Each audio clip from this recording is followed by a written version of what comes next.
Some parts of this game may be considered violent or cruel. I'm so excited. Guys, real quick before we begin, I am Jake Symbol ASMR. I love Silent Hill. I do all types of videos aside from Let's Plays, so do check out my channel if you like my soft speaking. This video will be mostly in soft speaking. I figured if you're not hardcore into ASMR sounds, you still may enjoy my voiceover if you're a fan of Silent Hill. There will not be a lot of game audio in this video. I'm just letting you know because it's meant to be relaxing, so it's mostly visuals and voiceover. If you have not experienced Silent Hill 3 before, can't play it or don't want to, I recommend watching a normal long play. Please leave a like if you enjoy this. Subscribe. There will be more Silent Hill content to come, including role plays and a full Silent Hill 4 Let's Play when I get to it. And any thoughts you have, please let's talk in the comments. I love talking about this game or anything, and especially any feedback. I am so excited to get started with this, so let's go. Okay, I'm going to be starting a brand new game. I'm going to play on normal action difficulty because I have not played this game in like a year, and I'm going to be very out of practice. And I will be playing on hard riddle difficulty. There are a lot of very beautiful puzzles in this game, and I think it's just a great opportunity to do some soft, tingly reading, even though they're about murder.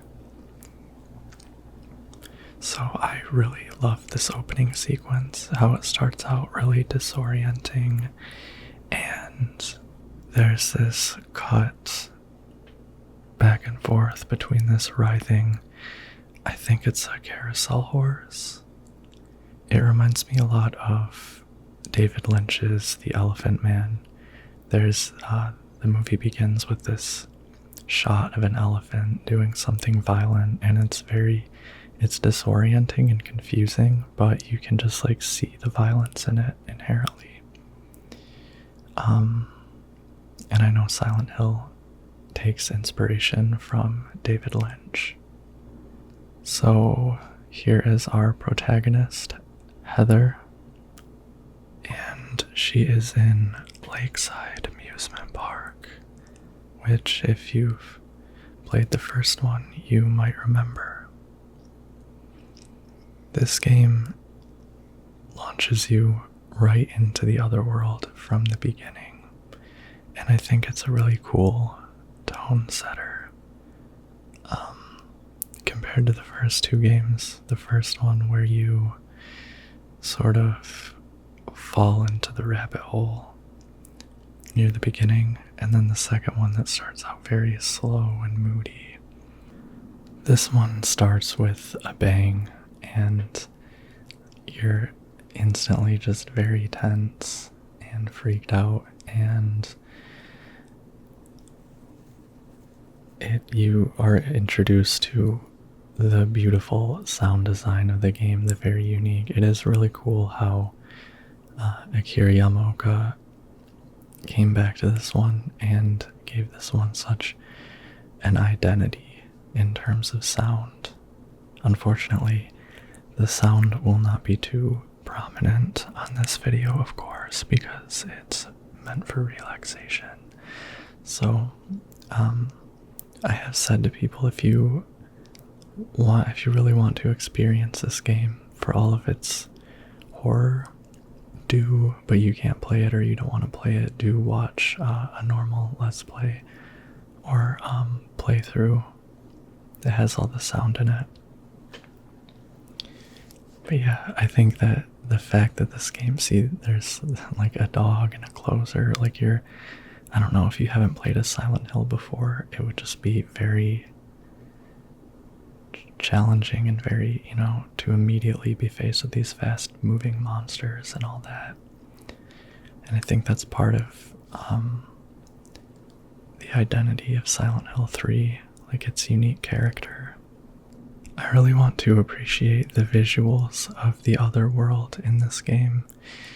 I don't hear it discussed a lot, but Silent Hill 3 is very graphically similar to 2. Obviously the same engine and everything, but 2, which to its credit, has its own version of the Otherworld. It's the same Silent Hill with the fog and everything, but this one is a lot more similar to 1. But at the same time, it has a little bit of its own character, not just because they can flesh it out more, but you see the grading on the ground and all that. It was different in Silent Hill 1. It was Silent Hill 1, the Otherworld was more decrepit and bloody, and I want to say, a feeling of hopelessness, or just a feeling of rot, like total unreality. In this one preserves more elements of the main world, like you see the neon signs in the amusement park, and you see the big Robbie the Rabbit mascot dead all over the place. It's got this sort of mischievousness to it, I want to say. If you know what I mean, it's got like a lot of horror gags in it, which you wouldn't think they can pull off, but they do. That's part, like right here. This is a lovely example of what I'm talking about. You know, the roller coaster is still running. The park doesn't seem rotten. It seems like it was broken down and redesigned to be like hell. But yeah, the Robbie the Rabbit, things like that.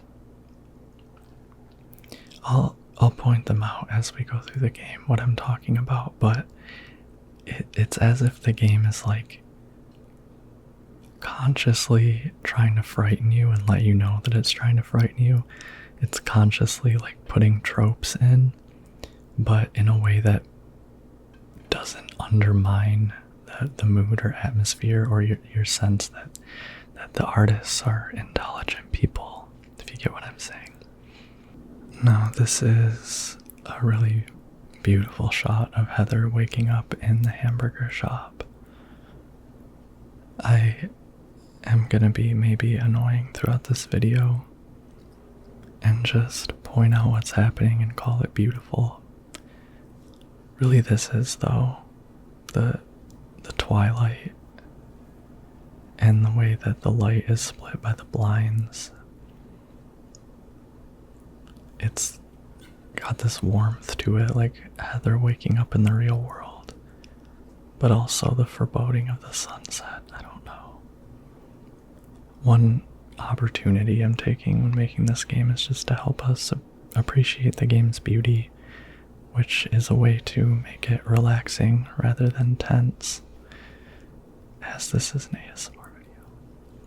Dad, it's me. Yeah. Sorry I didn't call sooner. Yeah, I guess I was. Anyway, I'm coming home now. Oh, I didn't get that thing you asked me to. Okay. Okay, well, I love you too, Dad.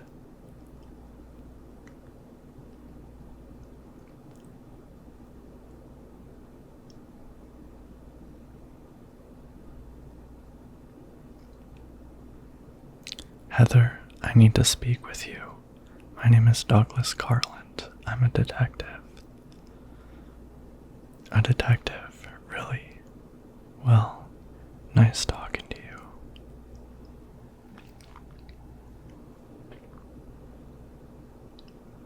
Hold on. There's someone that wants to meet you. Just let me have an hour. No, half an hour of your time. My daddy always told me not to talk to strangers. This is very important. It's about your birth. What a very normal thing to say, Douglas. I'm not interested.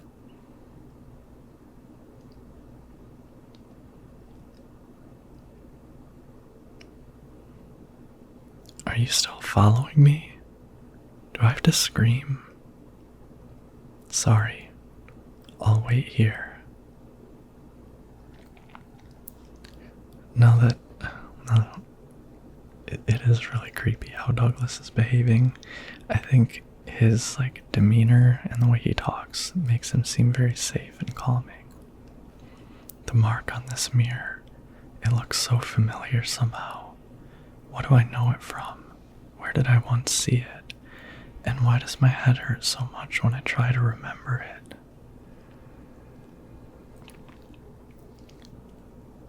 So here we have all my old saves. I was practicing for a 10-star run, so I saved a ton on New Game Plus, but I'm gonna find a slot.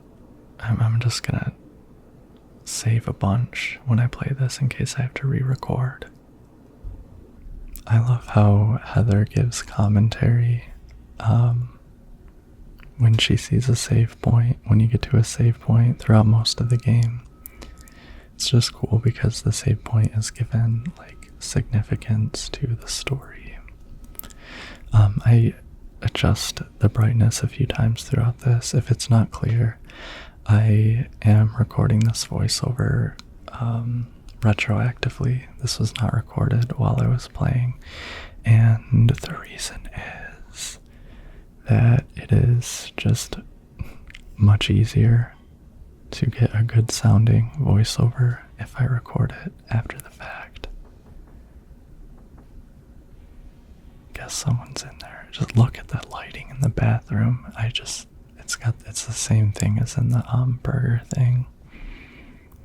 I think it's that thing where you knock on the stall and you get a knockback is cool. And it's sort of like a setup for a later horror gag I was talking about.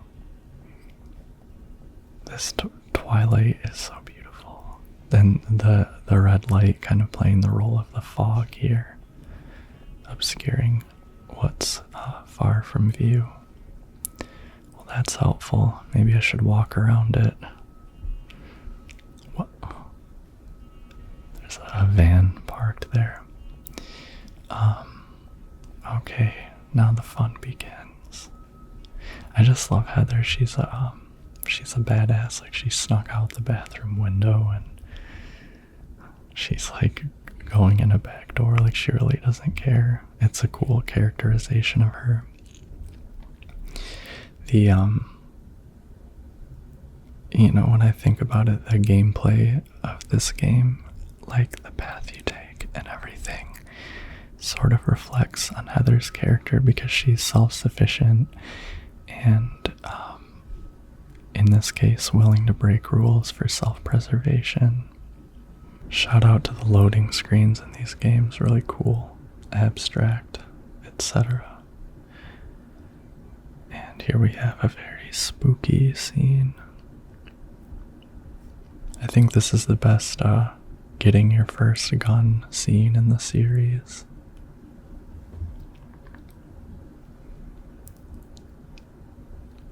Christ. The closer, they call it.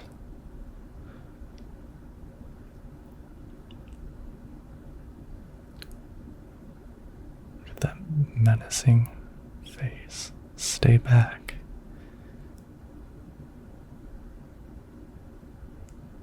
Get the hell away from me. Bam. Bam, bam, bam. Bam, bam.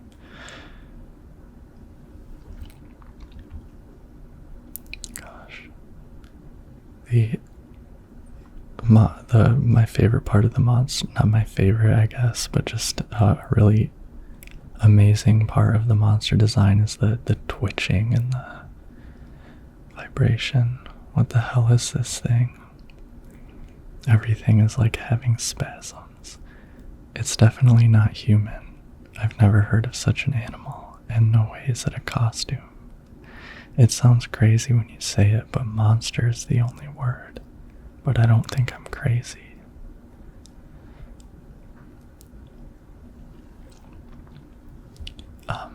Yeah, and throughout the series, like sickness is a big theme, and I think the monsters reflect that.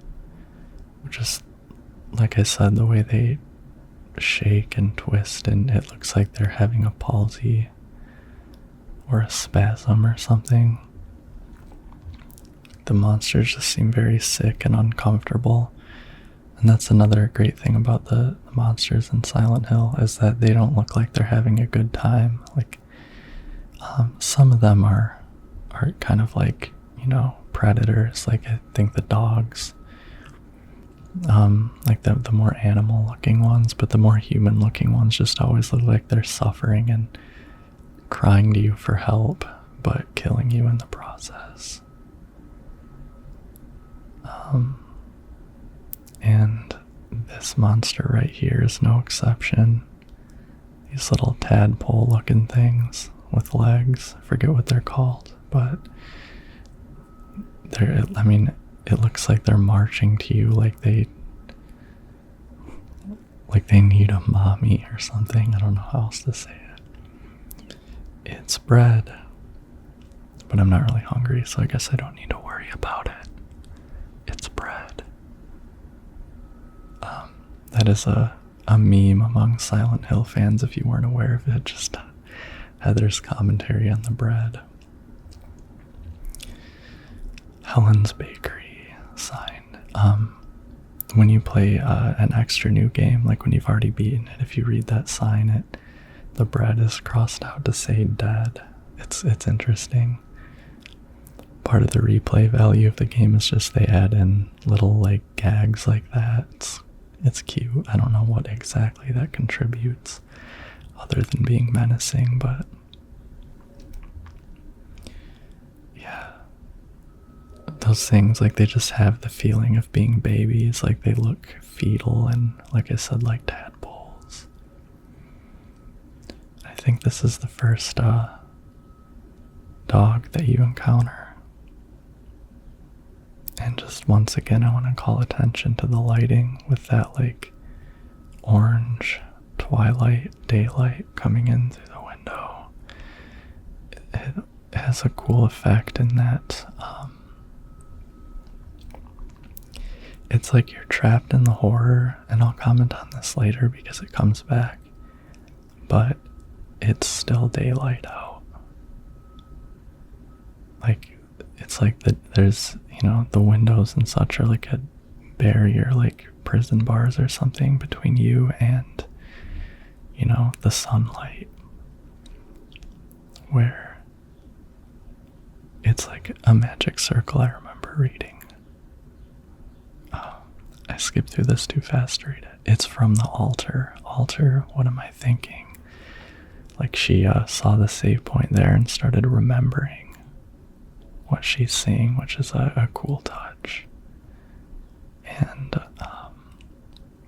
I don't know if I'm sure most of you, if you're watching this, have played this, but when I first played this as a kid, I wasn't aware of the game's connection to the other games, and I don't like to spoil it to people that what exactly the connection is, because I experienced as like a whoa, like this is who these characters are, and I thought it was really cool. And I don't think in marketing it that they revealed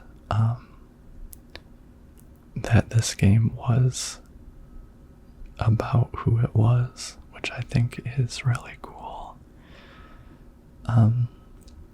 When we get to that reveal, I'll talk more about what I'm talking about, but yeah, that was a great part of my experience with first playing this game. So here we are at this point in the game. Like I was saying, I like how resourceful Heather's character is and self-sufficient, and as you learn more about her, you kind of realize probably why she is that way, like why her character is that way.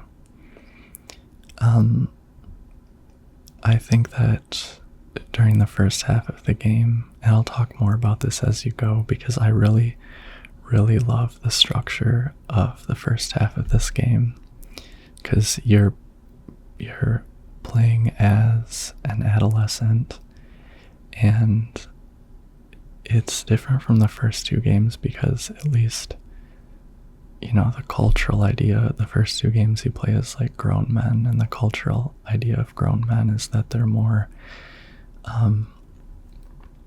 they're less quote unquote helpless.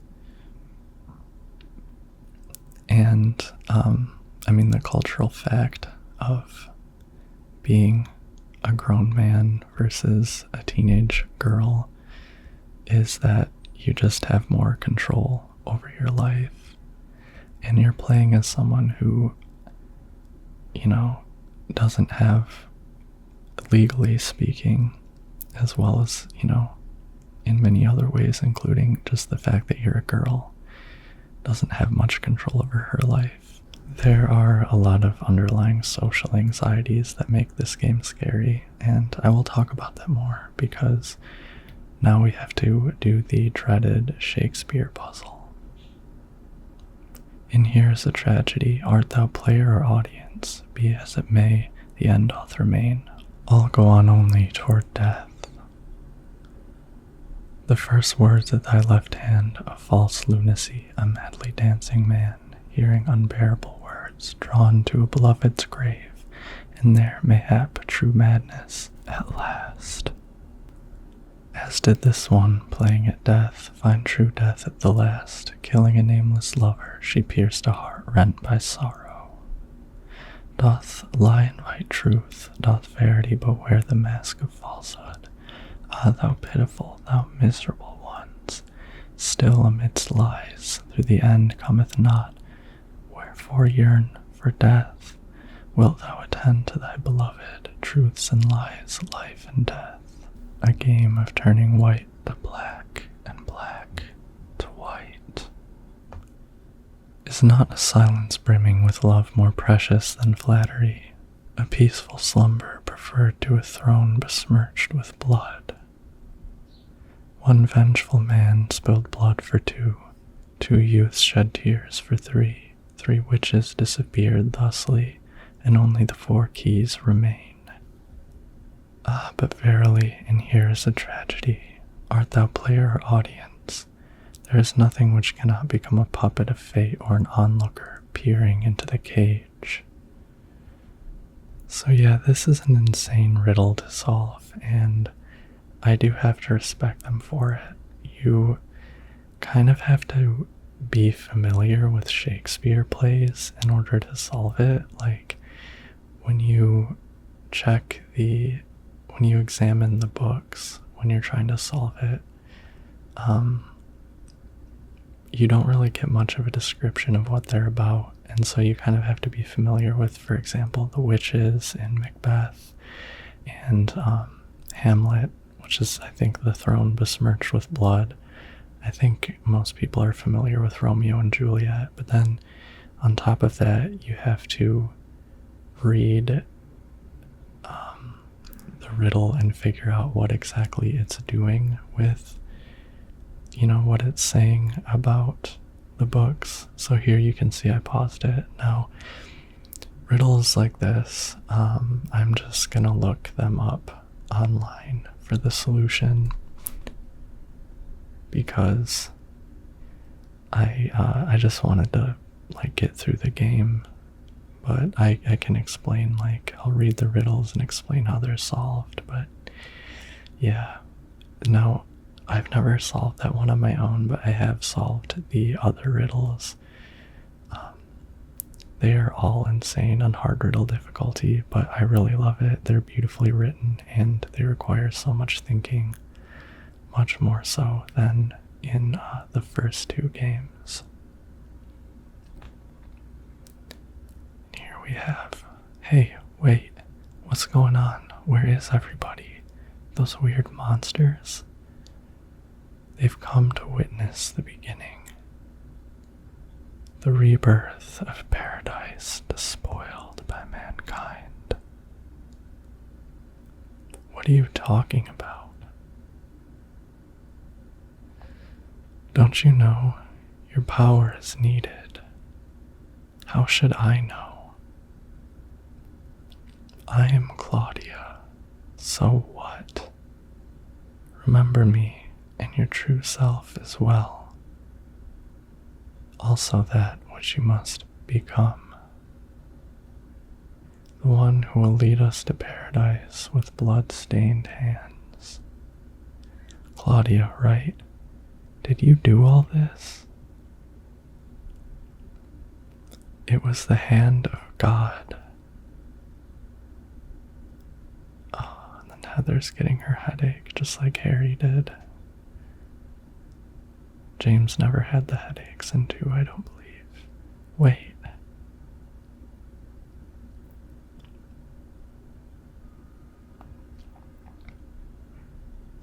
I love in that scene when she's like, I am Claudia, and Heather's like, so what? It's such a funny response.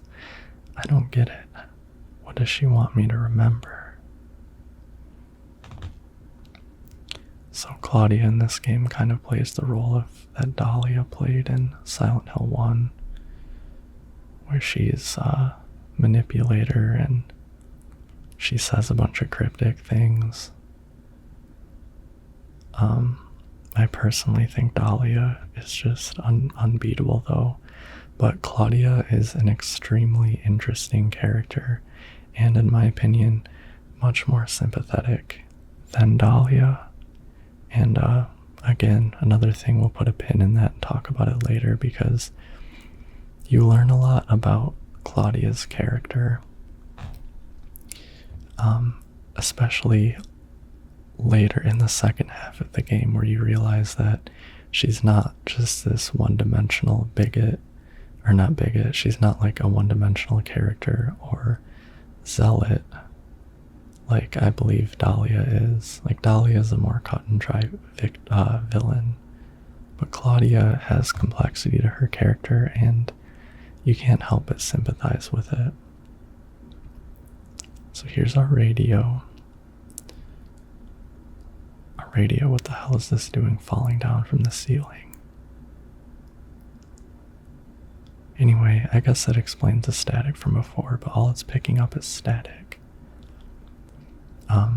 So I'm actually gonna turn off the radio because in this game it can attract monsters. I don't believe it does in the first 2 games, but you don't need it to detect monsters. They make plenty of nasty noises.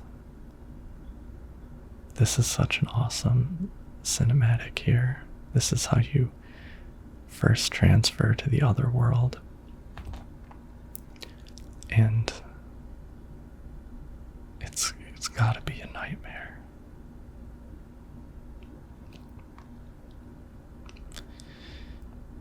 Yeah, there's Valtiel with its convulsing head. That was the word, convulsing, that I couldn't find earlier. Not even a kid could believe this. There's the fans but when am I gonna wake up? Sorry, I keep stopping to read the dialogue. That was one of my intentions, but this time I'm feeling much more chatty. Yeah, the fans, in my opinion, they're like an image of rebirth. So, also I wanted to point out that something I haven't really taken in before is one of the creatures behind the grating in that scene looks like breasts, and it's just one of the many psychosexual images in this game. Again, because this game is very, I started talking about this earlier, but it's very much about the female body and the way that women's bodies are used and instrumentalized. This again, looking at it makes my head hurt, but at the same time it's like so familiar. I know I've forgotten something, but I also have the feeling that I'd be better off not remembering it. That's so true. I feel like if I were Heather, I would not want to know the truth. I feel like I would rather go through life possibly a little confused about my origin and my life circumstances than to be going through what Heather is going through now. Although it's possible that after this game she might have a better future than she otherwise would have, and I guess that's for reasons we'll discuss later when more of the plot is revealed. I have my speculations on it. So, I'm sorry if it's a little dark right now, but I'm keeping my flashlight off to help me avoid the dogs. I do have to say that I am going to look like I suck at this game throughout this playthrough.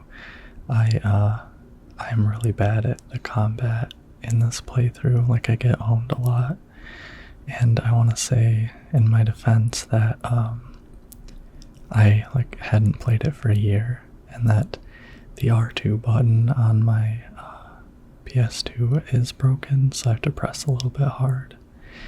Not that I care what you think or anything, but yeah. Oh, I love this part. Just like before you knock and you get a knockback, and then you leave, you try leaving, and the door creaks open.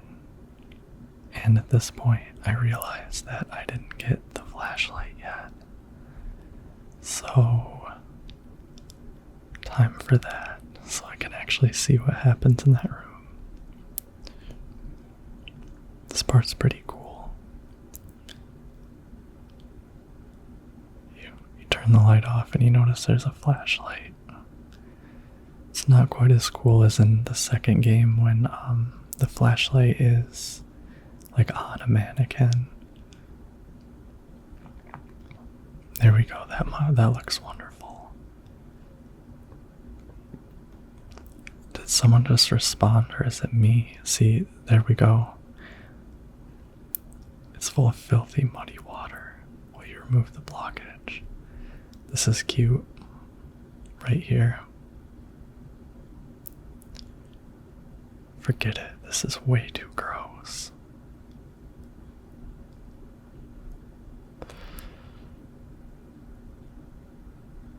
Who would even think of doing something so disgusting? That little scene doesn't happen unless you have Silent Hill 2 save data on your memory card. And it's kind of making fun of the second game when James reaches into a toilet for not quite good enough of a justification. But yeah, so just to go back to that bloody stall in the bathroom gag, that's one of those like horror gags that I'm talking about in this game. There are things like that in the first two games, but this one just has a lot of them, and they're all very just very macabre, and it's as if there's like a smirk behind them, like the game is kind of playing with your fear, like mischief. And that's part of what makes this game really uniquely good. I guess I may as well share some opinions. So this game, I don't care. It does not have the best story it has a good story, and I especially some of the characters. What disappoints me is that some of the most interesting aspects of the characters are kind of underemphasized, and I don't think that they're dug into nearly deeply enough. Nearly deeply enough. I guess when we learn more about Claudia, I'll talk about what I'm saying. But then again, it is there. It's just that this game kind of takes a step away from the psychological horror of Silent Hill 2. Maybe for the best. Maybe maybe it wasn't a good idea for me to say it's quote unquote not the best. I love this game a lot, and it is very brilliant in many ways. I just am so in love with Silent Hill that I have very specific critiques that most people probably don't care about. So, yeah. Now here we have a fuzzy television screen and a vision, Daddy. And you can just see something very familiar from the first game. In the snow of the television. That's directly from the first game. When you go into a mall in the first game and there's a fuzzy television screen where you can just faintly make out your daughter calling for help. To my memory, I don't think I really realized this game's connection to the first game until like halfway through the first time I played it as a kid. But I don't know. I must have seen that fuzzy television screen and not wanted to assume too much and thought maybe it was just some lighter connection or something. I don't know.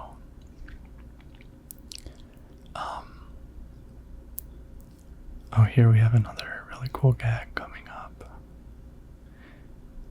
And this restaurant room is pretty cool. Because it's like not Otherworld, it's like normal, it seems, except for, what is this, barbecued dog? Who the hell would make something like this? Furthermore, who the hell would eat it? And then somehow she sees a cooked key in the dog's stomach. But yeah, there's another one of those gags, like you have to pull a key out of a dog's corpse.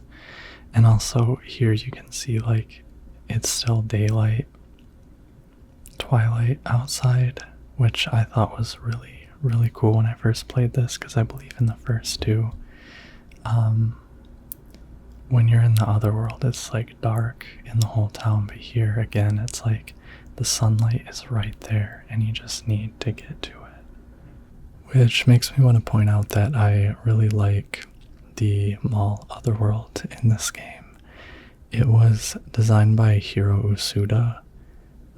The Gaming Muse just made a really cool video about her. I like the Gaming Muse. They make they've been making a lot of videos about the individual creators involved in Silent Hill, and it's just really cool to appreciate these artists as individuals and not as this idea of Team Silent when there were so many individuals like coming through it. But I really like the Otherworld mall here because it's to me it looks like a little bit of a fusion between the Otherworlds of both Silent Hill 1 and Silent Hill 2, in that like Silent Hill 2's Otherworld, you in Silent Hill 2, like there's an Otherworld in the hospital and it's just sort of like a more broken down, I think it looks like basically the hospital closed down and there's like plastic and sheets all over everything.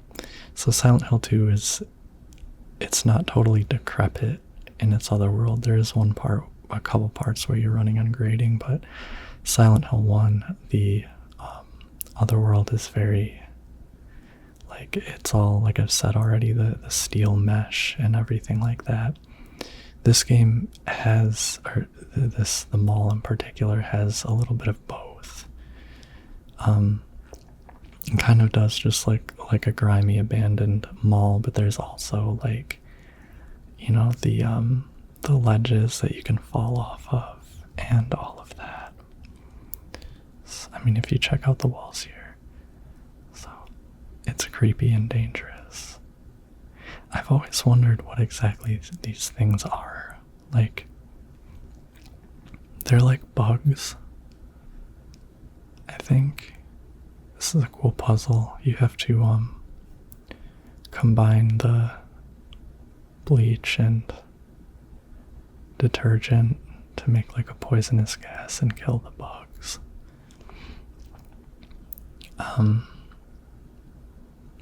And then turn the ventilator on.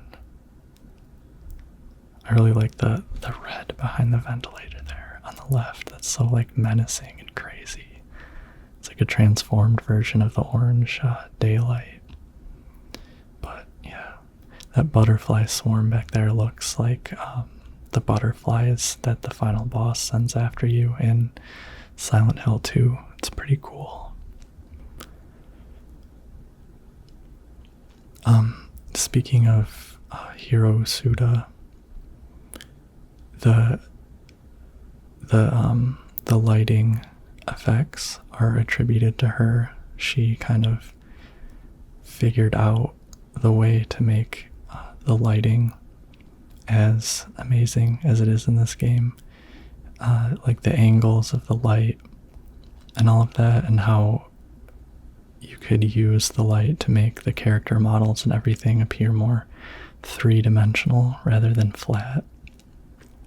A big graphical difference you notice between 2 and 3, despite them having very similar graphics, is the lighting. And as an adult, I've really enjoyed coming back to this game and paying attention to that. Because I saw it and noticed it when I was young, but I didn't really appreciate it. This part always makes me tense. The dogs and stuff. And how in this game you can finally fall off the ledges. Finally. So exciting.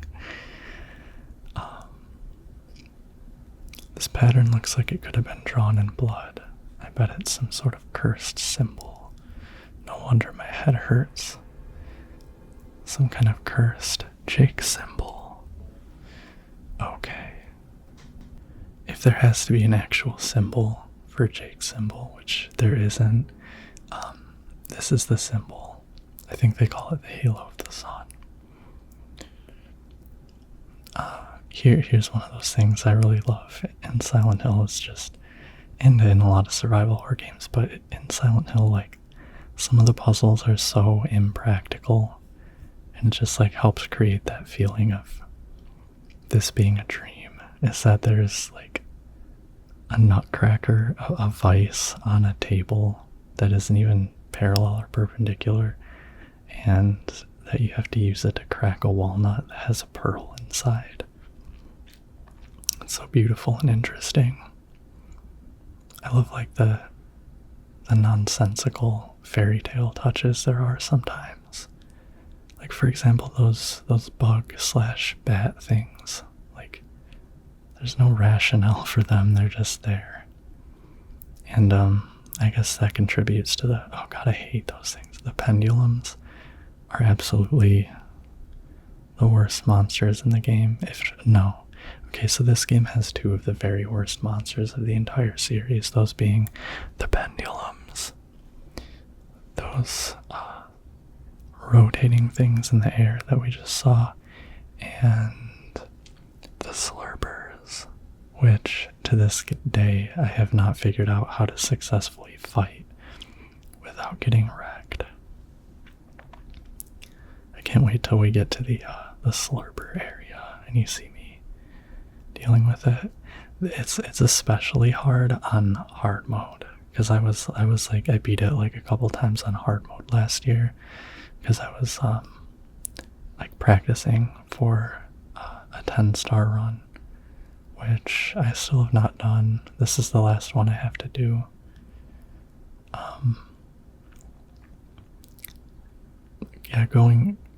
This game is by far the hardest one to get 10 stars in out of the first 4. This room gives me stressful flashbacks, because in hard mode you're limited in the amount of damage you can take. And in hard mode there's 3 of those dang tadpole creatures in that room, and also you have to kill you have to kill 150 enemies, and so you have to be stopping and killing, and that room is very hard to get through without getting hit. Also, I'm going to go into this room, but when I'm trying a 10-star run, I avoid this room altogether. It's a nightmare. There's 3 or 4 of these in here. And if I'm not mistaken, which I might be because it's been a year, I think the monsters like are more aggressive on hard mode. Like I think they move faster and attack more. At least those tadpole things, as I remember, but maybe I'm wrong. I just found it like I found them much easier to kill on medium difficulty that I'm playing now. So, okay. Yeah, I kind of, when I made my Silent Hill 2 Let's Play, I was practicing for a 10-star run, which I ended up getting. I forgot to... I was trying to read the puzzle there, and then this closer, like, I guess it was still attacking, so I didn't, sorry. That is a beautiful, interesting puzzle, but it's basically about moonlight unlocking the door. Sort of like there's a door in Silent Hill 2 that says like the door that opens to nightmares or something like that on the street. This is sort of like that. Like the Otherworld is designed as a passage with a purposeful destiny and stuff, which is interesting. Also, this room is really cool because you're over a chasm, and like it's just so scary. I don't exactly remember my first time playing this, but anytime I play it, it's just so like viscerally eerie to like walk out over this chasm and then climb down this ladder into a dark hole that you can't see into, and the descent takes so long. And you just know it's about to be a big, horrible boss fight. I equipped the bulletproof vest here, but I think I'm going to have no trouble on medium difficulty. This boss, there is, I do know a method for killing it very expediently, because I was practicing it for the 10-star run, and Rumen in Love actually showed it to me in his Silent Hill 10-star guide. But I'm just going to do this the old-fashioned way with the handgun. I guess I could have, if I did that method on medium difficulty, I might not have. It's just, if you do it on hard, there's the boss says a one-hit kill attack that I didn't want to risk. Oh, I just love this. Look at that big nasty beast. Very phallic. I try not to overanalyze things because this, everyone talks about how the monsters in Silent Hill are like manifestations of your psyche, but I guess part of the psyche is that it's kind of incomprehensible to you. It's subconscious and a little bit irrational. I guess it is rational, we could quibble about that, but you can like the elements of this monster, it being a big phallic worm and having like literally a foreskin or something very similar to a foreskin. Also that it resembles an umbilical cord, which comes back in Silent Hill 4. But I think it's just an embodiment of the anxiety and the vulnerability of being a young girl or woman in this world, this big threat. Which in this game, of course, impregnation is a huge theme. And I think that this thing is like impregnation / especially involuntary or non-consensual impregnation manifest. Like a year ago, I got into a slight argument with someone in the Silent Hill shitposting Facebook group because I'm a loser. And because they were saying that like it would be ridiculous to have a transgender character in Silent Hill and like make it political and make it about gender, whatever. And I think that's so silly because Silent Hill has always, at least in the games 1 through 4, and I mean, in all of them, but part of what makes games 2 and 3 particularly great, in my opinion, is that gender is one of the premises of the horror. It's also part of like what makes the story beautiful and stuff. Gender is all over the place in the Silent Hill games, and I think if there were a transgender character in a Silent Hill game, that would be a wonderful platform for Silent Hill to explore trauma and things like that in its way. I don't know, I could go on and on. This is that burger joint, so now the sun has set. I keep picking up beef jerky. I didn't even realize how useful the beef jerky is in this game. I only really use it against the slurpers, but something I didn't appreciate when I was a kid, just because, I don't know, I was more simple about things, was that you can use stealth really well in this game, and that was a big part of the development, or how it sort of evolved from the first 2 games in terms of gameplay. Action gameplay isn't necessarily important to me, but yeah. Heather, it's you. What just happened? You must be one of them. What did I do? And what do you mean by one of them? You're in on this with that Claudia, aren't you? Claudia, what about her? She asked me to find you, that's all. So you are one of them. Claudia did all that?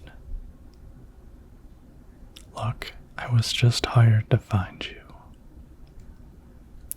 I'm not in anybody's side. I don't know anything about this. Why don't you start by telling me what happened here? And that monster, what the hell was that? I don't know any more than you do. All I know is that things are getting really screwy around here. And I got a weird feeling it's got something to do with me. Maybe you're just an innocent bystander, but I can't feel sorry for you because you dragged me into this. If you hadn't found me, what are you talking about? What's so special about you anyway? If I knew that, I wouldn't be so confused, would I? But I know there's something I've been running from and forgot for a long time.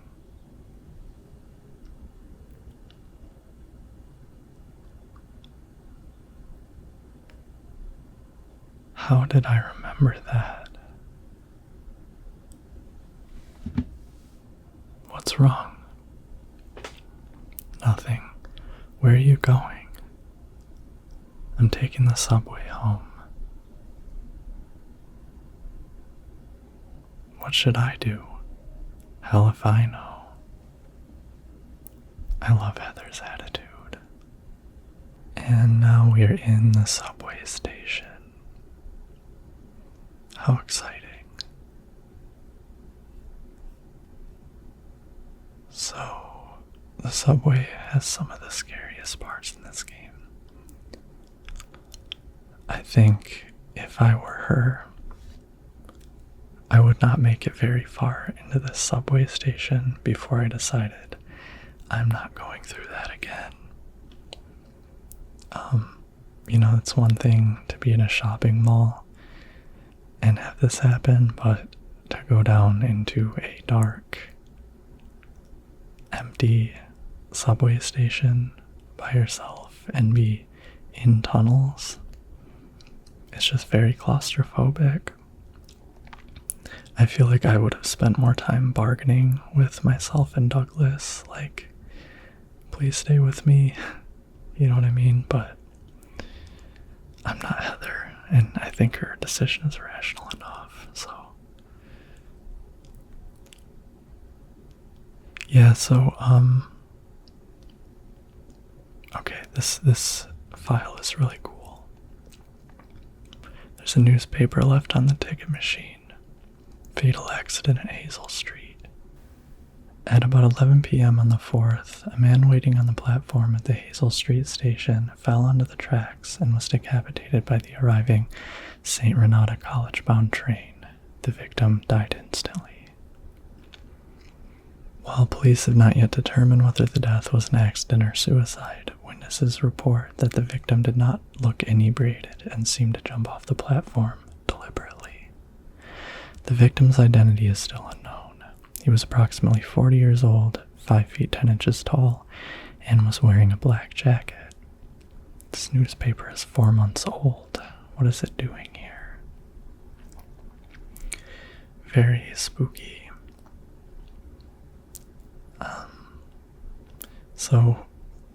And we'll see what happens there. I would absolutely be covered in goosebumps and running back up to the mall right now. So I guess I can talk about what I was saying earlier about the structure of this game that I love. And it's that, you're in the mall and now you're in this empty subway station, trying to go through the motions just to get home. And in normal circumstances, you would get on the subway and you would take it home, get off at your stop and go home. But the first half of this game, basically the entire objective is just to find your way home. And it becomes not just a nightmare, but like it has this feeling of being a journey. And it feels more and more that way as you go from the subway to the next area to the next area. And I think there's this really cool surrealism to it. And I don't know, I'm really touched by adolescent narratives, like the idea of living in a world all your own that adults can't really understand. I don't know, I'm always really moved by movies and stuff where kids and teenagers have to solve ordeals on their own without the help of adults. Like when I was a kid, the Stephen King's book It was one of my favorites because that's what it is. It's kind of a fear that by its nature in that book, it can't be defeated by adults. And in fact, it sort of possesses adults and the town against the children. Not just that, but like, I don't know, like Larry Clark and Harmony Korine type stuff. And I don't know, that movie, The Florida Project, really got to me. The way that those kids are kind of on their own in the world. And that this game has that same feeling, at least in the first half. Ooh, here we go, it's gonna get spooky. I read this a long time ago. It's a nothing little occult magazine. It's not so bad if you just read it for fun, though. The souls of those who died suddenly by suicide or accident don't realize they're dead. Sometimes they stay put and haunt that particular place. These spirits have lost their human senses and memories and can only keep replaying the pain and sadness of the moment they died. The pain can get so bad that they turn to humans for salvation, or they begrudge humans their lives. At such times they can possess humans. Places known as famous suicide spots or high accident areas are often to blame. You should be careful when approaching such locations, especially on the day or at the time the death occurred. That is, if you don't want it to happen to you, too. So spooky. I wonder if that is indicating anything. Foreshadowing. Anything like that. Okay, this is just genuinely so spooky. I don't know, you probably won't hear it, but there's like a heavy breathing sound. And the camera starts moving, and what you realize is a first-person viewpoint. And then you are on the tracks. That part makes me so tense, and usually when I play this game, I avoid this platform altogether because it's not necessary. All you get out of it is like a health drink. So, yeah, but I had to go down here and do it for the YouTube. So here we are. Now to get back on track. I apologize. I think my voice might be a little bit dry or something right now. I'm listening back to it and I think it sounds nice, but I kind of wish that I had a more sonorous voice at the moment. Whatever. I've been listening back through this track as I record it, and I think it sounds good. So, this is just, to my ears, basically what I think works. And I'm always open to your feedback, so if you're listening at this point and you have any thoughts about the type of voice I did throughout this video, please let me know. With my Silent Hill 2 Let's Play, I did a more straight up soft speaking, little to no whispering, and then with my Silent Hill Let's Play, it was all whispering, and I personally really like making some soft spoken stuff, and I just personally really like my Silent Hill 2 Let's Play, besides that it was a little too quiet, unfortunately. So I wanted to kind of do that again, but I was listening to it and I was thinking, like, I wanted to make sure that I make a track that can give people ASMR. And so I try to affect these, like, breathiness and, like, slipping in and out of whispers and things like that. I'm personally kind of really particular about what gives me ASMR, so maybe I'm being, like, overly critical on myself, but yeah. Alright, so at this point, I always get a little bit lost in the subway area of this game. So basically I have to get through those chains. And yeah, I wandered a little bit in this, but it's cool. That is my one complaint about the subway area, is that it's easy to kind of get lost. It's a little bit uniform. But yeah, this room is interesting because it's like otherworldly a little bit for like no reason. And there's dogs everywhere. It's an absolute nightmare if you're trying to get a 10-star. The path is blocked with trash. I can't go through here. And I like how Heather doesn't like comment on that dead body that is clearly beneath those newspapers. Like, maybe they were sick of writing little, what is that called? Scare text or whatever? I forget. I got a nutcracker. There's like a lot of nut cracking in this game, isn't there? But yeah, I'm going back to see if no corpse this time, just trash and maybe a little bit of blood. But yeah, maybe at this point Heather is supposed to be like in denial, or just like she's sick of recognizing and thinking about the corpses, so she just lets it go. It occurred to me that I'm gonna be getting the shotgun soon, which is exciting. I think I gotta use the nutcracker first. Imagine using a nutcracker on a rusty door, or to break a rusty chain. That's so random. I guess it makes a little bit more sense than like the vice that you use to break a walnut with a pearl inside, whatever. That was Otherworld logic. Okay, so yeah, this is the shotgun. And this part always gets me all tense because you don't only get a new weapon, you get another thing as well. I think I ran over here to check if I ran over to check if you could like go forward. I don't know what happens if you don't pick up the shotgun. Like, can you progress in the game without the shotgun? I don't know. I could have tried, I guess.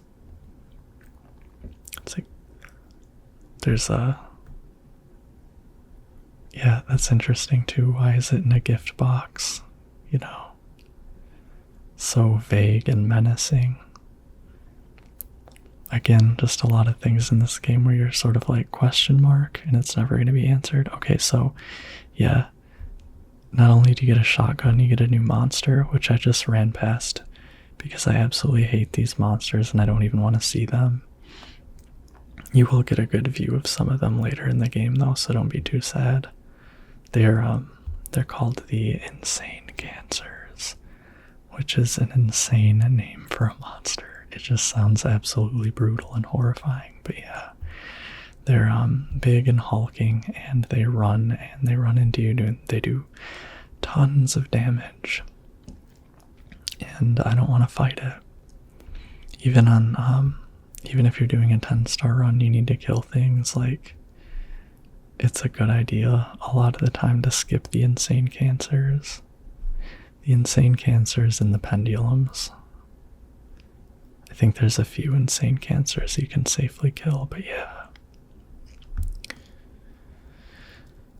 So, that part always gets me tense too, where you have to run down to the door, and if you're on medium or hard difficulty, some dogs come out just to make things harder for you. And on hard, you really have to hustle back to the ledge. So yeah, the train is finally here. And obviously, having just been attacked by demonic dogs, she thinks it's gonna be totally normal and safe once she gets inside the train. And it's just gonna take her safely to her destination. Makes total sense, I suppose. At this point, like, she's gone this far through the subway. Is it worth it to go back to the mall? Who knows? I kind of feel like I would have, like, gone out the front doors of the mall and just walked home. Like, whatever. Like, I probably would have braved the streets rather than descend into an empty tunnel and get onto a train full of demons, but I don't know. She's 17. That's kind of condescending. I think that's against the point of the game. But yeah. Let's see here. That symbol's drawn on the floor. Hope I don't get cursed just by stepping on it. Okay, another save. Okay, I just learned upon playing this last year that you can actually go out this back door and stand on the back of the train, so I wanted to check that out real quick. That is scary. And it gave me motion sickness when I was recording it, so I didn't stand out there very long, but that is really cool. That feeling of danger. The subway station in this game is like its own monster. The subway tracks and the subway, to be exact. and predictably, it is infected with monsters. She is not home free. Another thing I noticed upon replaying this last year is that those creatures only appear in the first half of the game. They don't appear after that. And I think that's really cool and thematic. When you ask Claudia about the monsters, she says, they have come to witness the beginning, the rebirth of paradise, despoiled by mankind. And I think that suggests that these things are, there's some reality to them. Or at least they're the image of people who need saving, marching toward the Holy Mother, being Heather. And they sort of, as more so than other monsters, it seems like they're simply marching desperately towards you as if seeking salvation. And of course they are like neophytic. They are, I've said this a million times, but they look like tadpoles or sperm. And so obviously that reflects, the pregnancy that is involved in this game. But I think that those are really cool creatures, and I think they're the only monsters in the game that don't feel menacing. Like, of course, they do attack you, but it feels like they don't know what they're doing, or they have like good intentions, or they're just attacking you out of desperation, like they're trying to get your attention or seek salvation from you in a primal way, and they don't understand. That's just my interpretation of when they ram into you. It's like when a dog wants attention and it like jumps up and puts his paws on you. That's kind of how I see it. I hope that my ramblings are making sense to you guys, and my extremely intellectual thoughts are interesting to you. These are just the things, I don't know. Since I have the opportunity to show you play through this game, okay, this is that old patterns painted here in the graffiti. It looks like it was just put here, but by whom? And why does my head hurt? Yeah. So these symbols are like freshly placed, it seems. And I wonder who is placing the symbols. Because, I wonder if it's a character, or if it's just the mind of the person whose delusions or psyche or whatever is controlling these circumstances. I'm thinking, my theory is that Valtiel is placing them. Valtiel is an interesting creature in this game. He's like a monster, but you never fight him, and you only really encounter him in the scenery. And actually, something I didn't think to do when I recorded this was to actually die in the shopping mall, in the hospital. If you die, Valtiel comes and drags your body away. And I forgot exactly what his, I think that his purpose is as like Alessa's caretaker or steward of some sort. I forget. But anyway, I'm thinking, since Valtiel is this figure, this kind of like guiding figure who does these things, like maybe it's Valtiel is leading you home or taking the path ahead of you on your way home and leaving these marks for you. I don't know, to help you remember or something. I would need to read up on the lore. There is a file later in this game about that symbol, the halo of the sun, I think it's called, that explains what it is and like what its purpose might be if Valtiel is the one drawing it.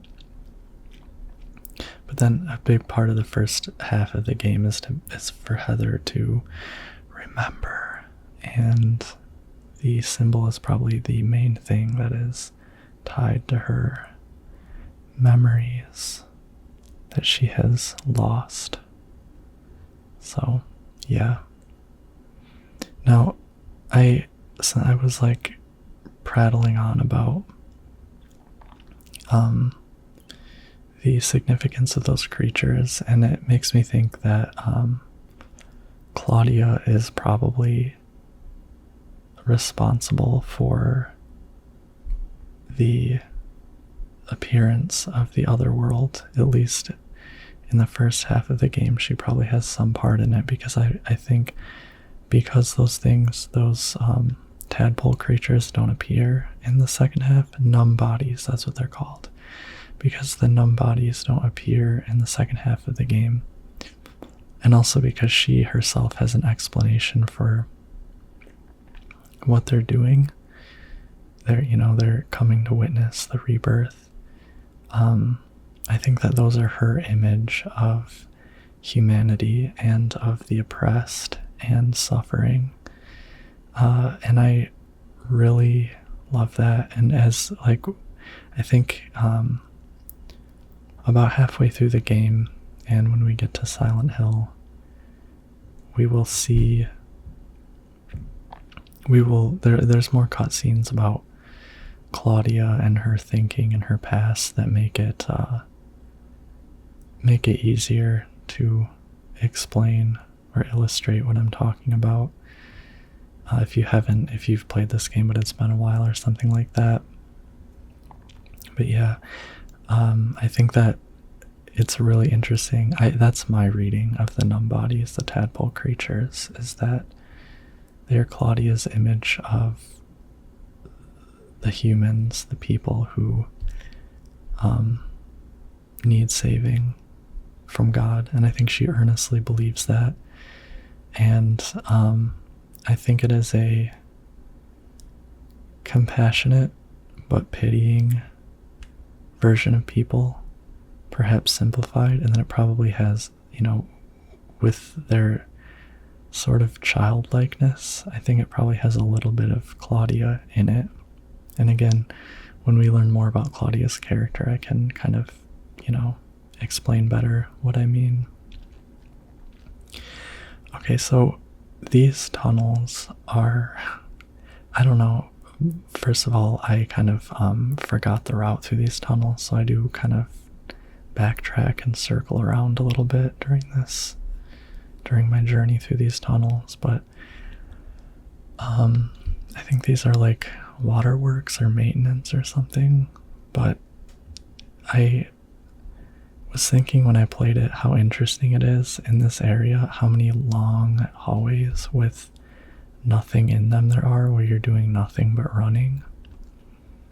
And I like that because it doesn't seem like, maybe it was, I didn't design the game and there's not a lot of documentation, but it doesn't seem practical, and it doesn't seem like a quality of life decision, and it doesn't seem tightly designed. It's like has an atmospheric effect, like you need to run down this long hallway, and to me it feels like, canals. It feels like a passage. I mean, not to be trite, but a little bit like the idea of like a birth canal or the canals of your body, etc. And also you just really feel yourself on, like I said, that sort of journey that I was talking about, like Heather just trying to get home, running through these long dark tunnels with a sense of purpose and with a route sort of laid out for her that she finds, which is very interesting. But it's like, imagine you wanted to head home from the mall, and this is where you ended up, halfway there, and you don't know how far you have till home, and you don't know exactly where you are, but you press on. And that's what one thing I think is really beautiful about this game is it puts you in the shoes of, a teenager. And it puts you in the position to just press on through all of this. And it gives a really interesting dimension to Heather's character, that she will just press on all the way home. And it's probably not an intentional part of the design, but I guess one inherent effect of this being a video game is that you have to suspend a little bit of disbelief. Like, you have to fill in the blanks in your head. What is Heather thinking? Is Heather freaking out every time she sees these monsters? Is she remaining this cavalier? But I kind of like this being a video game, like seeing Heather kind of just press on blankly through this tunnel full of monsters, because it just shows like kind of, this is every day for her. This is normal to her, like she inhabits her suffering, and we're the ones who can see a little outside that. And it also gives the whole thing sort of the feeling of a nightmare, and sort of a nightmare logic. I'll call it like the banality of the horror, because like banality is the word I guess I would use to describe what I was just talking about, where this is like, it's Tuesday for her. Because when you're in a nightmare and you're doing a task that is like it can be very nonsensical, and it's like, this wouldn't happen in real life. Why am I being subjected to this, etc.? That's just what this game is like. It's like, oh, the subway stopped, now I gotta get off into these tunnels.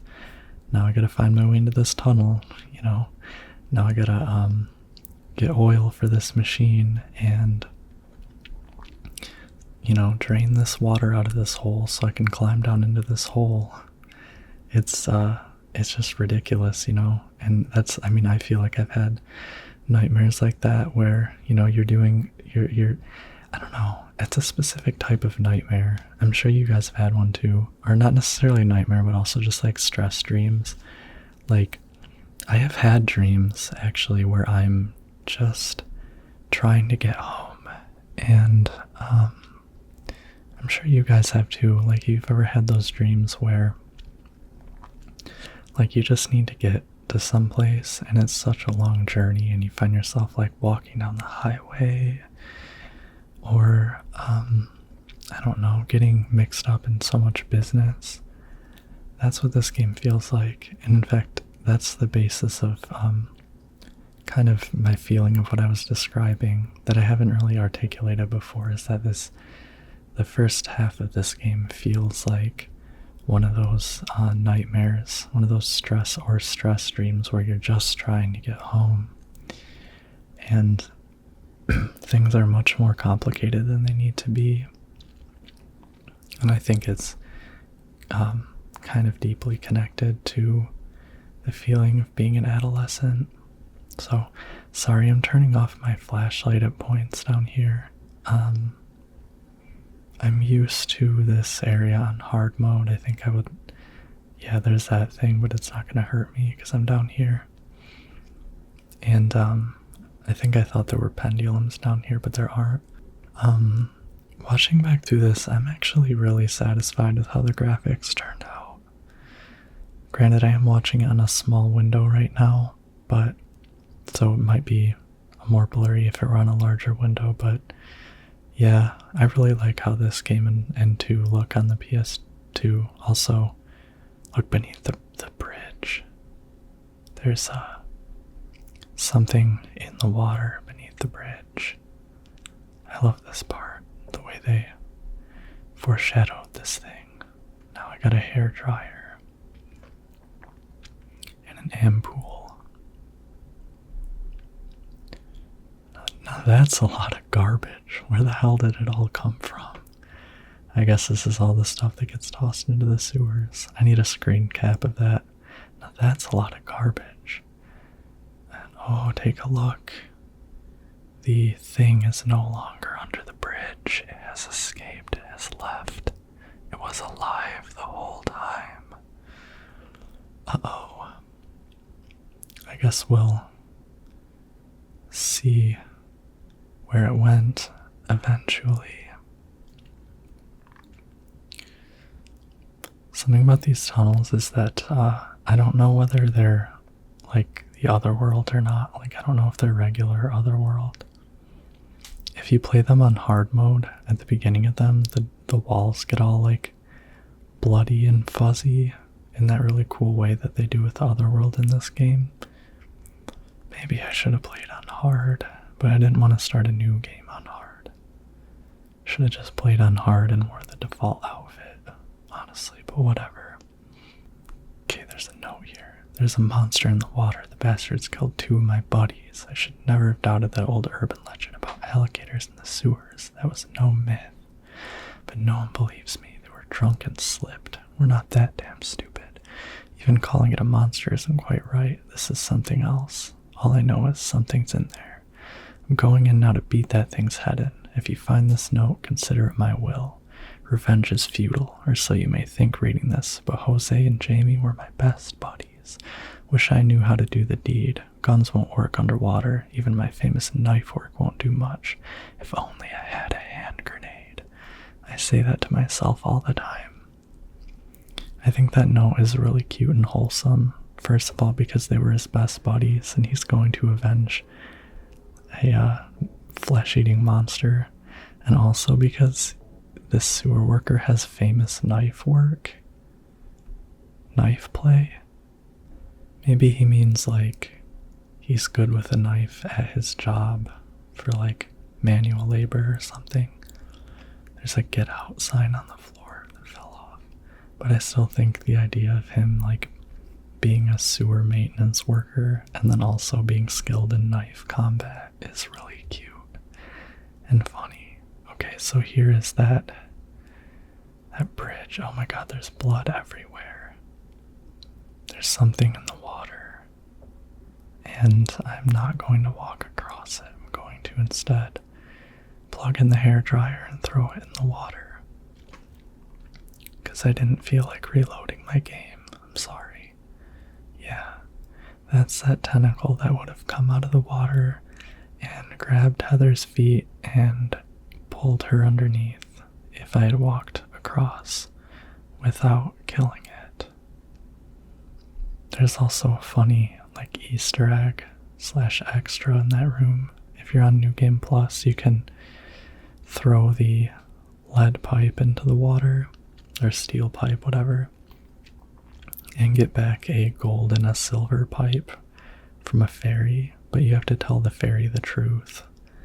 It's so stupid. It's based on a fairy tale where like someone lost like an axe and then she brought up like a gold and silver axe to test his integrity and his truth telling. I don't know. If you tell the truth, then you get the gold and silver pipes.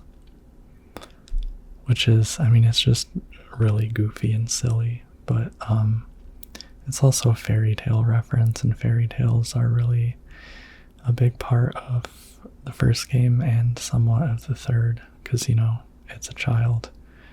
There's a child's mind is like interwoven with the world. So yeah, that's my analysis. There's stuff all over, she says. So finally I'm out of those tunnels and into the open air. And I'm sorry, but the whole time you should have just taken the streets home. I'm not saying the streets are safe in this environment, but I think maybe a more open environment is better rather than being enclosed, personally. Just my opinion, just my 2 cents. This is just crazy to me because this building site is like completely walled off by tarp. Like, is that a thing? Is that a thing that people do? because that's crazy to me. I mean, I think they introduced the tarp thing in Silent Hill 2, like the walls built in the street that have like tarp or plastic all over them or whatever. I think it's really cool. Silent Hill 2 had some cool ideas. It's like sort of like shoddy, like, or this like under construction vibe. And well, this building that we're in is literally under construction, but really cool.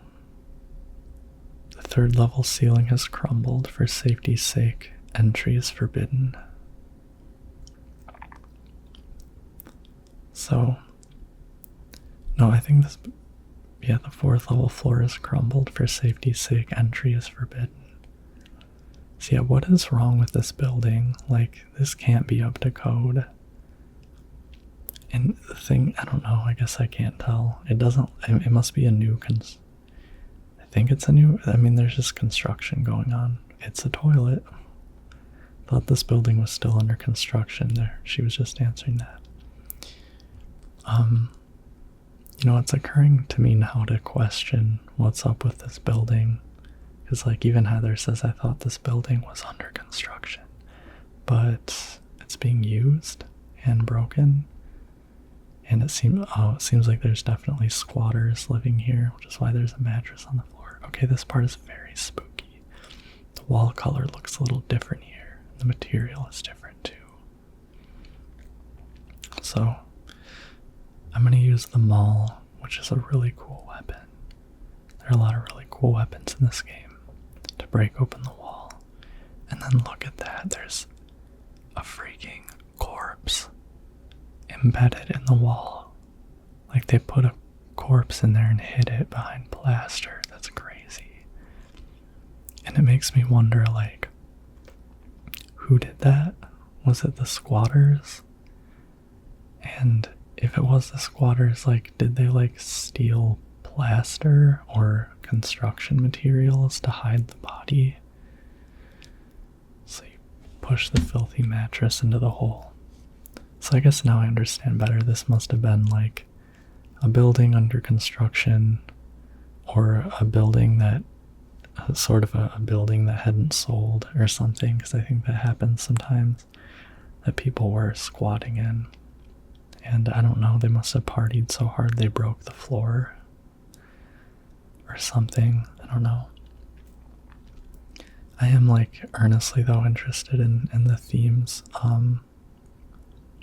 I think that Silent Hill is reflective in an interesting way on, you know, urban construction and buildings and stuff. Because it's the setting, and then, you know, the city itself is sort of a creature, or is sort of alive in its own way. And I don't know. So it just seems like it's sort of, I don't know, it seems like the designers are thoughtful about these things because of that. Because you have to kind of question the, I don't know, the setting. I hope you get what I'm saying. These are very nascent thoughts. Yeah, so, the building. This is another area that I kind of forgot my way through, but I think I did a pretty good job figuring it out. Only a little bit of backtracking. So I think I wanted to go find this special scary room. There's a mannequin over there. This is the only mannequin with a head. There's something weird about the headless ones. Like they can still see me or something. Ick. It's a mannequin with no head. It's just an inanimate object, but I'm still a little nervous. Afraid, maybe. And I'm definitely not keeping it in this video, but the mannequin just screamed, and its head popped off, and blood came out. That is one of those sort of jump scare gag, just like frightful nonsensical nightmarish things that happens in this game that was just kind of really clever. I don't know, this game has a little bit of fun with it, which is part of both why I love it and one of the problems I have with it. So there I just turned my light off and snuck past. I think I commented on this earlier, but like, I really enjoy sneaking in this game, and I like that they put in sneak mechanics. Very simple ones, but nonetheless, like, it's more interesting than ever to sneak past enemies in this game, because you have a sneaking stance, and, you know, you can turn the light off, and that's really cool. So my mission now is to go get something to wedge open that drawer so I can get the contents inside. I don't know. Heather is taking a real gamble by wondering if there's anything in that drawer that can be of use to her, but, well, I guess it's just something she's keeping in mind for when she really gets desperate. But yeah, I thought there might be other things in this room, but I don't think so. I think there is the dance studio room, the infernal dance studio room with the insane cancers and the dogs. Oh, there is this locker room. For what exactly, I don't know. There are photos here. It looks like the locker owners love her. I like her commenting. I feel like Heather finds a lot of files in this game that she has already read. I think she finds like 2 different occult magazines where she's like, yeah, I've read this. And then she's read those magazines. Okay, I guess it's not in here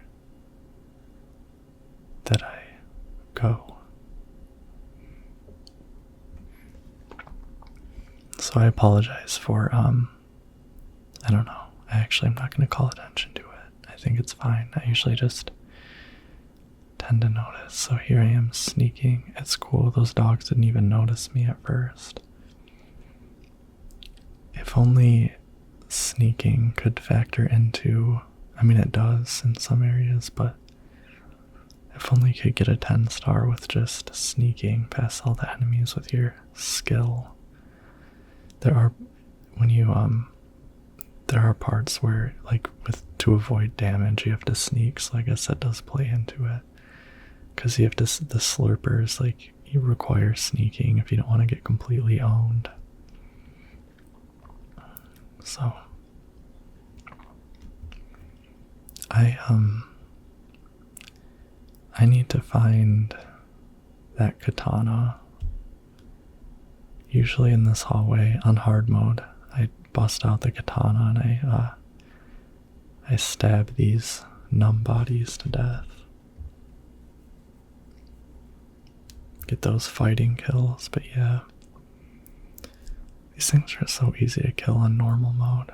It was annoying when I was playing, because I already mentioned this, but my R2 button, like, the button part of it is gone, so I have to like press my finger on the like rubber pad within. If you ever deconstruct a PS2 controller, you'll see what I'm talking about.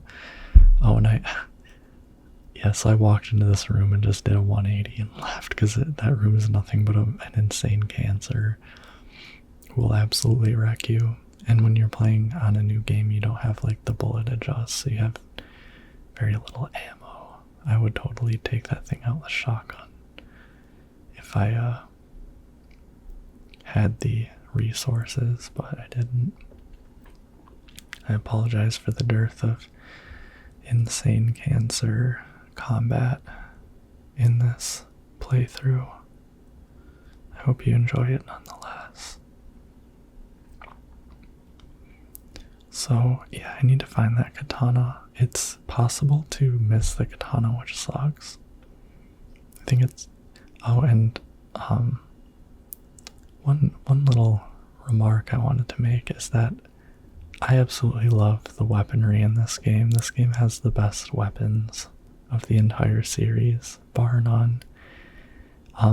Because a lot of the main game weapons are weapons that in the other games, maybe not 4 has cool weapons, but this one's better. Weapons that in the other main games might have been like unlockables, like the katana. In the first game, the katana is an unlockable. The maul, like that's not your standard survival horror game weapon. MAUL, that hammer thing, and it's a spiked maul. Oh, the title of that painting is Repressor of Memories, which is very Silent Hill-ish. Flame Purifies All is the name of the painting that used to be there. Very spooky name. That sounds like definitely something you'd see in a creepypasta. Like there was a painting called Flame Purifies All. It's like in the first game when there's that painting of that door. That is certainly in poor taste, Harry says. Now we're cooking with gas. Now we have the katana. So now I'm really gonna I think that's the only melee weapon I use in this playthrough, but it is well worth it. Anyway, yeah, the weapons like the maul, that's just so random, and like it's not something you would think to put in a survival horror game. Like usually you get a pretty standard array of weapons, but that maul and then the stun gun is really cool. Like the taser thing you can use, that's also random. And also, well, you'll see this when we get to Heather's house, but Heather's dad gave her a stun gun, a taser for self-defense. Like, that's insane. I don't know if I would ever give my kids a taser, but I mean, I think they live in pretty serious circumstances, as you'll see, so I think Heather does need some pretty serious self-defense. There's that. I thought it was absolutely crazy that you get a machine gun in this game. Like, when you played the first 2 games, you would never have dreamed of wielding a machine gun. It's just not the vibe. And it's kind of that goofy attitude that some of this game has. It's like, yeah, here, a machine gun. Like, what the hell? This game just has the faintest shades of like, it has like, I guess it might be like comic relief in a way, I don't know.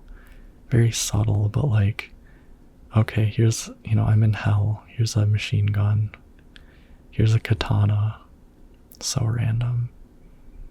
And don't even get me started on the unlockables. This game also has, I think, the best unlockables of the entire series. I think 4 has the worst unlockables and 3 has the best. You get a lightsaber, a flamethrower, a machine gun with infinite ammo, you get a beam. You get like telepathic light beam weapon that you use your mind, which unlocks a different ending. It's absolutely insane. I don't know. They really went off. They went off when they made this game. They really snapped and slayed. So inside this office desk is kept a rope. I don't know what kind of office this is, why you would need nothing but a rope in your desk, but I guess that's just part of the atmosphere. Okay, so actually I think now is when I visit the dance studio, and it ends up being fine. I'm sorry to ruin it, but I just hate this dance studio. Because of the monsters and everything, but you like get good kills if you go in there, so I don't know. You go in there and use the silencer. I don't really. Okay, I need to say something that I'm disappointed in myself about. Is that there's a really cool block mechanic in this game that I didn't even remember until I got to the hospital, like 2/3 of the way through the game. And so I fight like a noob when I do fight, but Rumen in Love, his 10-star guide, I watched his gameplay and he showed me a really cool trick where if you equip the shotgun and when a dog attacks you, when it jumps at you, block and then immediately fire the shotgun, and it's like a one-hit kill for all the dogs and you don't take any damage. So you block and fire, and you like block by pressing square while aiming. But yeah, the block mechanic is like essential to getting 10 stars because to kill a lot of the enemies you have to block their attacks and then, you know, shoot back. In fact, I don't know. Just thinking back, it doesn't really matter that much. That old familiar pattern is on a piece of paper stuck to the vending machine. Who the hell put it here? It's not like it's the latest fad or anything, right? I love like that every save point has like her internal monologue and you just see her just being driven crazy by this thing. But I also think it reflects on her character that like, yeah, it's confusing and frustrating her, but she's like not being driven insane. Like she maintains her attitude, you know, her personality throughout all of this without becoming helpless. And it seems like she's just learned to cope with things by being a smartass, and that she's strong-headed. A dog figurine, it looks real enough to bite. I think that maybe that is like a sign of her re-emerging fear of dogs, which is connected to the memories that she's having, the resurging memories. Part of it is that she's afraid of dogs. So, I don't know. Maybe I'm reading too much into it. She's also probably like just a little bit like on edge and paranoid for obvious reasons, and when she sees like a dog figurine, she's in trauma mode and she's like, okay, this is about to, you know, she's in fight or flight. I love that shot. I love that shot from the bathtub. I love the way the angles in this game, in survival horror games, will like show you what you need to do. I knew it, she says. There's blood coming out of the drain. And the Otherworld transformation here is, it's like in the first game when there's a part in the first game where you, and I think it's the only part where you watch the world transform to the other world instead of like passing out. And I think that was a version of that. And I always remember from when I first played that game that Harry describes it as, yeah, it's being invaded by the other world, by a world of someone's nightmarish delusions come to life. That was Harry Mason from the first game. They used his voice again. I keep forgetting to leave space for the cutscenes so I can do the voices. Oh no, not again. Did she do this too? She being Claudia. Heather is... okay. This is a part where I really want to pay attention to the scenery. So that fuzzy effect you have in this game, like if you saw that corpse and you'll see it again everywhere, is so interesting and cool. Like it was such a cool decision. The mummy-like thing in the wheelchair is just a doll. Or is it?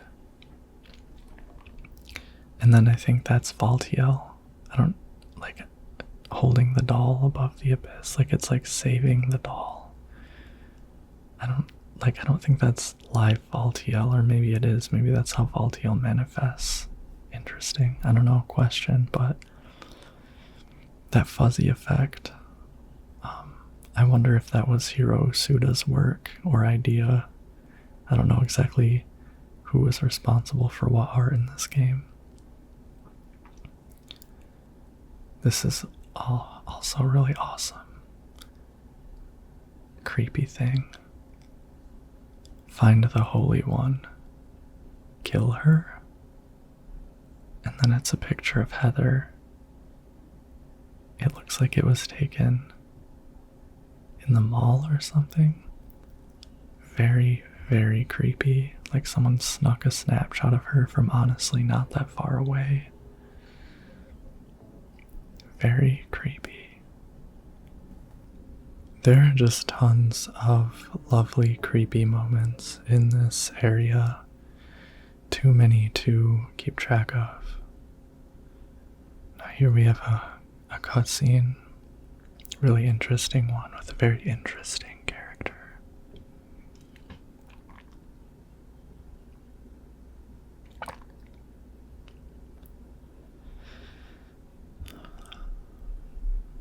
Heather, that's what you're called now, isn't it? And who are you? The name's Vincent. Don't forget it, okay? I'm on your side. So you say, but how do I know you're not with her? Her? You mean Claudia? Please don't lump me together with her. She was totally brainwashed by that crazy old hag. I guess crazy old hag is a bit harsh. She is your mother, after all. My mother? What do you mean? You don't remember? So Harry didn't tell you anything. I guess he hid the truth to keep you on his side, eh? That figures. He's a pretty sneaky guy. Don't talk about my dad like that. Sorry, I apologize. Please calm down. How do you know my father anyway? I know everything. I know about your past too. Then tell me what's going on. You don't know even that?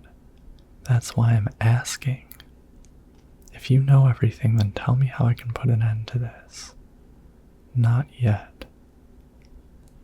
Why not enjoy yourself a bit longer? Enjoy? I feel like I'm going crazy. Doesn't this place get to you at all? Oh, it gets to me all right. I find it most fascinating. Wait, I'm not finished talking. I knew you were on her side. How do you figure? There's something wrong with you too. Get his ass, Heather. I love that scene. I love Heather getting mad in that scene. I also like to look at how the characters remark on what they're going through, because Heather, the way she puts it, she feels like she's going crazy, and she also says, doesn't this place get to you, you know? And it makes me think maybe it's not, maybe going through the Otherworld doesn't feel like super dangerous. Like maybe it's not like a primal fight or flight experience, even though the monsters are everywhere, you know? I guess because maybe it actually feels like a nightmare, or because this world that you're in this game is so intimately connected to, I don't know, people's psyches, or I don't know, some memory or something, that it might feel familiar and strangely safe, despite that it's not. Like it's, like on some subconscious level, maybe the character knows it's all make believe. That's just me speculating. I think ultimately you just have to suspend disbelief because, yeah. So here's the slurper. I think by far my least favorite monster in the series, and it's really funny that I just crept forward and that dog missed me with its attack. At this part I took a little bit of a wrong turn, so this alternate building area is kind of protracted. I think this is maybe the toughest. I think this is the toughest part of the game because of all the slurpers. On medium I mean, it's never it's never easy. I mean, it's never hard not to die, but if you're trying to avoid damage and kill monsters and get through this in a certain amount of time, it's definitely the hardest for like a 10-star run, because you have to balance like not getting hit by the slurpers, killing the slurpers, and getting through the place in enough time. Yeah. So this Otherworld looks very much like Silent Hill 1's, I think, the most of any part of the game, except maybe the Lakeside Amusement Park. But yeah, so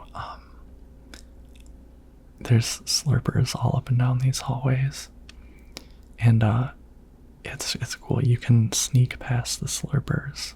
I think that light doesn't really bother them, sound does, so you gotta use the sneak mechanic. I think at this part I went over to see if I could do melee attacks on the slurpers. I know that you can do gun attacks on them through that wall, which is cool.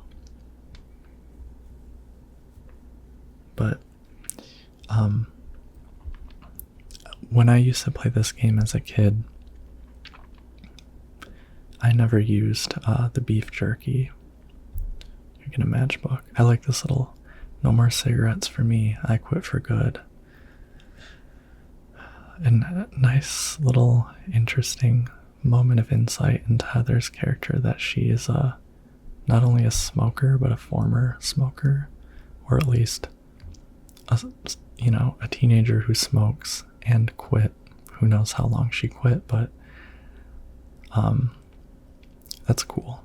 I don't know. It's cool to know about her, that she's not like a goody two shoes.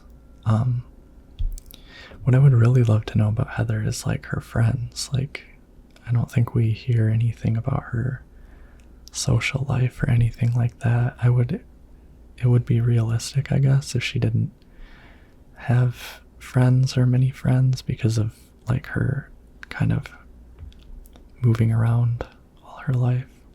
Oh, here's that "Flame purifies all" painting. Flame purifies all. By these remains may a person find the road to paradise. What a creepy, ugly picture. And I think that picture was also painted by Hiro Usuda. And thank you to the Gaming Muse for that wonderful video on Hiro, because I really appreciate her work now. Yeah, so I actually should not have gone that way first. I should have gone down to the first floor to get the liver. That's where I should have gone first. I'm pretty sure the slurpers are like less aggressive on normal mode, normal difficulty, because they were much easier to run past in this playthrough. They were just as difficult to fight. Like, they don't do too much damage. They're actually just very annoying to fight, because you get in a hit and then they charge you and knock you down and you gotta stand up, and it's very annoying. But again, I really have fun using stealth against them instead of weapons. And using the beef jerky as bait, that's a cool part of the stealth mechanic.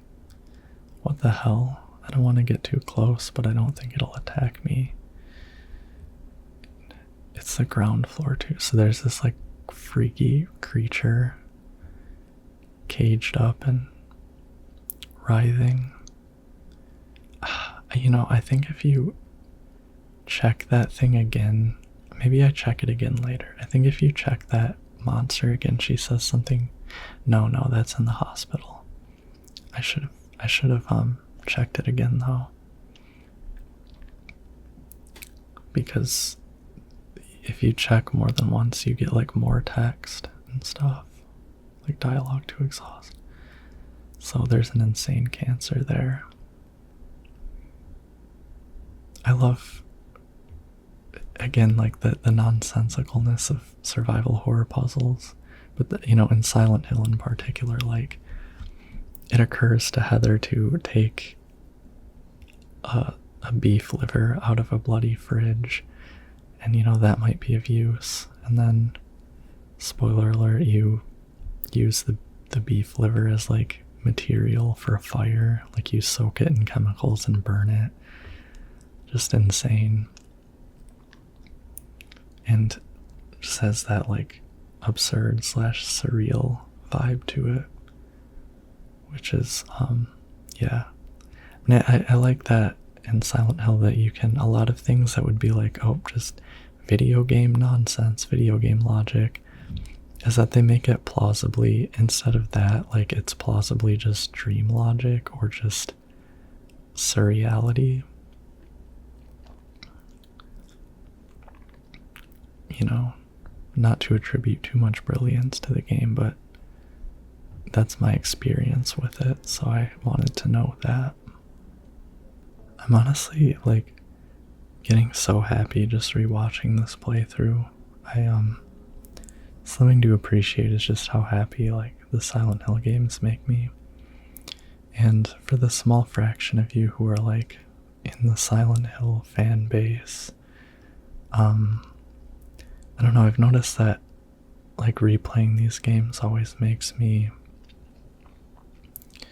kind of see new perspectives on it, and see, you know, I don't know, change some of my opinions and see new elements of it, because my particular problem is like being inside other people's minds and seeing what do they see in the series, what do they get out of it, what speaks to them. And I often get frustrated with Silent Hill fans because, I don't know, I feel like they have shallow interpretations or complaints about some things. That's a feeling of mine. I don't, you know, I'm not actually making that judgment. Anyway, I gotta read this fairy tale. The priestess accepted the king's request and went to the village gates, but when she saw the monster, she tried to convince it with words instead of killing it. Shut up, you, I'm going to eat you up. The monster didn't listen to a word the priestess said, but she kept trying to convince the monster to give up. It's wrong to eat people, you know. The monster grew very angry at this and attacked her, killing her with a single mighty blow. No beginning and no ending. I really didn't understand that story. It's probably some pages torn from the middle of a book. But yeah, what I was saying about my opinion too, I mean, to keep in mind is that I feel like any fan base, but in my case, the Silent Hill fan base, gets very judgy and bickers a lot with other fans, and of course that happens to me. I am very much in the camp of the like Silent Hill 1 through 4 are the only great ones and the only real Silent Hills. I mean, I really do actually kind of believe that. You know, I think that there were changes significant enough that happened when it was handed over to Western developers, to where I don't think it had the heart of the series anymore, even though I played those games and appreciated them. This room is a nightmare, by the way. There's items on the bed, and when you get it, a slurper pops out and knocks you over. And here you're gonna see my feeble first attempt in the game to kill a slurper, which is just trading blows. And in fact, sometimes just taking blows and then trying a few times. That's why I hate fighting these things. I've beaten this game several times, I've practiced, but I still have like no idea how to easily kill a slurper. I'd say maybe I would reserve my gunfire for them. That's the thing in this game, is it's the opposite of 2, where it's easier to get gun kills than fighting kills. So like, I don't know, trade-offs. But I don't know, like so yeah, this in particular is the part of the game that is just a nightmare to navigate, because all the slurpers, and on hard mode there's even more of them. What I should have done here was put some beef jerky down, but I didn't. Snuck past. Just a plain old vending machine, but Heather says she is thirsty. I should have examined that coin. It looks like it has a snake on it. Or maybe I'm wrong. It's like a money symbol that doesn't exist or something like that. Just another moment of absurdity. She opens up a can and there's a key in it. I don't know, there's some real like glitch in the Matrix moments in this game. Oh my god, story time. This game came out when I was like 10, and so did the Matrix Reloaded and Matrix Revolutions, and I had like, before I knew what fan fiction was, I had a fanfic in my head of Heather Mason being unplugged from the Matrix, but having her like her world altering powers, so she could turn the Matrix to the Otherworld as part of like their strategy, I don't know, to fight the machines and the programs. I know that I'm gonna know who does and doesn't listen this far into the video, because I'm sure I'm gonna get comments about that from anyone who happens to be listening at this point, which I really appreciate. Please leave me comments. Always leave me comments. I will never complain about having to talk to you, unless of course you are one of 2 detestable people I have met during my time on YouTube, one of which would not stop demanding me to like film in 60 FPS and stuff. Like, I don't know. And then he once asked, "Are you gay?" And I didn't answer because he was like already being a dick, and I didn't, like, I don't know, but I didn't answer, and he was like, "Well, I was just asking because I hate gay people and I think it's disgusting." And I was like, okay. I wasn't like offended or scared or anything. I was just like, why did you show your hand like so soon? And then there was the other guy who DM'd me on Instagram saying that my lips would look nice wrapped around his member. So this is the end of that fairy tale. The king and his people shed tears at the death of the kind priestess. God took pity upon the man, granting their wishes, healed the priestess. The priestess opened her eyes just as she had done every morning of her life. She went once more to the monster's lair. "Fool, you wish to die again? No, this time it's your turn." The priestess had come to defeat the monster once and for all. As the priestess was very, very kind, she felt sad about this task, but it had to be done. "Swords and spears won't work. Arrows and bullets will just bounce off. You can't kill me," the monster laughed. But the priestess used neither sword nor spear. She chanted but a single spell. "Tu fui ego eris." Do you know what happened then? The monster let out a huge cry and then died and vanished. Thus the villagers were able to use their gates once more. Everyone lavished their gratitude upon the priestess, and they all lived happily ever after. Tu fui ego eris. Weird writing. What was that? She heard a noise, a monstrous growl. This room is really creepy. It's like splattered with blood, inexplicably, with just tables and papers and sheets. And I think, oh, the slurpers are gone, thank God. Here I am creeping through. I don't think I realized at this point that slurpers were gone. I think on hard mode there is also a dog, excuse me, in this hallway, which is just a nightmare. Okay. The monster is gone, and I get to read the beginning of the fairy tale now. Once upon a time, there was a monster living at the gates of a village. It was a very scary and very bad monster. It would catch people and crunch them up with its big teeth. The villagers were afraid of the monster, and no one would dare approach the gates. Everyone was stuck inside the village. When the king heard about this, he summoned his knights. The knights eagerly rode out to defeat the monster. Ha, take that. Their swords slashed and their spears flashed, but the monster wouldn't die. The monster tossed the knights into its mouth one by one, horses and all. What was the king to do? He fretted and fussed and paced the floor, but could think of no solution. Soon after, the village priestess came to the castle. She was a very kind and good person. The king asked her to defeat the monster guarding the gates.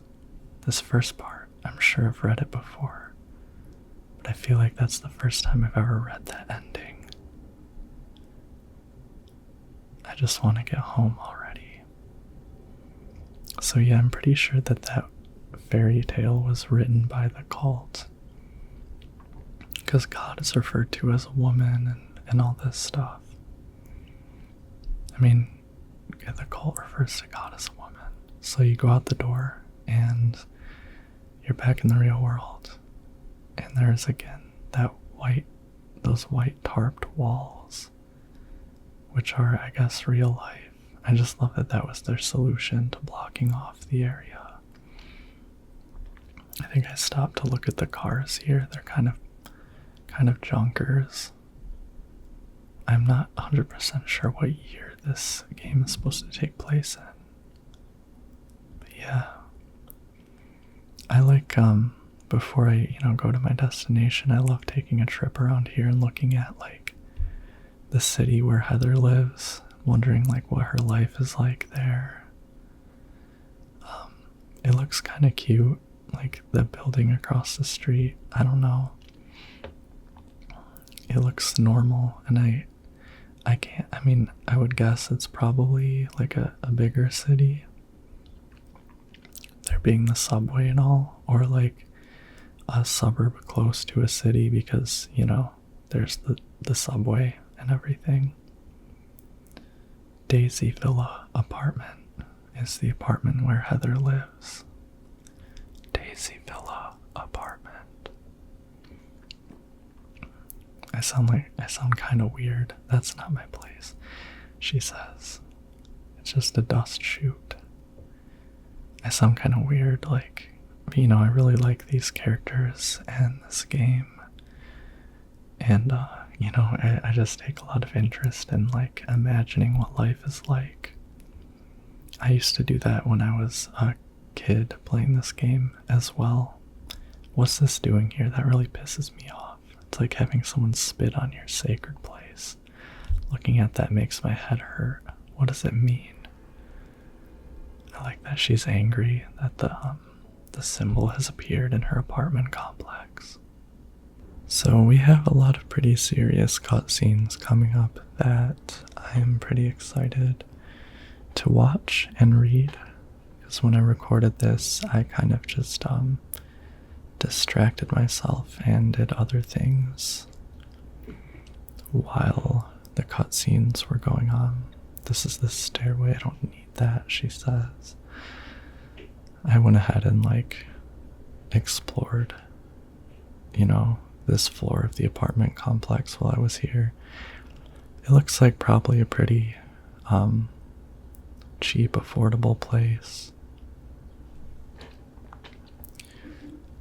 Okay. Get ready emotionally. Dad, I'm home. Listen, something really crazy is going on. I think we should. Dad? Dad?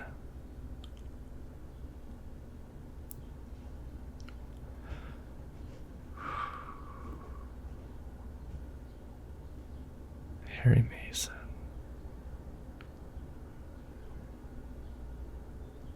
That's when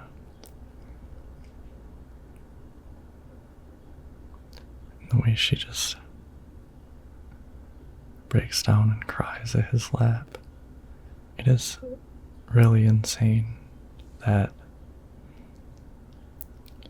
I didn't appreciate, obviously, when I was 11 how young Heather is, but at 17, having that long journey home and feeling like the nightmare is over, and then the nightmare culminates in the death of your dad. It's actually really serious and sad and terrible to have to think of a 17-year-old going through that, and that's part of this game, is like the pain being inflicted on a 17-year-old girl, how much of a burden she's expected to bear. So, time for Heather to confront the killer.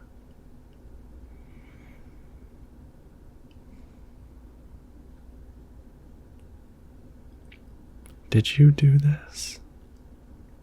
You're late. But why? Why? Revenge for 17 years ago, for one thing. If not for him, our dream would have come true. And then he took you away from us. I'll get you for this.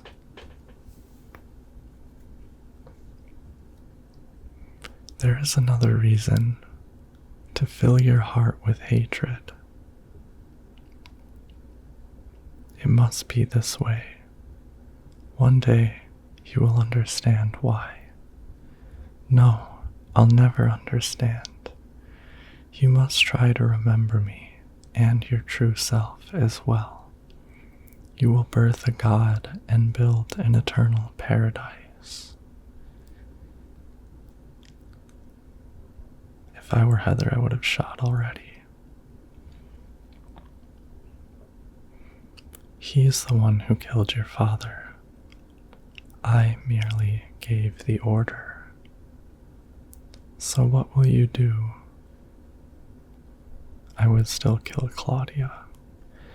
I'll be waiting where it all begins. In the town of Silent Hill. So, in the HD remaster of this game for the PS3 and Xbox 360, they redid the voice acting, which I did not care for, and you can't have the original voice acting. But one change I really did like was, instead of saying, I'll get you for this, Heather says, I'll kill you, you bitch. And I think that is a much more appropriate, a much more realistic thing to say in that moment. So, this boss is pretty straightforward. You have to shoot it in the back to get it to go down. You might be able to block an attack and counterattack, but the easiest way that I have found is just get it in the back with the shotgun. It'll fall to the ground, and then you can just wail on it while it's down. One thing to keep in mind is that if you get close to it, it'll do an attack as it gets up, so if you're trying to melee it or you're standing too close while shooting, it can get you. So I usually just stand back and fire the shotgun.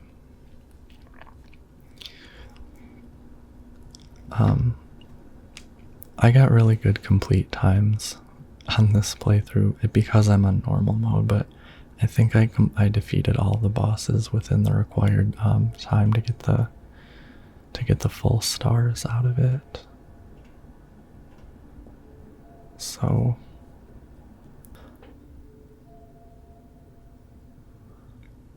I don't know what to say. Then don't say anything. I'm fine, so just get out of here and leave me alone already. Calm down. Calm down? How am I supposed to do that? My father is dead. He's murdered. Get out. This is all your fault. If it weren't for you, I'm sorry. Then go. If it'll make you feel better, I will.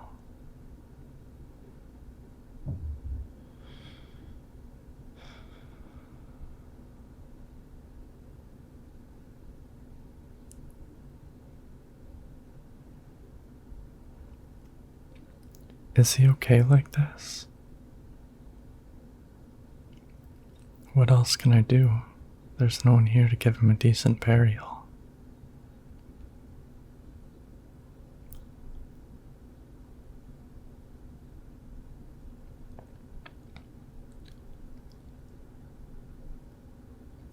I'm sorry, Dad.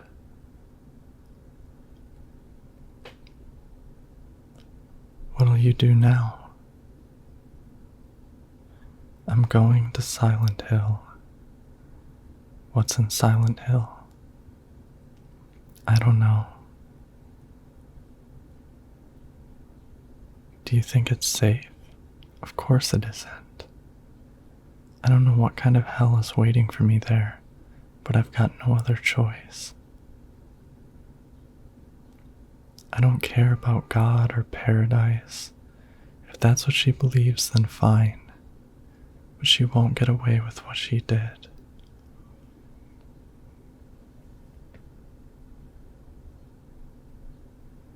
When I find her, I'll kill her myself.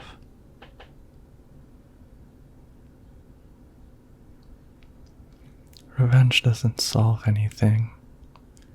Maybe not, but that's what I'm going to do. How are you going to get there? None of your business. I'll give you a ride. I don't need your help. Yeah, but it's too far to walk. Besides, I'm partly responsible for this. I'll bring the car around back. Come by when you're finished saying goodbye. You know you might die too. That's fine. Nobody's gonna cry over my grave anyway. I like learning that about Douglas. You learn something about him later in this game that I had totally forgotten about until I replayed it, but I think that being able to help Heather is kind of helping him reckon with his past and maybe heal, so I love this bit of dialogue here. I'll find that woman and make her pay. I promise I will. I wonder if my dad would be mad at me for thinking that way. I'll be back, Dad. I promise I'll come home soon. That's such a beautiful shot where you see Heather behind her dad's body with the flowers laying on top. I think it's this is one of my favorite parts of the game where you get to look around Heather's apartment and prepare to leave and say goodbye to your dad. Dad, I love that, what she says there. You told me you were the strongest man in the world. liar. They really went off in writing this text. I forget what the stupid text is called, like when you search something the text comes up. I wondered about that painting on the wall. It must be like one of Heather's childhood paintings or something. Which is cute that Harry loves her so much he's being corny and hanging up her childhood painting like on the kitchen wall, the dining room wall, whatever. Also, we get to see Heather's bedroom.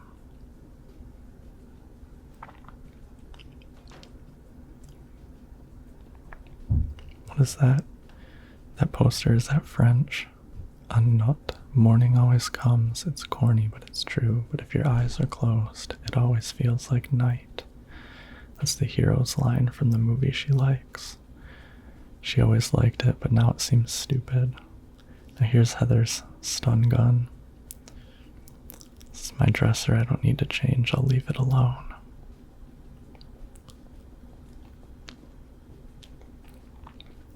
So, yeah, this is the point at which, okay, I don't remember when. Oh, those are her dolls from a garage sale. That's cute. She's still got dolls up.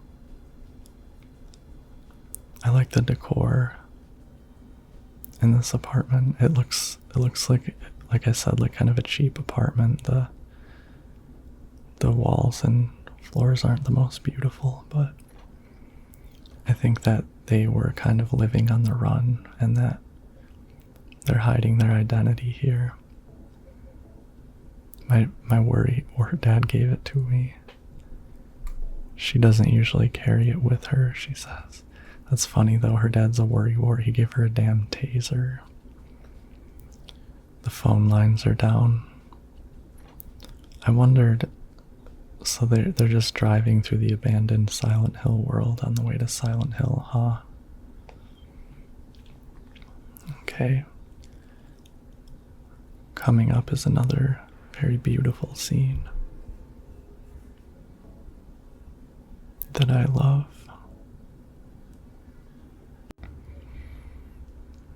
Okay. We have a couple more really nice scenes coming up.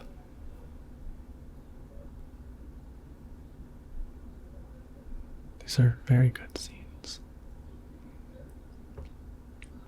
I just met some guy named Vincent. Vincent? He's a friend of yours, right? I'm not sure. He said when we get to Silent Hill to look for a guy named Leonard. And he gave me this map. What do you want to do? We can't trust him, but we've got no other choice.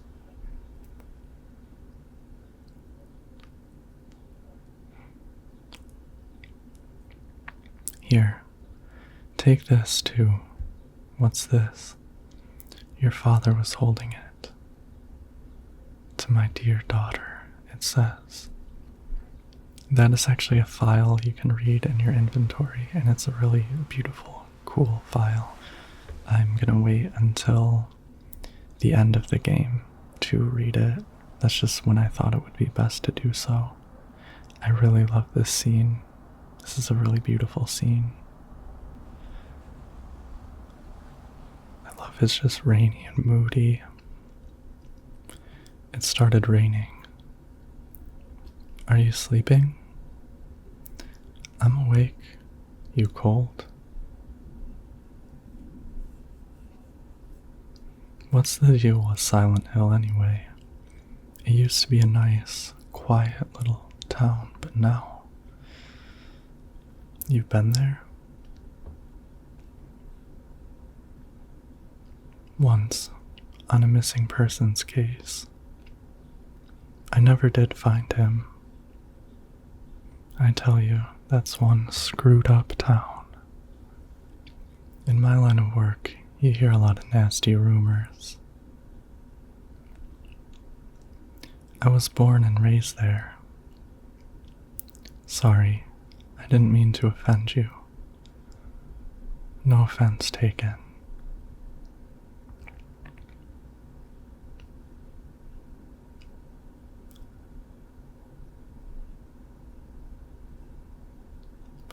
Anyway, I thought you grew up in Portland. What's wrong?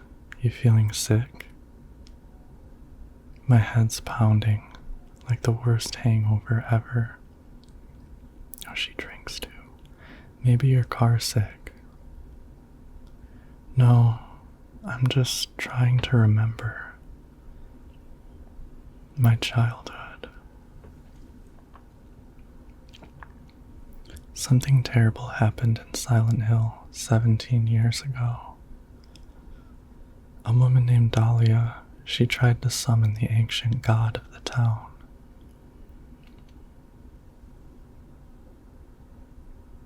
She offered up her very own daughter. That's crazy. Maybe so, but it worked. The girl gave birth to a god. Huh? You see, that girl had special powers. Powers? Her classmates called her a witch. She could make things happen with her mind. She could kill people just by wishing for it.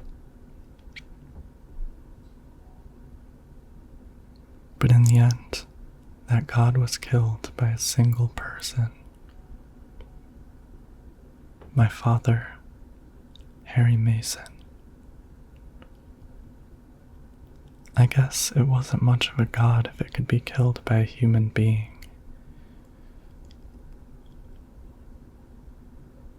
But I think Claudia is trying to do the same thing again. And I've been chosen as the sacrifice. You've got some kind of power in you, too.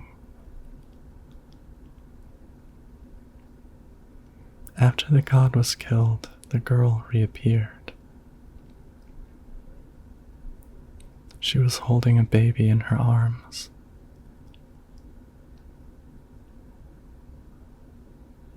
Before she died, she gave the baby to my father.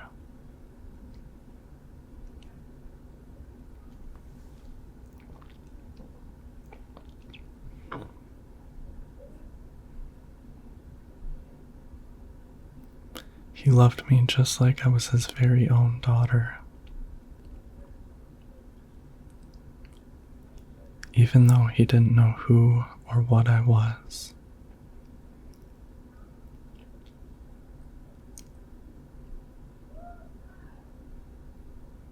It was so sudden.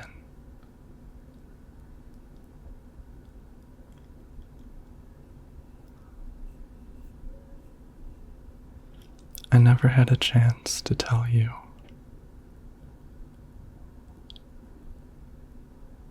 To tell you how happy you made me. That's so sad and sweet. I love that scene. There's like prosaicness to it. Like, yes, are you cold? Are you feeling sick? They're in the car. It's raining. You know, there's not a lot of that in the Silent Hill games. Not a lot of just casual, everyday moments outside of the horror. I'm gonna head for that Leonard guy's house. You check out the hospital. You got that map, right? Yeah. You gonna be okay alone? I'm not a child, you know. Are you sure it's not you who's afraid to be alone? You're right. I am afraid.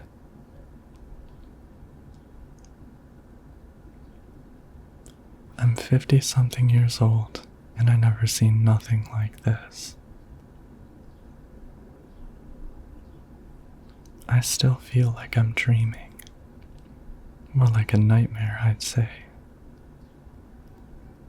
Yeah, I want to wake up and have a smoke already. Meet me back here when you're finished looking around the hospital, okay? Roger. one of those moments where it is kind of an ignorant decision to split up. I don't know if they feel they're working on some tight timeline or something, but Jesus, just go to Leonard's together and go to the hospital together. Also, I really wish you could go to Leonard's house in this game. That would be so interesting.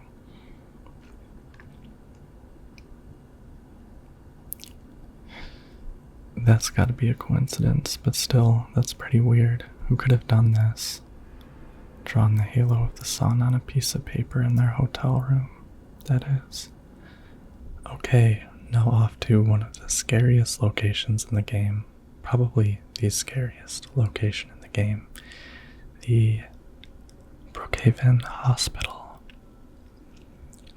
If you've watched my other Silent Hill Let's Plays, you might remember that I am always specifically afraid of the first encounter with a nurse. In the first 3 Silent Hill games, like, I always have to muster up the courage to enter the room where the first nurse is encountered. And I'm not sure what that is, if I just built it up in my head. I mean, certainly the nurses are scary. But the nurses, I guess the nurses in this game are probably the scariest of the series. Second scariest is Silent Hill 1.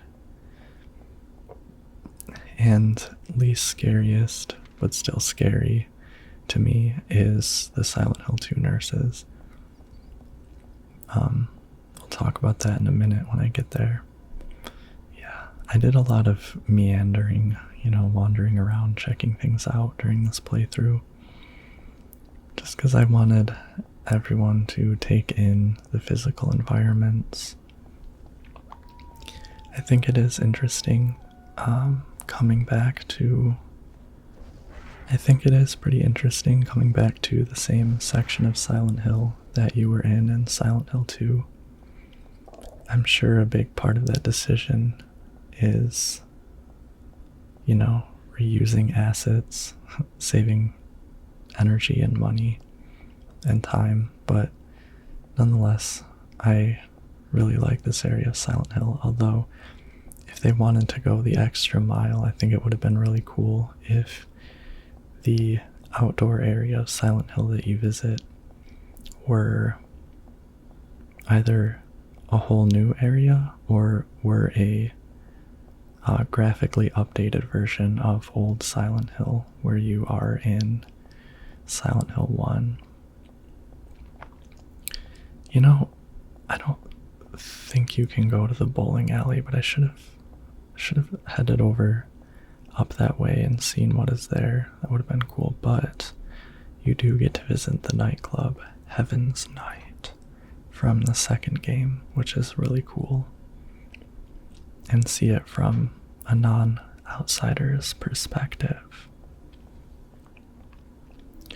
Shotgun shells, and then I love that neon that says Paradise and has that very cartoonish looking woman. Tourism pamphlet. I'd forgotten it, but it's true. Silent Hill was originally a resort town. Welcome to Silent Hill, a quiet little lakeside resort town. We're happy to have you. Take some time out of your busy schedules and enjoy a nice restful vacation. Row after row of quaint old houses, a gorgeous mountain landscape, and a lake which shows different sides of its beauty with the passing of the day, from sunrise to late afternoons to sunset. Silent Hill will move you and fill you with a feeling of deep peace. I hope your time here will be pleasant and your memories will last forever. Editor Roger Widmark. So here is the stripping pole. Then I'm gonna grab the beef jerky and stuff over here. It will be beef jerky time pretty soon when I get into the hospital. And you're just gonna have to wait to see what I mean by that. It's a flyer from the club, a woman with long black hair. The return of Lady Maria from 3 p.m. on the 7th. So Lady Maria, that part interests me because she has long black hair, and obviously Maria from the second game has blonde hair, So either that is indeed Maria, and she wears a wig, or maybe dyed it at some point, or Maria from the second game is based off of maybe someone that James saw or heard of in Heaven's Night while he was in Silent Hill, maybe being lustful or something like that, while, I don't know, not with Mary, or who knows.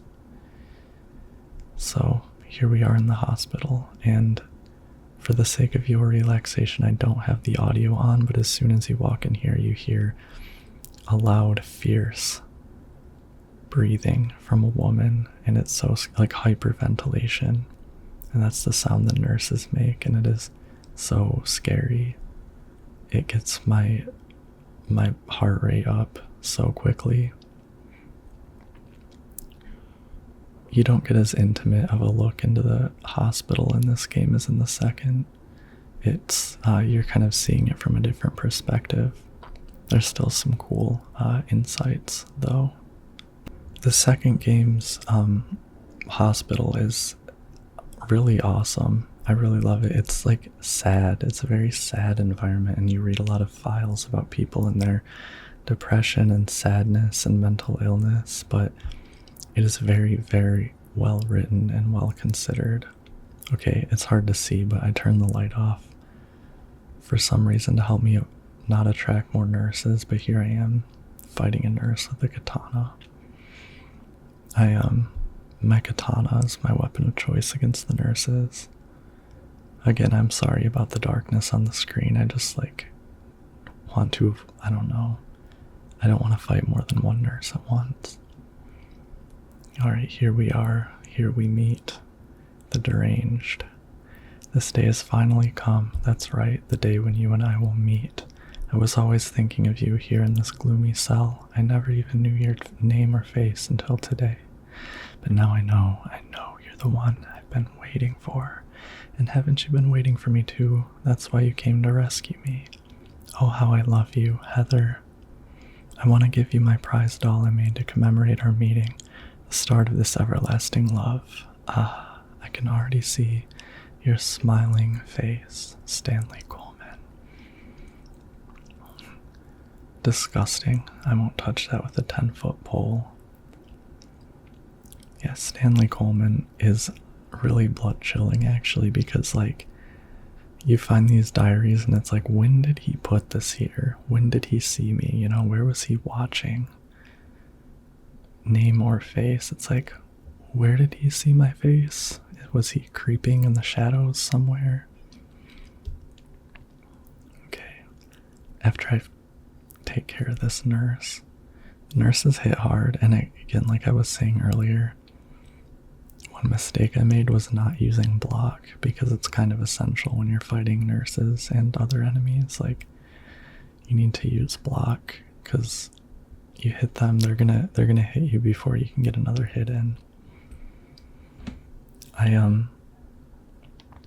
learned last year too that there actually is a block button in Silent Hill 2, but it was not emphasized as much, and it's harder to use. Food only, do not store drugs. That's a cute part. I wonder if it's okay to store health drinks, and she opens it, there is a health drink. I think it's there's a file here. It's a medical record for Leonard. Room S12, presenting mild audiovisual hallucinations, emotional instability, obsessive ideas, suspect mild schizophrenia. Basically calm and cooperative with a strong sense of justice, however, according to reports, becomes very violent when overexcited. The other one is for Stanley Coleman. Room S07, usually passive and cowardly, also egotistical, sometimes shows and acts an obsessive attachment to a particular woman. This has caused violent incidents. Use caution. That's so creepy. Stanley Coleman is such a curveball in this game. I wonder where he heard of Heather. Did Leonard tell her about her and he developed an obsession?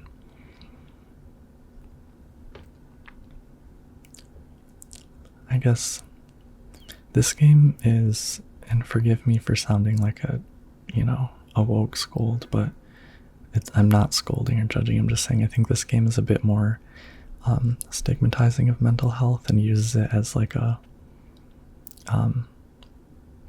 in itself as a form of horror. Like these deranged, crazy men are out to get you. God, I just get absolutely wrecked by these nurses. I'm so embarrassed. But in Silent Hill 2, as I was saying, you come across a lot of files written by people who are sad or suffering, or by doctors who are observing them. And they're just very, like, thoughtful and insightful. Like, I really can't praise the writing in that game enough. And that includes Angela's character. Like, it seems like they really understood what someone with PTSD is like. But in Silent Hill 2, the mentally ill people aren't scary. They aren't stupid. They just are who they are. Here's another Stanley Coleman file. The organization has me shut up in here. They mean to break my will, to make me forget about all that. But I'll stay sane even if they throw me in here with lunatics. How about if I stick this to the wall? That would be worthless. You can peel it off, can't you? That junk those nasty wenches won't stop using. If a thing has no meaning, there's no reason for it to exist at all, just as you exist for me. But why haven't you taken my doll with you? Ah, my gift must have embarrassed you. How cute you are, Heather. Stanley Coleman. So Stanley did something obsessional and stuck a bunch of stuff to the wall. The nasty wenches is interesting because the nurses in this game seem to be something that someone hates. They seem to be an image, a detestable image from someone's mind. But as I was saying, I like the mental hospital in Silent Hill 2 because when you go in there, you develop more compassion and reflection on suffering and such. And you can compare it to, God, how a lot of other horror games portray mental health, like in a very trite way that isn't very well researched, or it's like they clearly haven't read or talked to many people about mental illness, or just learned to write decently without cliches. But like in Silent Hill Origins, there's a sanitarium, which is funny because Silent Hill already has a mental hospital. And I don't know, it's just a lot of it is just very like cliche and ooh, spooky, the crazy psychos. Oh God, this part. Okay, another Stanley Coleman. You may not yet have realized your own true feelings, but you sense them unconsciously. And so you are trying to get closer to me. That's a virtue, the path to paradise. If the door's locked, opened it. Use the passwords for the prison gates. Doctor, I've forgotten his name. Anyway, that quack has it posted. He should be here too. I mean, 4 numbers would have been good enough, but he kept on going. Isn't it a shame I'm not there? Aren't you irritated? I long for you, but you're so cruel. Still, I want you, Heather. Stanley Coleman. And I think now we have the most deranged puzzle in the game. Pure eyes, blue like a glassy bead. You are always looking at me, and I'm always looking at you. Ah, you're too meek, beautiful, unspoiled. Thus I'm so sad I suffer, and so happy it hurts. I want to hurt you and destroy myself. What you would think if you knew how I felt. Would you simply smile, not saying a word? Even curses from your mouth would be as beautiful as pearls. I place my left hand on your face as though we were to kiss. Then I suddenly shove my thumb deep into your eye socket abruptly, decisively, like drilling a hole. And what would it feel like? Like jelly? Trembling with ecstasy, I obscenely mix it around and around. I must taste the warmth of your blood. How would you scream? Would you shriek, it hurts, as cinnabar red tears stream from your crushed eye? You can't know the maddening hunger I felt in the midst of our kisses, so many of them I've lost count. As though drinking in your cries, I bring my hopes to fruition, biting your tongue, shredding it, biting at your lips as if tasting your lipstick. Oh, what euphoric heights I would reach having my desires fulfilled like a greedy, gluttonous cur. I long too for your cherry-tinted cheeks, tasty enough to bewitch my tongue. I would surely be healed and would cry like a child. And how is your tender ear? It brushes against my cheek. I want it to creep up to my lips so I can sink my teeth into its flesh. I can't believe I'm reading this. Sorry.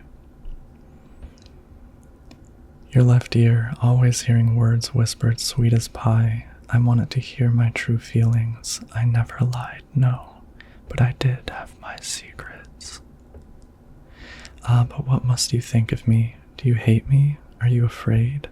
As though inviting you to the agony at the play's end. If you wish, you could destroy me. I wouldn't care. As you wish, you may destroy me. I wouldn't care. So, if you were asleep, welcome back. That was, you have to use that puzzle to solve the code to this door. And when I was a kid, I obviously looked up the solution to this online because I was like, what the hell? And when I looked it up, I was blown away. It's actually a very interesting puzzle. So the poem is about a face, and you have to look at this this keypad and transpose the parts of the face onto it. So like A is the lips. If you look there, the bottom, middle, I think that the eyes are 1 and 3, the cheeks are 4 and 6, and the ears are 7 and 9, or maybe the cheeks and ears are switched. But yeah, basically you have to press the keys in the order that like the blood drips into them, I guess. So I think it goes from the eye to the mouth to the, or eye to the cheek to the mouth to the ear, or something like that. But my god, is that an insane puzzle? I think, I don't know, in this, and so right now I have it like here so I can look up the solution and enter it in.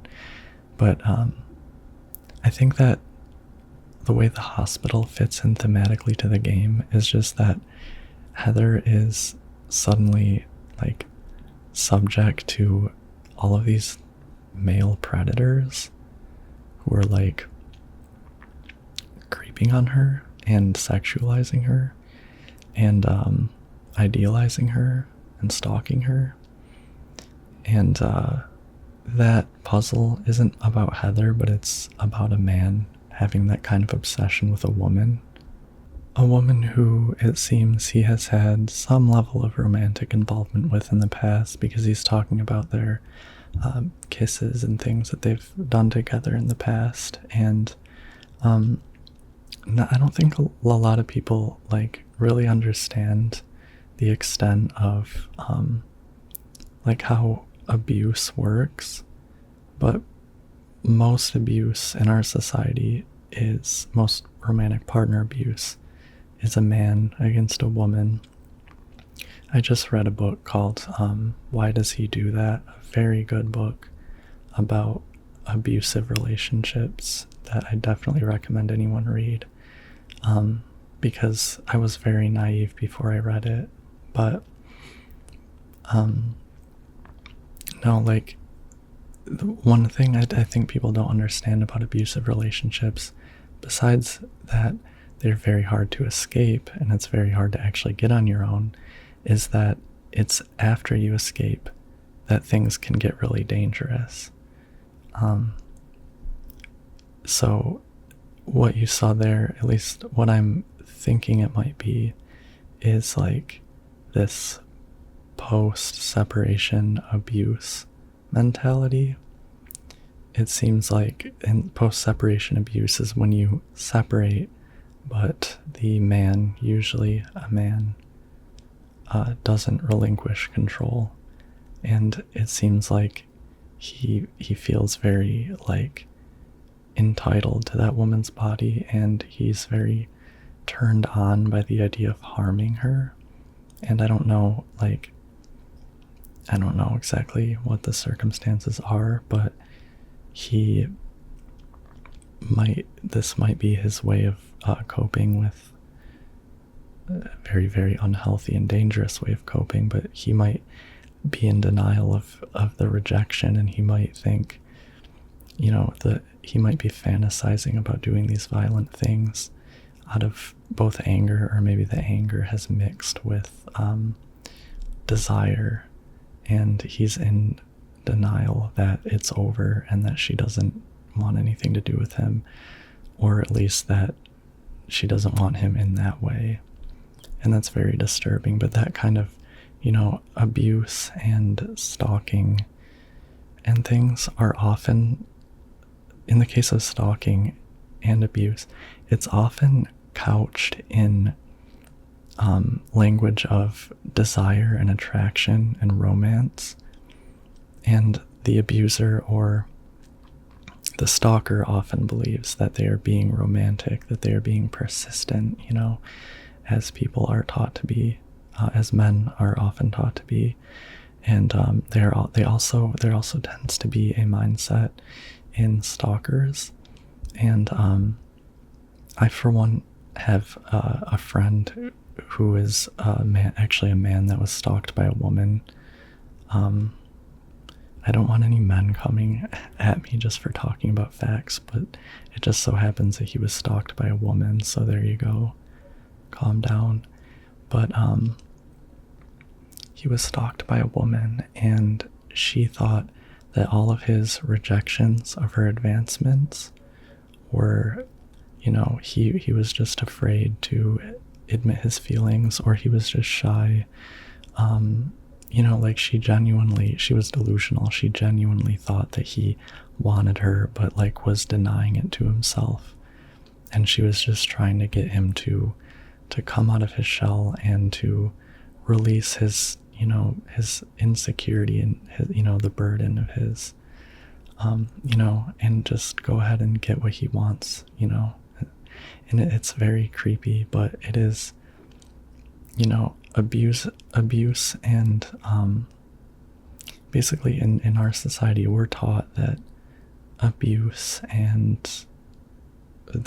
is love, and that the way abusers often think that the way they treat women is just how love works. There's a medical record here. Could it be for that dead guy? Background unknown, name, age unknown. Not admitted patient, found in poor mental state on hospital grounds and temporarily installed in room M4 at chief's discretion. Died late tonight from blood loss due to severed carotid artery. Was grasping own kitchen knife in right hand. Assume this was cause of neck wound.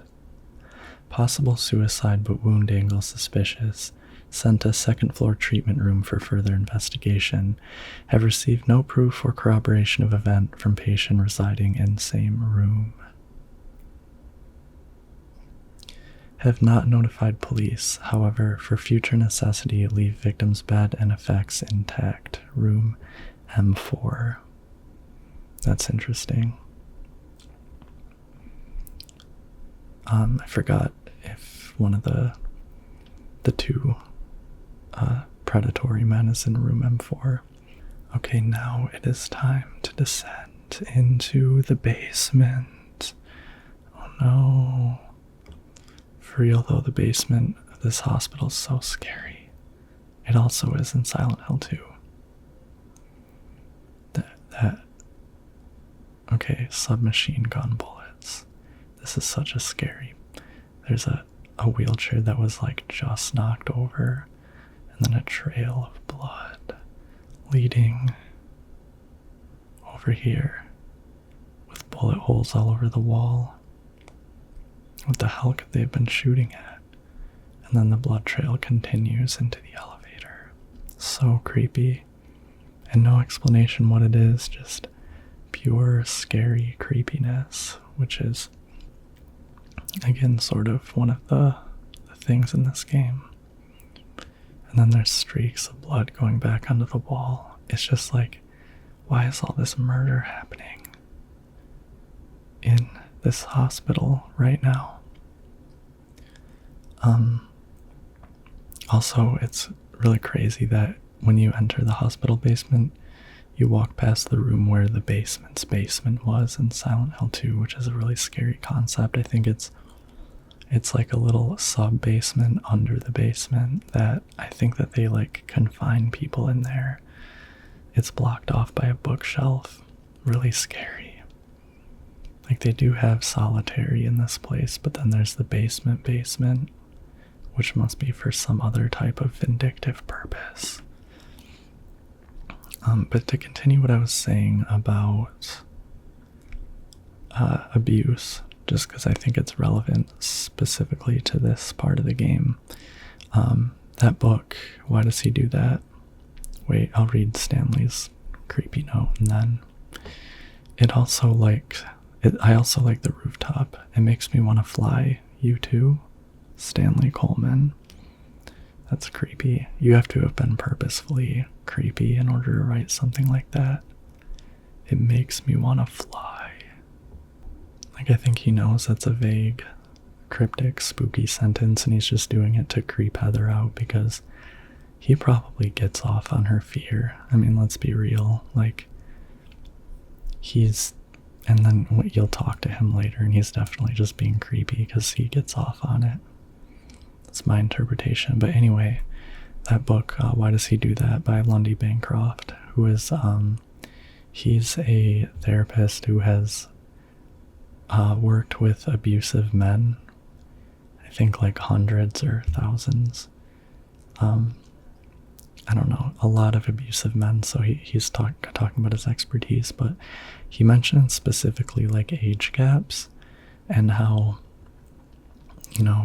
older men in their like 20s will sometimes, specifically abusive men in their 20s will sometimes seek out and start relationships with people who are like 16, 17 years old, and this very much has that like creepy age gap vibe where, they probably, Stanley gets off probably on the fact that she's so young. I mean, usually in most cases it's because like it's easy to take advantage of someone with far less life experience and maturity. And he asks this funny question where he's like, what does a 22-year-old get out of a relationship with a 16-year-old? Does he find her intellectually stimulating? Now, I talk about all of this. I'll get back to this in a second because this is, interesting too. There's a memo on the wall. Punishment for brutality towards patient, 12 hours confinement, dismissal policy no longer in effect. The trick is not to leave any marks, someone writes. The chief is a pervert. Christy would have been better off if she had been fired. And then, it's unlocked. The nurse, there's like one nurse in here, and I'm wondering, like, is that Christy? Because I think maybe the implication is that Christy got trapped in there, or Christy was confined in there and got, abused or something. Another Stanley note. Flowing freely, your ebony hair like the night sky, scattering fragrance. My heart clamoring in my chest like a storm, you trifle with it. Your pristine glance like a feast when you smile. My thoughts disturbed, my breath like opium, it drives me mad. Eric Jack, a great poet who conveys my feelings so well. I shouldn't have let this place get to me, but should never have gone crazy. But it's superbly enjoyable to drown in my love for you. But why won't you accept proof of my love? Don't stand on ceremony now. After all, you and I exist as one. What I give to you is the same as what I give to me. Stanley Coleman. God, that's so creepy. Writing his poems to her, like, I don't know. That's one way to be creepy, is just to be very, very effusively, like, in love with someone who wants nothing to do with you.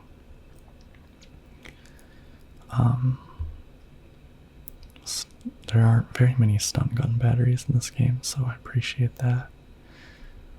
Alright, I'm gonna leave a save here right quick. So yeah, I think it's really creepy. And again, the idea of women being victimized and stuff is also present in that room, where it seems like the chief is predatory and he's talking about don't leave any marks. Like, he's clearly abusing the patients or something like that. Anyway, I could go on and on about the themes in the hospital. I don't hear much discussion of it, and I think it's, Silent Hill is known by its fans to be about quote-unquote real shit, and if you don't talk about these very real issues, which includes feminist ideas, you don't really appreciate the game. Teaching Despair, Hope House. Hope House, an orphanage on the outskirts of Silent Hill, but behind its false image is a place where children are kidnapped and brainwashed. Hope House is managed by the Silent Hill Smile Support Society, a charity organization sometimes called 4S. It's true that 4S is a well-respected charity that takes in poor children without homes and raises them with hope. But at its heart, it is a heathen organization that teaches its own warped dogma in lieu of good religious values. Mr. Smith, who lives near Hope House, had this to say: "Sometimes at night I can hear their weird prayers and the sounds of children crying. I went there to complain one time, but they ran me right out. Since then, it hasn't changed a bit."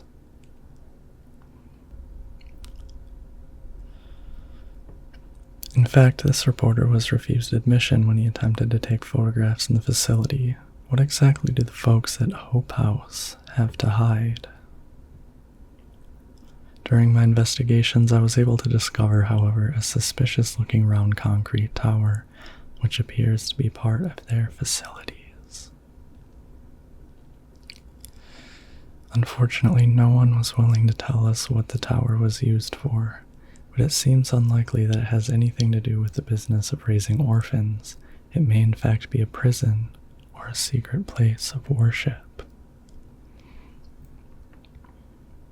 The cult religion that operates Hope House is known by the locals simply as the Order. It's a religion that is deeply interwoven with Silent Hill's history, but its worshippers' fervent belief that they are among the elite chosen people has a dark and dangerous side.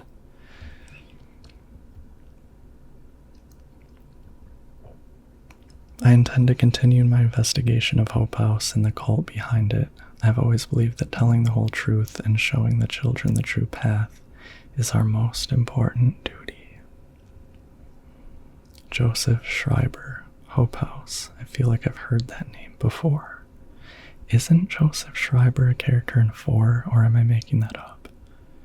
Anyway, Hope House and the concrete tower are part of 4. And fun fact, I read that the Order was a mistranslation, and also that the Order being referred to is like a sect of the Cult of Silent Hill, and that the Cult of Silent Hill doesn't have a name. Here we have Stanley's last letter. Goodbye, Heather. I'm sorry I wasn't able to respond to your love. It's all over. Leonard despises me because I made fun of it, saying it would come to this. If it weren't for his meddling, I would have been able to meet you in just a little while. Then I could have taken you to my world. A world for us alone, more beautiful than this one. And I'd been waiting for this day, for today, the day I'd see you, the day you'd save me today. Heather, watch out for him. Leonard is no ordinary guy. Farewell. I love you, Heather, my goddess. Heather, my lover. Heather, my... Sad.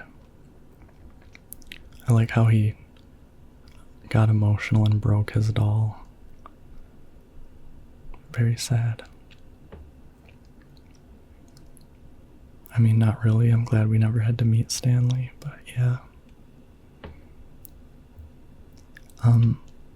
So the concrete tower, when I make my Silent Hill 4 Let's Play, I'll talk more about that because I have thoughts on it. Now the telephone is ringing in here. And finally, we get to speak to Leonard.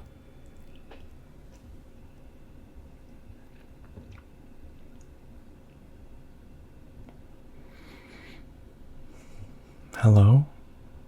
Claudia? No, don't lie to me, Claudia. You're always trying to run from your responsibilities. Have you come to apologize? Or maybe you still don't realize how foolish you've been. The salvation of all mankind. What a ridiculous dream. Well, just listen to me for a second. I've heard enough from you already. How did you turn out this way? Where did I go wrong? Listen to me already. I'm not Claudia. You're not Claudia? My name is Heather. Heather?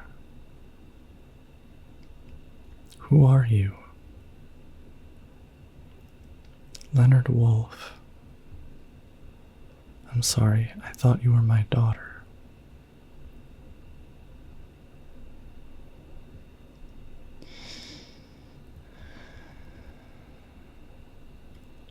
Claudia is your daughter? Oh, so you know her, do you? Are you one of her followers? No, never. When I find her, I can feel the hatred. What? Behind your words, the anger. You plan to kill her, don't you? I'm sorry, but she killed my father.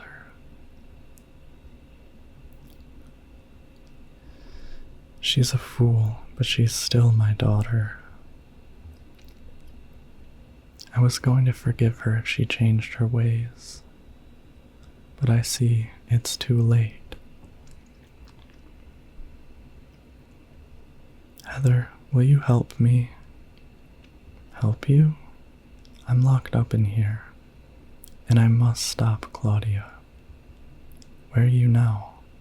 I'm not sure myself, but the door is at the end of the hall on the second floor. I think I can be of help to you. I have a seal. Please. A seal?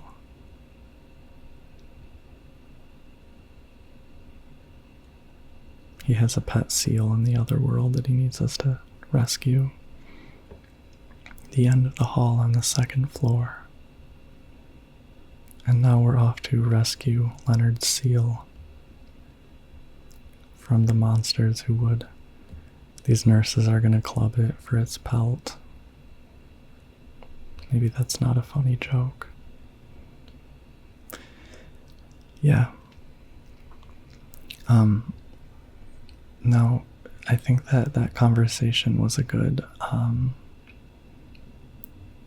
was sort of illustrative to what I was talking about earlier about how many abusers think that the way they treat their partner is how love works, because, I mean, you could see there that, but you also learn that Leonard was a very abusive father. And the line that really stood out to me in that phone conversation was Leonard saying, "She's a fool, but I still love her," or "She's still my daughter." You know, it's like the mere fact that you love someone is not enough. And just feeling love doesn't mean that you are, I don't know, doesn't mean that you are embodying love. You know, is love just a feeling or is it about behavior? This part is, so I walk into here, this long, nonsensical series of hallways. This is such a cool transition into the other world. Very creative. I like in this game the ways they came up with to transfer you to the other world, like, you know, going down an elevator and getting into a parallel elevator. The other one, I guess, was just it changing, but then this time you have to physically pass through many hallways, and there's some creative ones in Silent Hill 1, like when you go through the door in the school courtyard, you go down and then you come back up and you go through a parallel door. And then there's in the hospital, like the fourth floor appears after you've tried the other ones, and then you basically walk through a door, it locks behind you, and you're in the other world. It's cool stuff. Just creative. And this is, you know, I got a little bit lost here. I always forget like which way I'm supposed to run, so excuse the meandering. But I like that you have to put like physical effort into wandering in order to like, you know, it feels a little tedious, but that's kind of the point. When I was a kid, the themes of abuse in this game went right over my head. I mean, I vaguely understood them, but now that I'm older and I kind of know more about it, this game really is a very serious, dark, deep game about trauma. And even though it focuses on, you know, the plot, it's really about like trauma. This picture, this one doesn't make my head hurt, but I know this one, it must be, oh, this is so cool. Still has an unusually high fever. Eyes don't open, getting a pulse, but just barely breathing. Why? What is keeping that child alive? That's Lisa from Silent Hill 1, my favorite character. What the hell? Was I daydreaming?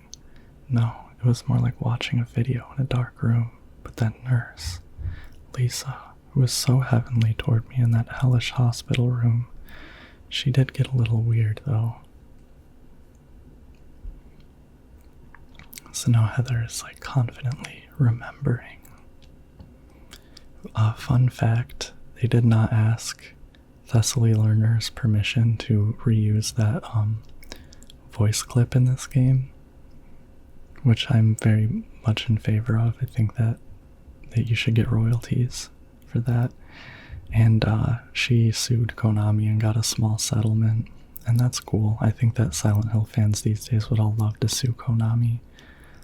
There's Valtiel turning the valves, which are symbolic of the cycle of birth and rebirth. And there's like, did you see that? Like, there's like a woman's body suspended above him. I find that really interesting. Like, I think the idea is like the woman being the birth giver and etc. Now, look, the hospital underworld in this game is absolutely crazy and beautiful. And this is that fuzzy effect I was talking about on the walls. It's like the walls aren't even real.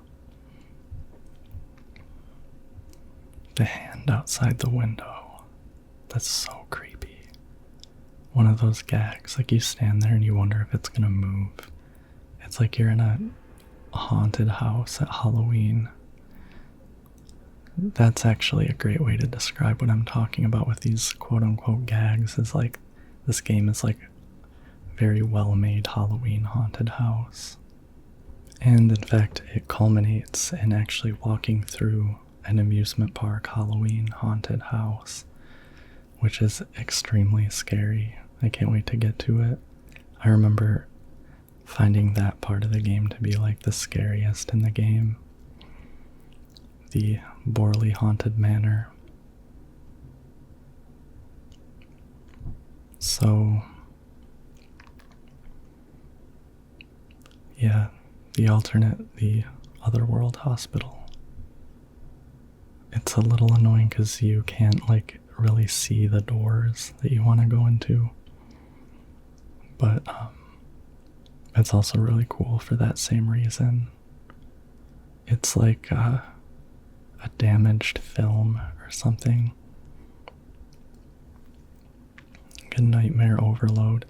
And I do appreciate how, like, they made a completely different Otherworld hospital for this game. Like, you know, they reused the environments from 2, but they didn't, like, cut corners and just, like, have you in the same version of Silent Hill 2's hospital Otherworld. Like, this is Heather / Alessa's Otherworld. There's a corpse dripping blood into a bucket from the ceiling. And I need its blood. There's a dead body. And for what? It looks like a full-out bloodletting, she says. I believe that's what it is, because I need to use that blood, and I need to go find a container for it. Okay. This is where we encounter more slurpers. Shout out to the amazing, this beautiful angle. This room is really cool. The red light from I don't even know which source. It has, like, solid walls, but equipping my beef jerky. It's really cool. I didn't even consider, like, when I was a kid, equipping it and just clicking R3 to set down some jerky.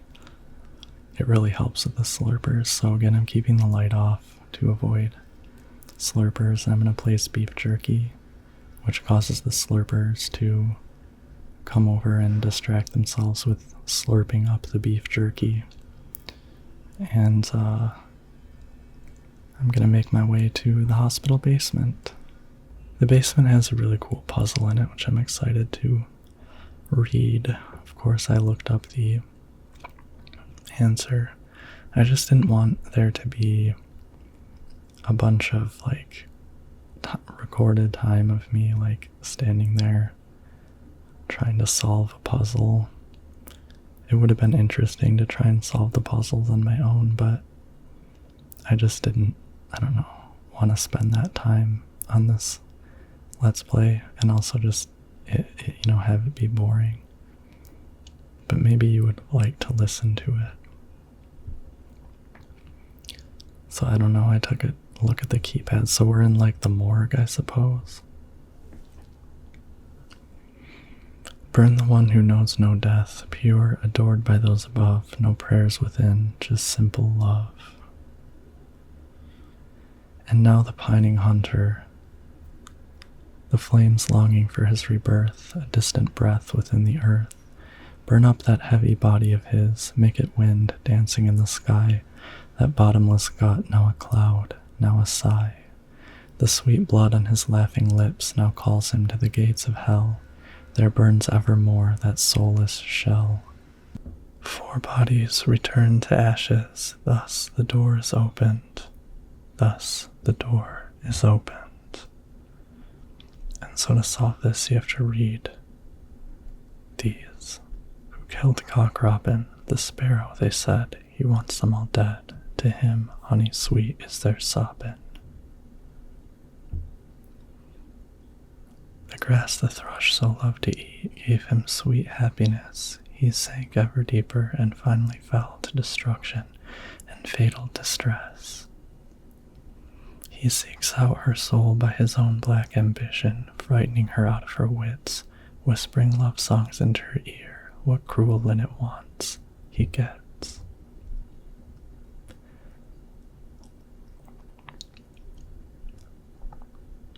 The lark's child lost all his words and walled himself up all the way, heart and mouth both locked up tight in a cage where none want to stay.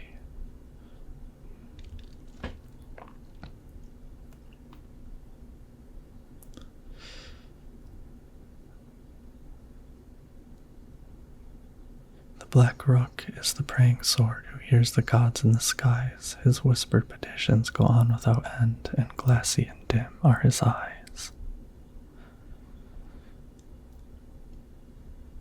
The wren with pure heart as yet unrefined makes us laugh with his feeble lip smacking, but still we all know he shall never grow old, and he knows not how much he is lacking.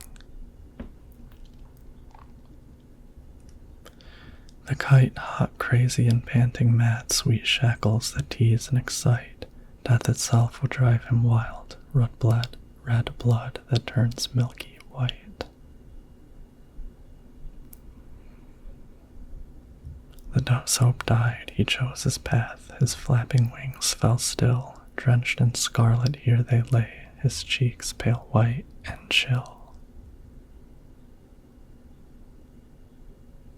The owl who forgot the sky, resigned to his poor earthbound state, hungry or full didn't matter at all, he ate and he ate and he ate. The owl is my favorite one there. I actually studied poetry and I think that the rhyming in those little poems is incredible. So full disclosure, we just skipped like 24 hours into the future with this audio recording because I needed a break, and I think either one of my neighbors is playing ambient music or that's just the helicopters from outside, but I actually kind of like the ambient music and find it kind of relaxing, so I'm just gonna record this with ambient music in the background and hope you guys like it. So basically you have to use the numbers on those beds in the poem to figure out which birds the poem is referring to, and I guess you have to find out like which birds are burning in hell or whatever. But yeah, there's a cremated key on the inside, and we had to take that cremated key. It really was kind of hard work reading all those poems. When I, a little behind the scenes, when I recorded this, I thought that I could read out loud much faster than I can. And I guess I was just reading it in my head and thinking, okay, that's long enough, but no. So I kept having to draw out the video clips to make them longer so that I could read, and reading fast. And I personally get ASMR when someone reads or talks fast and soft speaking, so I didn't mind having to read fast because I don't know, I personally would really enjoy that in an ASMR video, but we'll see how you guys like it, I guess. So here I am, creeping again to avoid a slurper. I don't think there's actually any monsters in this hall right now. I think when I go into this room, I'll come out and there will be my old buddy, the slurper. So there's a telephone ringing in the locker, and let's see what they have to say.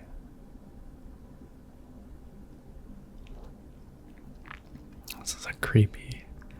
I remember I actually really liked the voice acting for this part too in the HD remaster. I think the other type of voice they chose was really creepy. It reminded me a little of Heath Ledger's Joker. So, but I still prefer the original. But okay, she answers the phone. Okay, let's go. Happy birthday to you. Happy birthday to you. I think I'm singing faster than him. Happy birthday, dear. Oh, I forgot your name. Who are you? Oh, okay, thanks. Happy birthday, dear, who are you?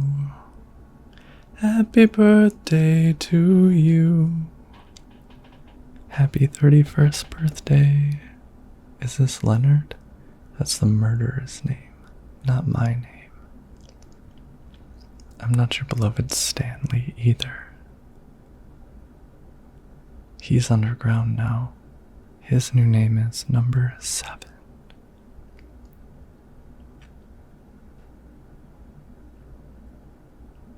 But don't worry about that now. It's time to celebrate your birthday.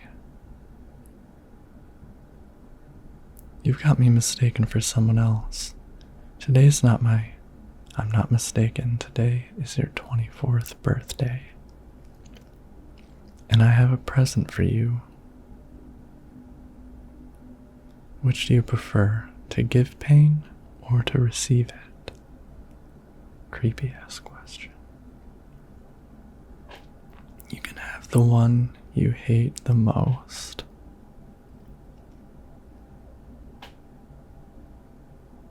Happy birthday to you. I think maybe he sings that part. But you're wrong. It's not my birthday. Oh, but Heather, it is. If only you knew. There's nothing coming from the receiver. Well, duh, the phone's disconnected. That's creepy. I really hope that my singing, my hideous singing, scared you and woke you up, because you really need to be paying attention to Silent Hill 3 right now. It's one of my favorite games. Oh, this part. Why is my light on? There we go. Actually, the more I look at it, the more pitiful it seems, like a child locked up in there with no chance of escape. There's just this thing writhing inside this locker. So yeah, the point of that room was the plastic bag, but that convulsing thing in the locker, again, I just really dig the tremors and convulsions that all of the monsters and living beings have in this game. I don't know exactly what the significance is besides it being cool. So here you see me I planted some beef jerky because there's a slurper in here now. And that slurper will come over and suck on the jerky, leave me be. So yeah, now now that I have that plastic bag, I can go retrieve some blood. I think that's where I'm headed next. So you have to fill a little sandwich baggie with blood. Just another day. I like how in the Otherworld, like for no reason, there are like bars on the elevator door that like slam down to secure you. It's funny. It's not like raw, it's like a feature that's been added. Oh my god, it's this room. Okay. The infamous mirror room of Silent Hill 3. If you haven't seen this before, hold on to your butts. The door is locked, what the hell? Now I just look in the mirror, there's like streams of blood coming out of the sink. And it starts in the mirror, but it continues on this side, and look, Heather's reflection is becoming bloody and covered in like red Otherworld fuzz and darkness. This is such a spooky, scary moment. But it hasn't even gotten scary yet. So yeah, I just love that, the way it spreads. Like an infection. I think that the movie took that. Okay, look. Your reflection is no longer moving with you. And now this room is just... Okay, so the movie definitely took the design, like the transformation into the Otherworld it took from this game. Because in the movie, that's what happens. Like, especially there's the part where the janitor like puts his hand on the wall and the like bloody, like these like veins of rot spread across the wall, and I think that's what was happening. That's what they were copying, was that mirror room there. It's cool. I liked the movie visually a lot. I don't like the movie, but I really like the visuals of the movie. The second one is really bad, but I don't even have to say that. Okay, so time to use my sandwich, my plastic bag.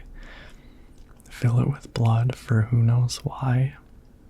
I like that often you don't know that you need these items before you do these ridiculous things, so I like that it occurred to Heather to like go back to that room and take a plastic bag out of the garbage and fill it with blood before she even knew she needed it.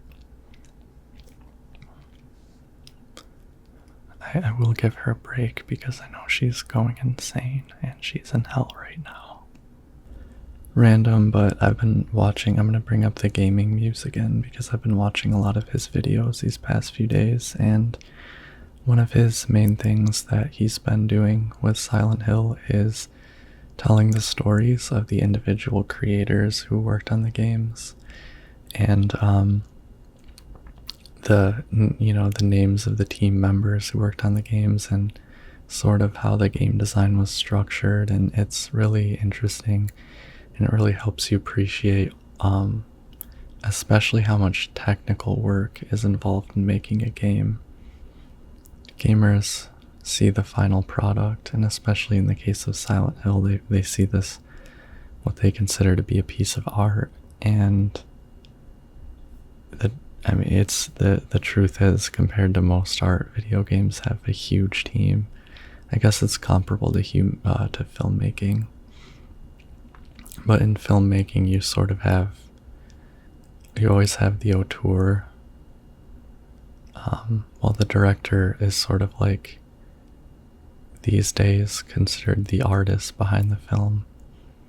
But video games, you don't have that nearly as much.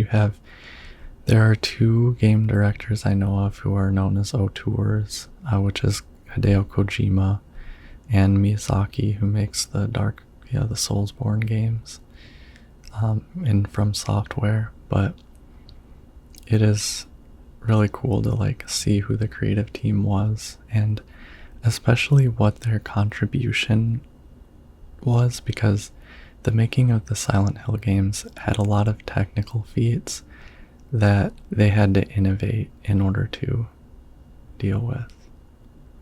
Please use extra caution with the patient in room 312. He should still have his religious freedom here in the hospital, but he shouldn't push his faith on others. I'm a victim too. Rumor has it he got here by stabbing someone over a religious dispute. P.S. It looks like the rumor is true according to the head nurse. I do think he's a good person otherwise, though. Easy to deal with. Oh, I finally understand what he means by that P.S. in that memo. Oh my god. Oh my god. Okay, what he was talking about was the people being abused in solitary confinement. He was talking about the chief. The chief is a good guy, and that's really brilliant because, like, I think what he's doing is basically like easily dealt with. I think implies like a cover up, and he's a good guy otherwise is like them making excuses for him abusing them, like he made mistakes, he has his flaw, but he's a good guy, and he's the chief. Remember, he's in a position of authority, and that is like textbook rape cover-up language. Like, easily dealt with means it's much easier in an institution where there is abuse going on, overwhelmingly usually men against women or children, and the person doing it is a good guy. Like, you don't see him that way, and that's how it works. Is like you see abusers' good side, and they're usually very good at presenting a civil thing and in acting calm on purpose to make their victims look crazy. I'll continue that after this memo.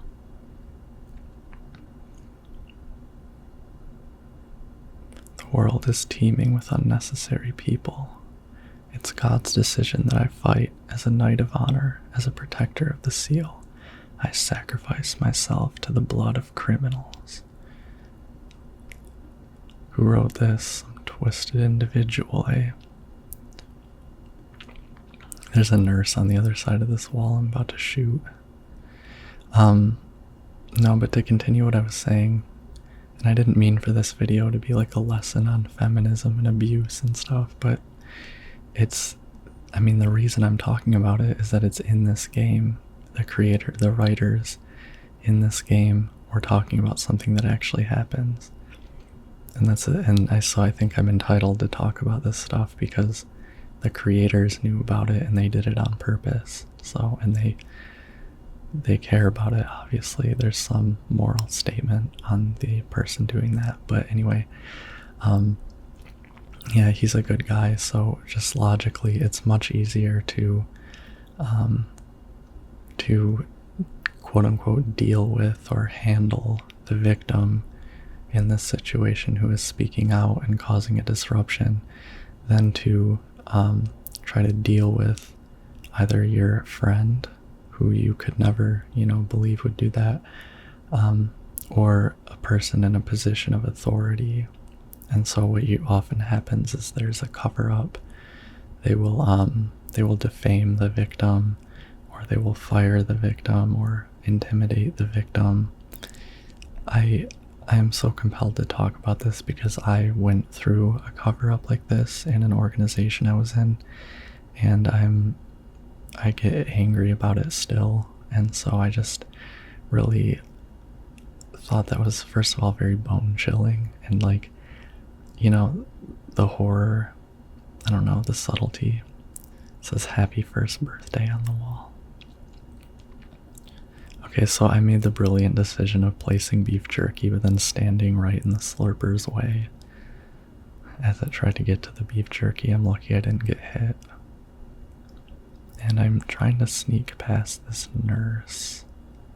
Yeah, I managed to sneak past all those enemies. But I turned my light on and I think that nurse noticed me. Yeah. Oh fuck. Yeah. That's a great idea. Stomp on the slurper like that's gonna do anything. But here we are at the end of the hospital. Well, close to the end of the hospital. There's this altar set up. The title is Lost Memories. One characteristic mentioned only in rare documents and dying out in the modern age is that of the ritual sacrifice.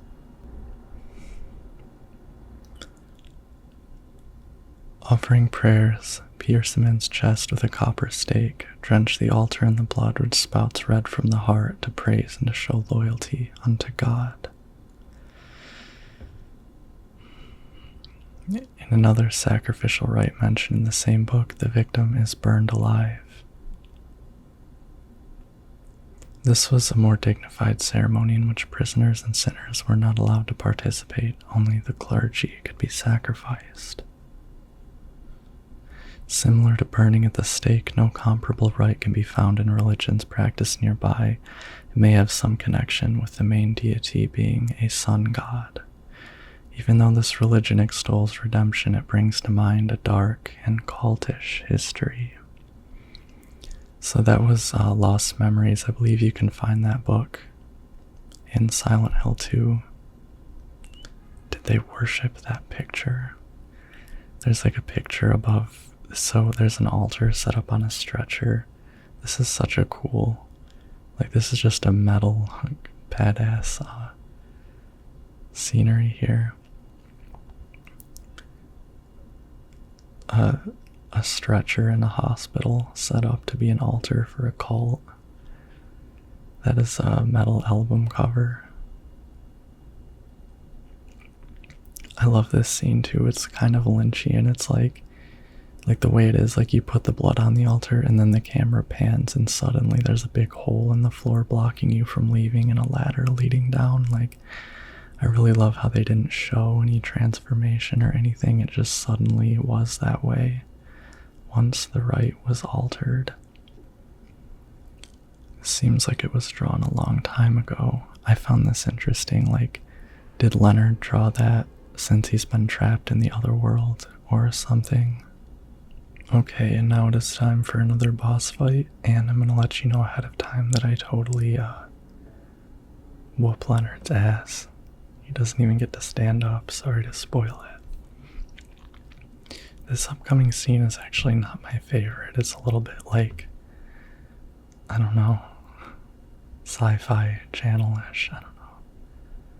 Like a silly kind of action movie confrontation with a villain, but I forgive it. It is, this is the first game where there's like a charming character, which is Heather, like comic relief. The other games are so serious, which I love and love that, but but I do appreciate having someone like Heather. Sorry if my throat clearing was scary. I think it sounded fine, but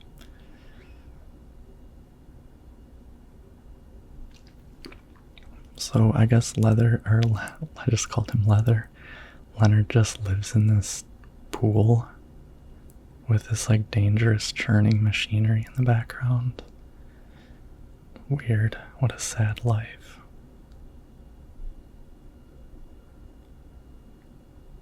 Heather? Yeah? Leonard, where are you? Thank you. Now I can finally leave here. Now Claudia's ridiculous dream is over. Well, I guess it's time to dispose of her. The salvation of all mankind. Ha! Why must we reward even the unbelievers? What are you talking about? About our plans, of course. It's true that God is merciful. I love that canopy there. But first one must be chosen. Only we who hearken to the voice of God will be given the keys to paradise. Don't you think so, Heather? Yeah, sure. Go ahead and think whatever you want. What do you mean by that? I mean that I don't think the way you guys do. I don't want any part of that kind of paradise. You're an unbeliever? You deceived me? I didn't deceive you. We were both just wrong about each other. I thought you were a normal person. So you tried to trick me so you could run off with my CLA. Hectic, or heretic, you plan to destroy God. I told you I wasn't trying to trick anyone. What is this seal thing anyway? Don't play innocent. You can't fool me anymore. The seal is mine. I was appointed by God to be its guardian. The only thing you'll get from me is a gruesome death.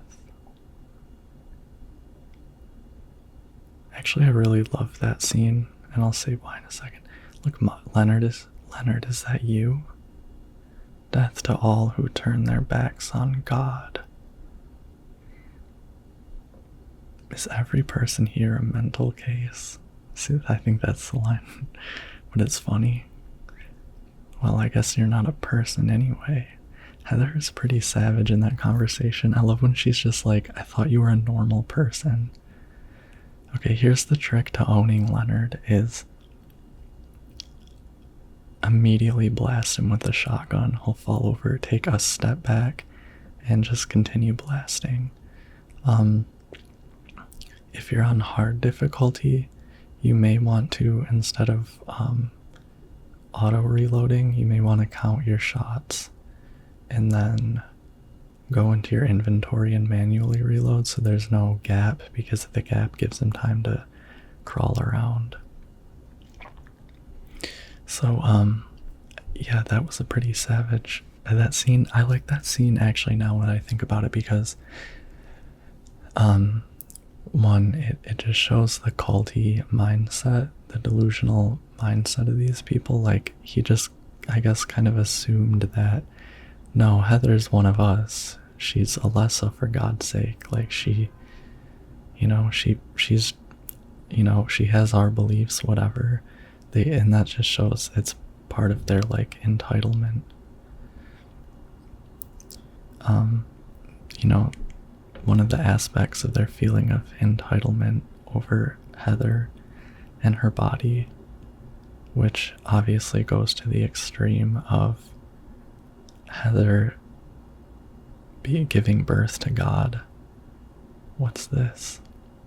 The talisman, the seal of Metatron, which weirdly you have to actually read up to know that in the first game that seal being placed everywhere was Alessa's attempt to keep God at bay.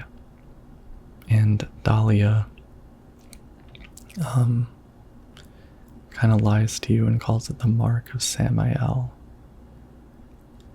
and says it's an evil thing, so she's trying to get you to stop Alessa from, leaving it anywhere. But yeah, it shows his delusionalness, which is also a delusion that all types of controllers have over their victims, and just over, people they like stalkers and stuff, people they feel entitled to in some way. But yeah, so there's that I love it, and I just love like Heather being like, I thought you were a normal person. Because I love the insult of, using normal and not normal as insults. I also like when Heather says, we were both just wrong about each other. That's such a mature outlook, because Leonard has this really controlling, I want to say immature, but I think it's just controlling and delusional, like, you deceived me thing, which is like sort of a victim complex that controllers often have. And she's like, no, we were just wrong about each other. Why did you send her to my father? Was that wrong? It's your fault that but surely it's a good thing. It means he was one of God's beloved, no? Those who mock God will never receive salvation. You'll go to hell, Vincent. You'll never feel the joy of God's everlasting paradise. And you think God is going to save you? Ha! What do you know anyway? I know about the pleasures of this world. And I want to find my happiness while I'm still here. You hated your father, didn't you? I saw the way he hit you, kicked you, and made you cry.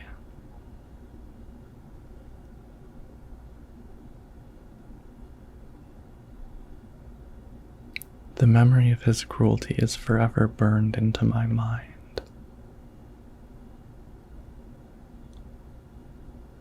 Yes, and that's why we need God.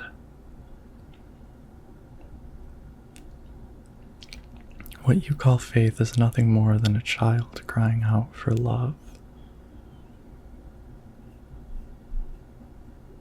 That's why you're all alone.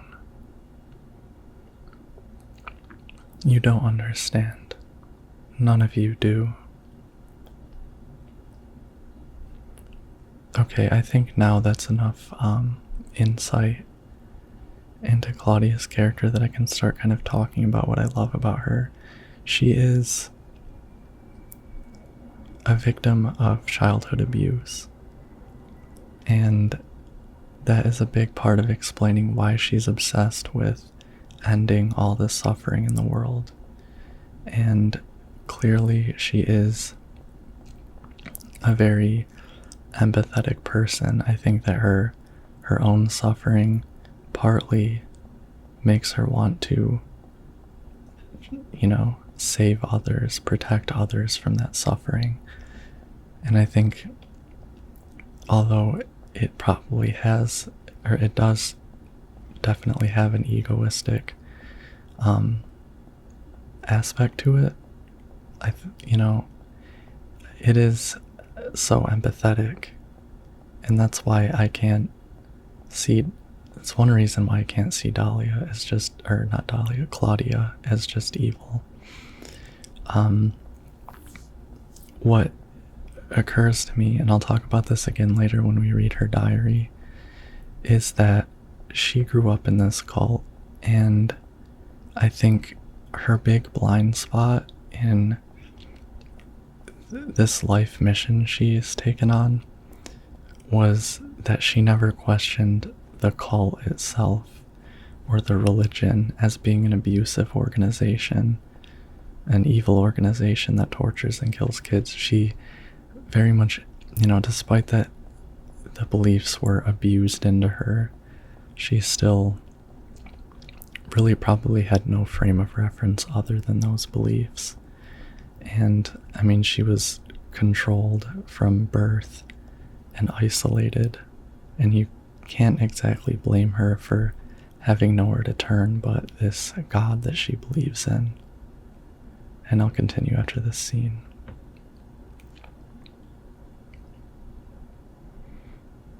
Where's Douglas? He went out, but he left a message for you. Was there someone else here just now? No, just me. Don't you want to know what the message is? Yeah, what did he say? The church is on the other side of the lake. Church? I wonder what he meant by that. You don't understand? That's where Claudia is. Across the lake on the north side. If you're going, you'd better go through the amusement park. It's probably the only way in now. Go northwest on Nathan Avenue. It's a bit far, but closer than heaven. Nice little Vincent line. Is that it for the message? Uh-huh. Thanks.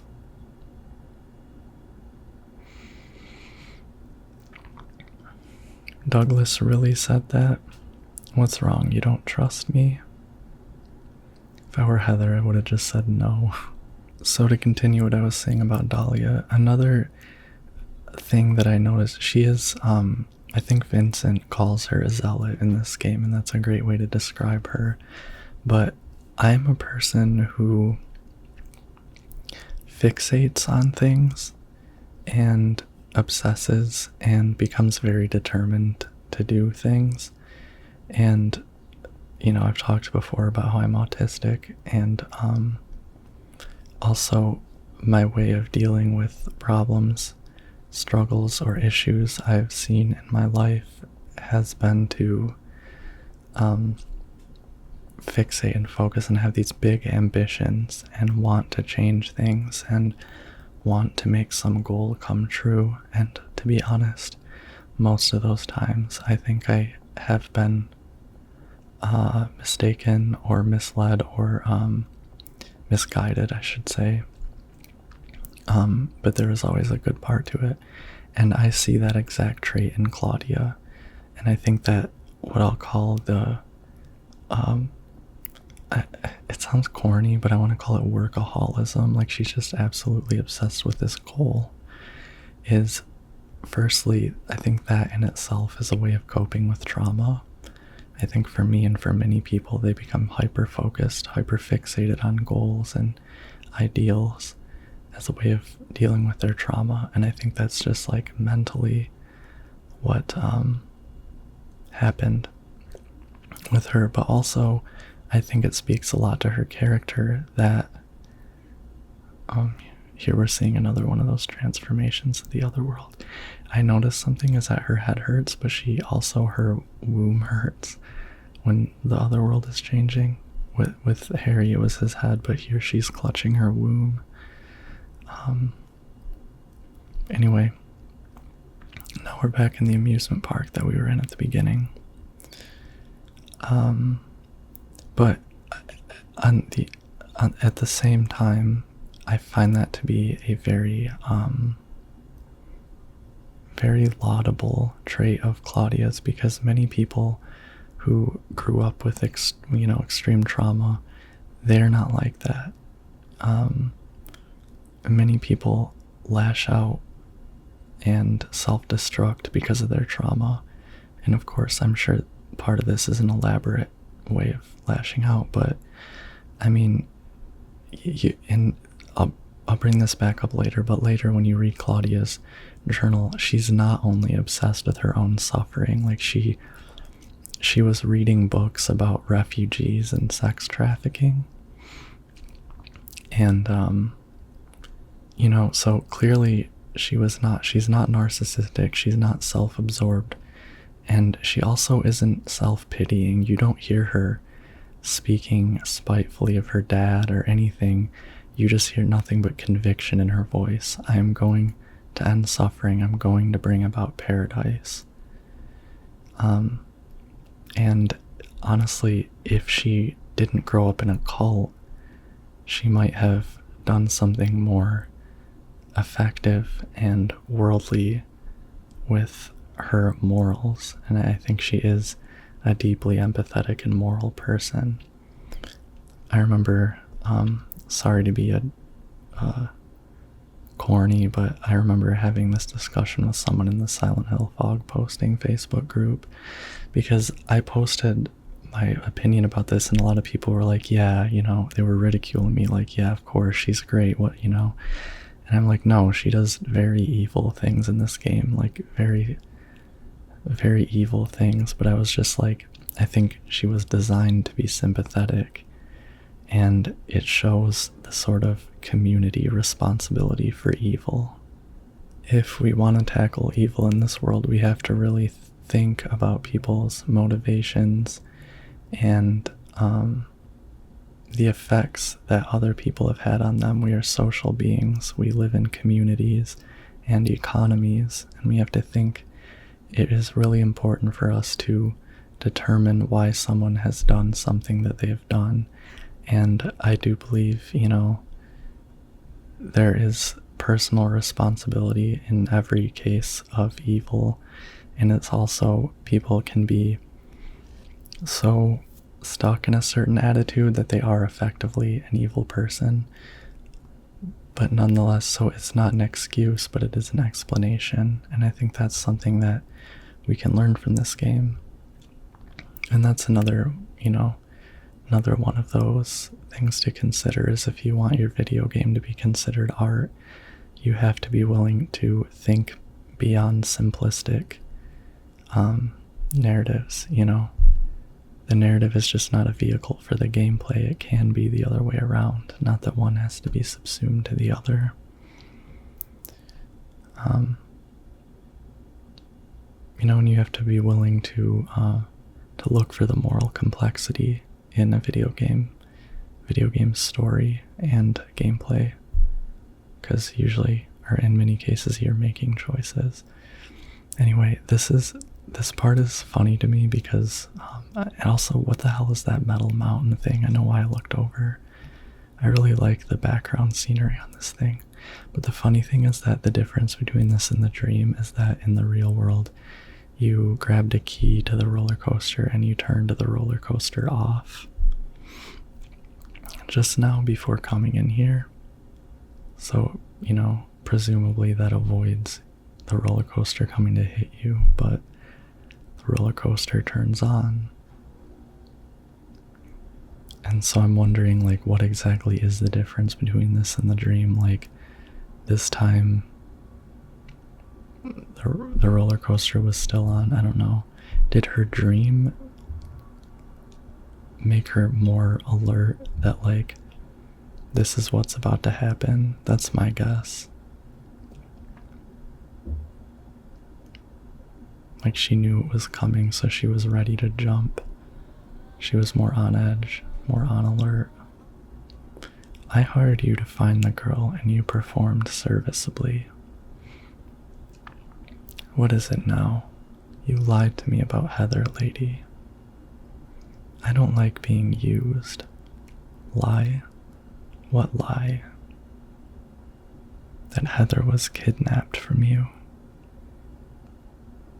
But it's true, she was originally one of us. That man, Harry Mason, stole her away and kept her hidden from us. Yeah, but she says she was happy. She was brainwashed by him, deceived, because her true self had not yet awoken. She carries God within her. But when Alessa, Mother of God, truly awakens,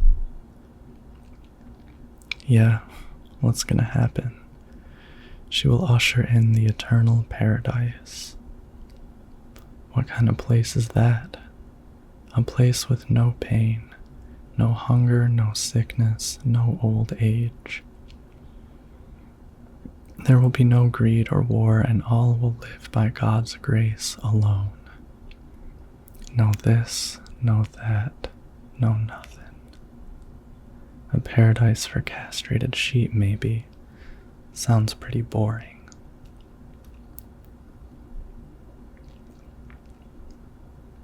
I pity you. You still don't understand.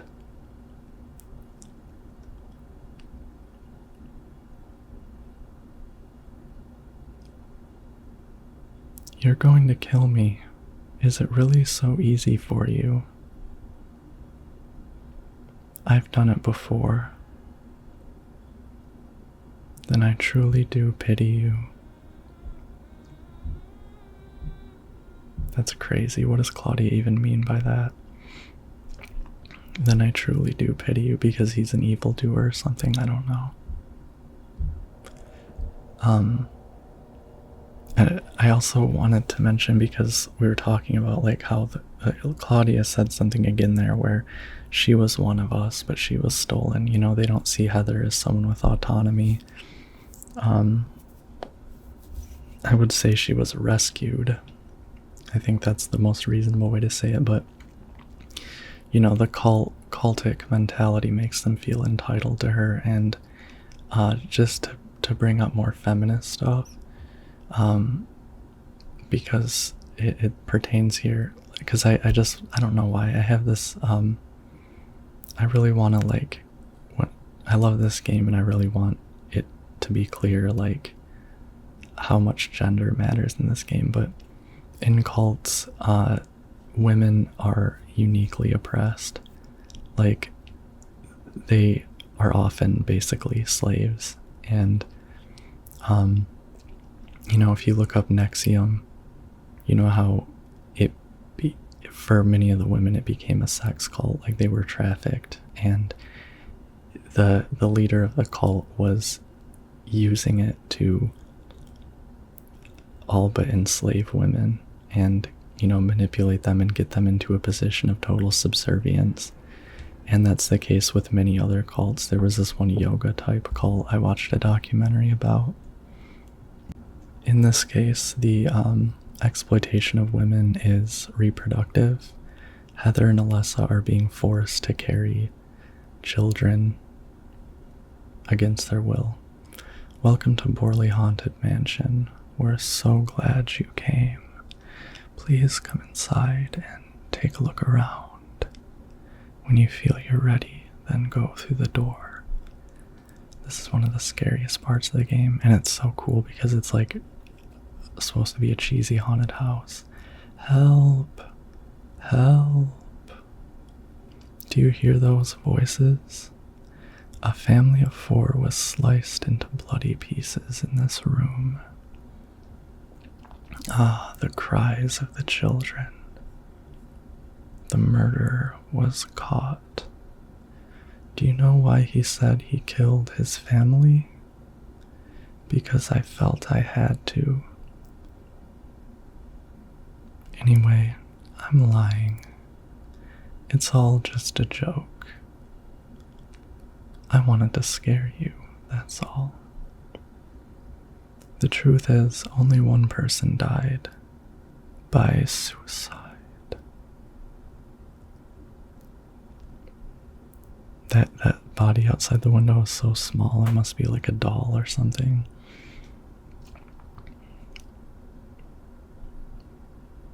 It's so creepy. It's like a bald man sitting there.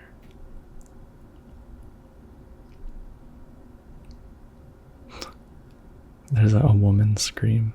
That's Danny, a quiet young man, but quite friendly, as you can see. He was so eager to meet you. His hometown is New Orleans, but he came here after first losing his way. Oh, maybe you might know.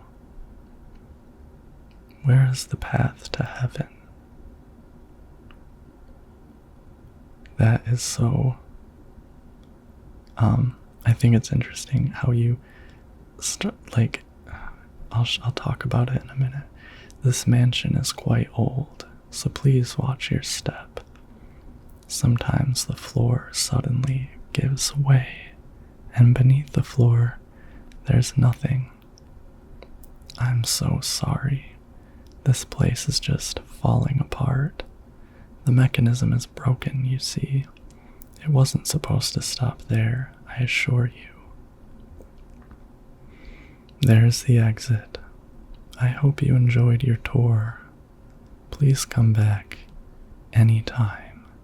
Or if you'd prefer, we could come and visit you instead. This part coming up is so scary.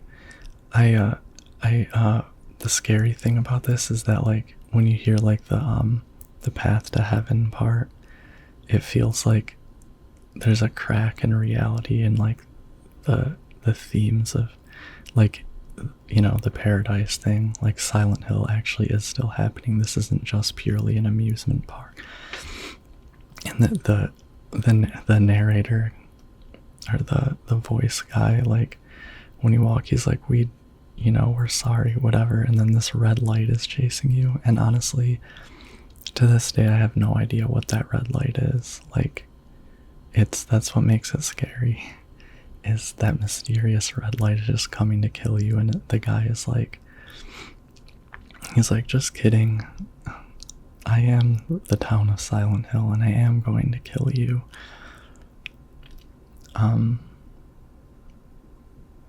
Also, when you get to the third room there with the spikes coming down, that's when you're like, okay, this is a safety hazard, and I don't think that they would actually put this in a haunted house.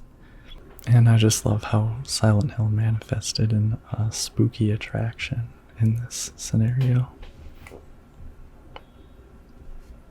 I think this is the most fun Silent Hill game. Like, it's one that isn't afraid to have a little bit of a sense of humor.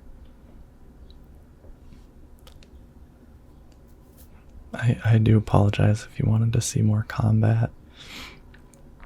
That's usually my strategy in, like, old-fashioned survival horror games, is just avoiding combat as much as possible. Because then, often you don't get hurt as much, and you get to save your ammo for bosses, and so you save up plenty of supplies in case there's, like, a difficulty spike, which honestly there never is. I'm just a hoarder, but yeah. This part, yeah. And one of those people also in like RPGs, I always save all my, like, I'm always very stingy with my supplies, and so I always have like a bajillion different types of potions. I've been playing Skyrim recently, and oh my god, I have so many potions. It's taking up probably 3/4 of my carry weight. But, like, well, one reason is that just I can't be bothered to, like, sort through all my potions and store them and stuff. Like, that's such an annoying task. But yeah, so I just got a red shoe off the stage, and I think this chain puzzle right here is pretty cool. It's a popcorn wagon. Damn it. She said something about how the popcorn doesn't look good, but I skipped over it by accident. That's something that bugs me in this game, is you can easily skip over some of her, what is that goddamn fake text, or I don't forget what they call it. You can easily skip over it on accident and it only comes up once, but I think maybe she's making a similar to point where she's like, I don't think I'm going to eat popcorn, stale popcorn in hell right now, which is fair. I think they're like kids playing outside or something right now. I don't think it's that loud, so you might not hear it, so I'm gonna keep recording, but I apologize if you hear raucousness in the background. This column here. So we have to connect the chain to the column on this ride and then attach it to the door and turn on the ride and it rips the door open. I think it's a pretty cool puzzle.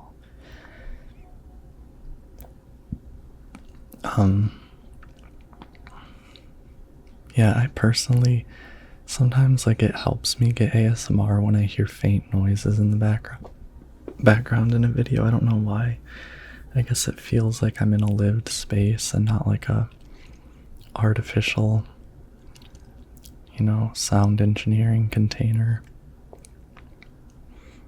It sounds like sour grapes, but I don't prefer ASMR to be extremely perfectly engineered. Like, I'm okay with a little bit of background noise and maybe a little bit of white noise. Not because the noise in itself is enjoyable, but just because, like, it takes me out of the intimate feeling when, like, you can tell someone extremely noise-proofed and engineered their sound, and, I don't know. I get ASMR personally from, like, an authentic feeling. Douglas, you're late. Are you hurt? I can't move my right leg. I think it's broken. I'll call an ambulance. Wait, I don't think one will come. Don't worry, I'm used to it. You old fool, getting yourself hurt like that.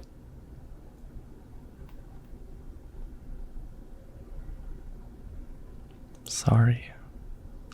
Why did you have to do that for me? What'll I do if you die? What'll we do if this God thing gets born? Come on, how powerful could a God from a dump like this be?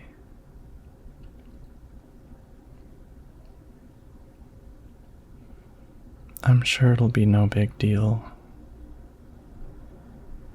But anyway, something's gonna happen. Who knows?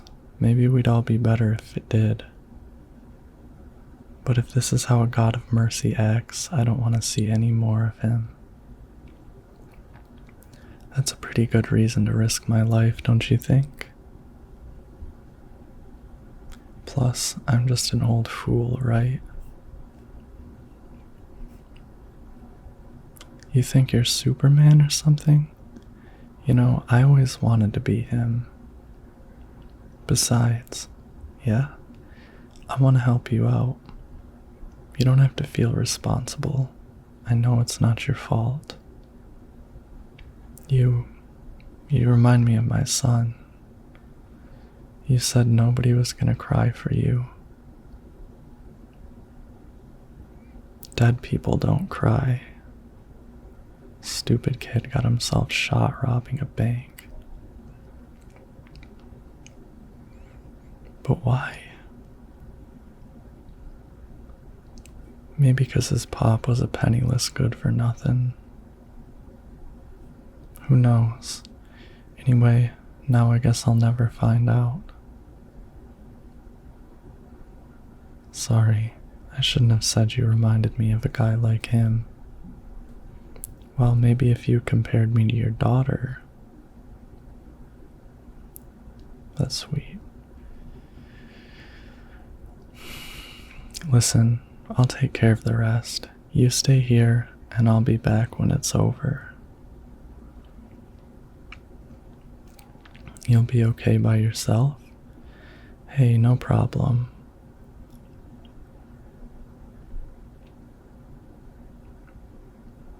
Besides, my dad's not around anymore, so only I can do this.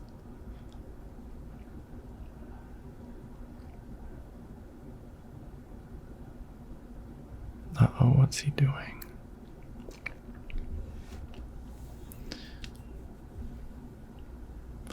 What are you doing?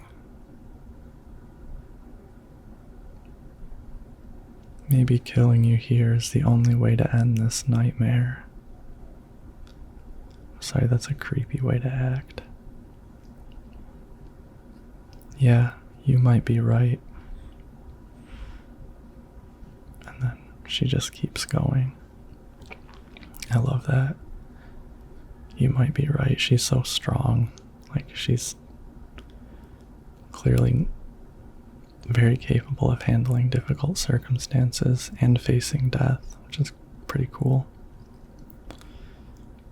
Yeah, I think that between her and Douglas, there's an interesting father-daughter dynamic. I think Douglas's work probably, in some ways, a way of him making up for his failure as a father. Because when he took on this case, he thought he was helping solve a kidnapping. The rabbit's all smashed up. There's just a mascot there with a cart seemingly having crushed it. I like the mystery of, is there a dead person in the mascot suit? What is it? I just came by to make sure you were still alive. Sorry. I'd come with you if I wasn't hurt. Yeah, well, I guess that's the problem with older guys, huh? Sorry, I keep swallowing. I'll handle things. You just rest.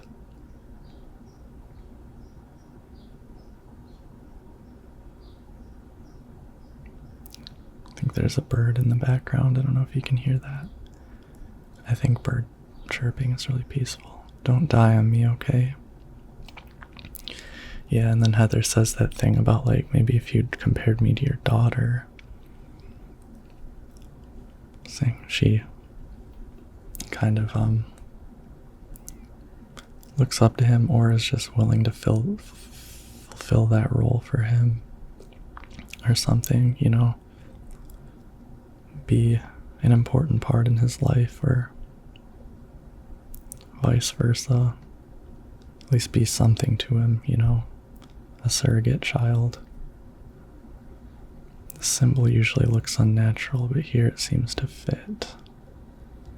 That's interesting. I wonder why. Maybe it's because they're closer to the church.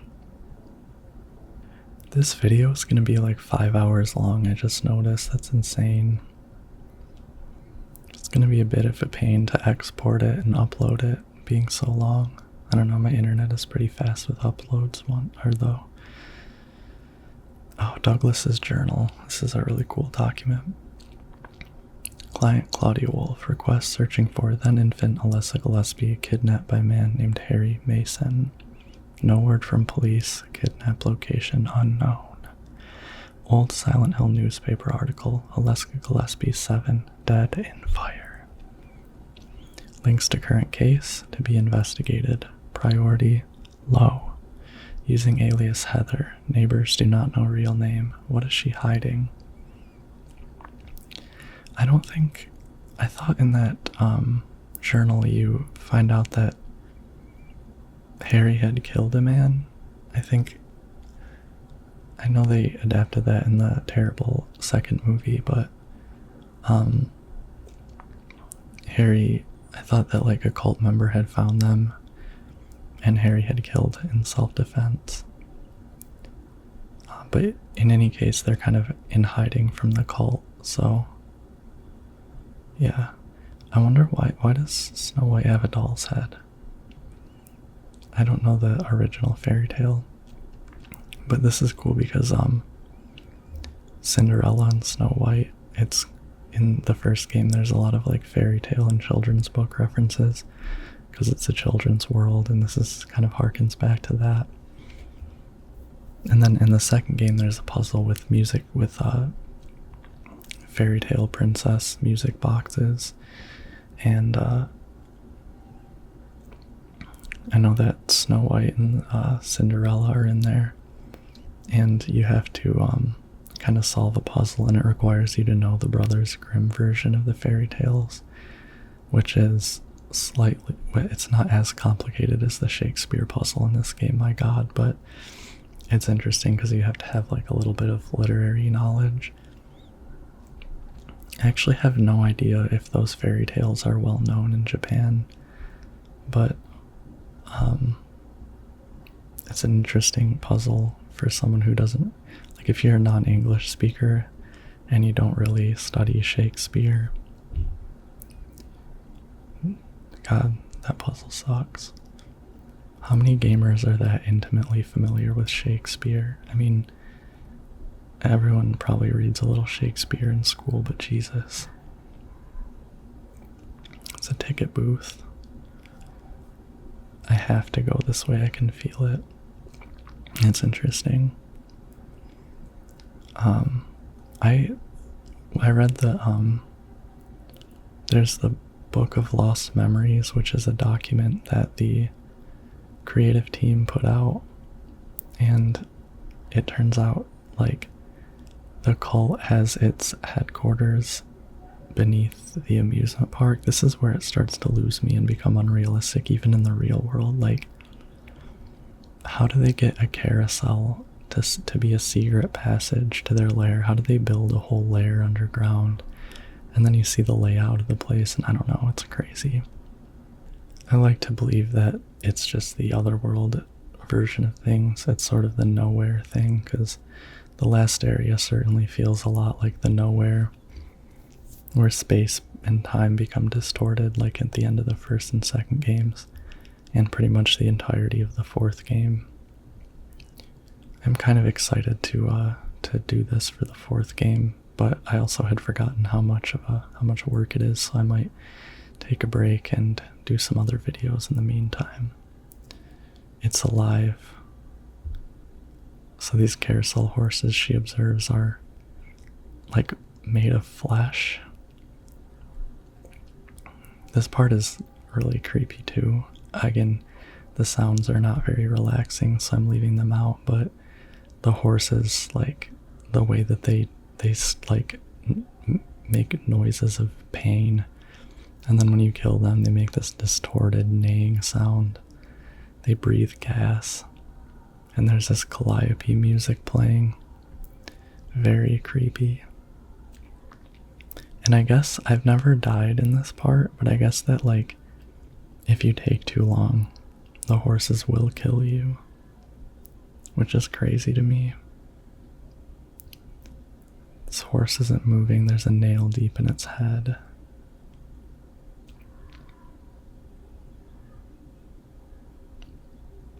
I think that one has a memo nailed to it,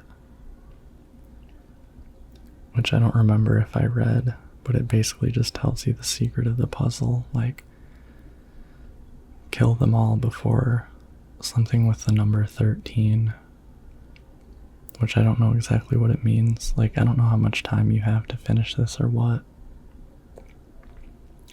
But yeah, naturally I'm using the katana.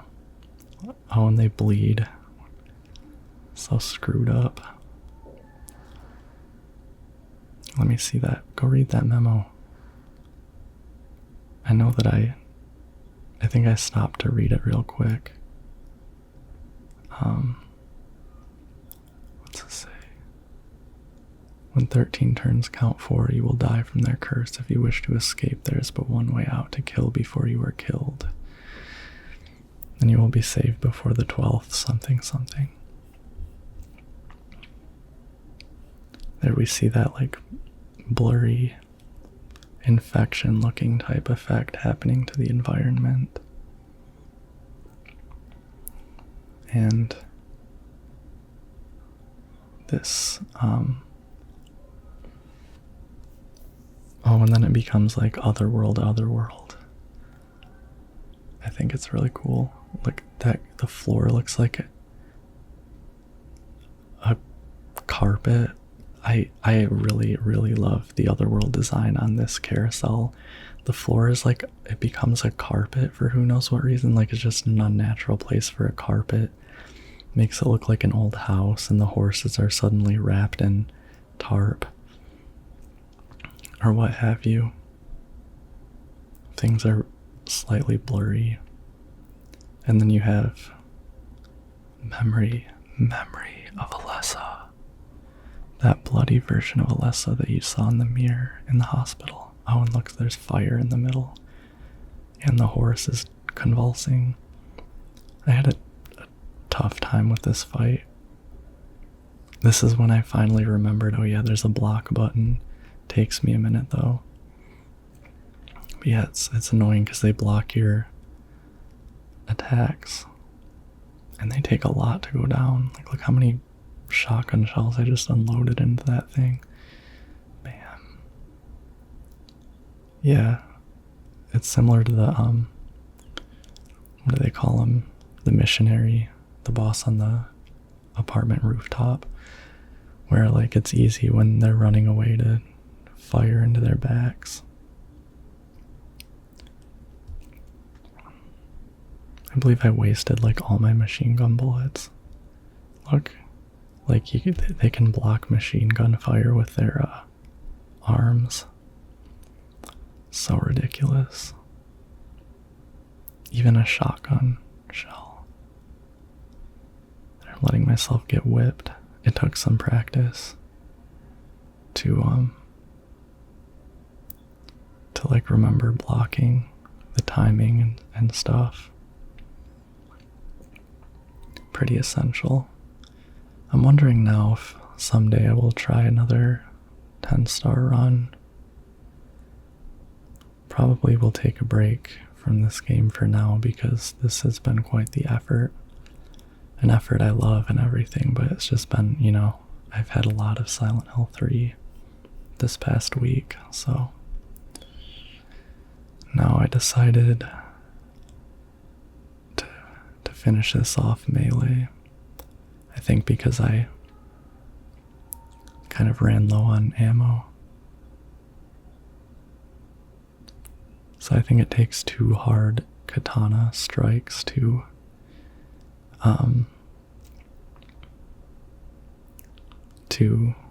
stagger them, so you essentially have to block. That's a lovely camera angle there where everything is completely concealed behind the horse. Very convenient. Here you see me in the frustration of playing the game as if I am right now. Block and then counterattack? Yeah, I guess if you block, you might get a chance for her to try running away. Okay, yeah, I kind of owned her at the end of that. At the end of that battle, and now I have, I think, one more to fight. The mighty machine gun Heather.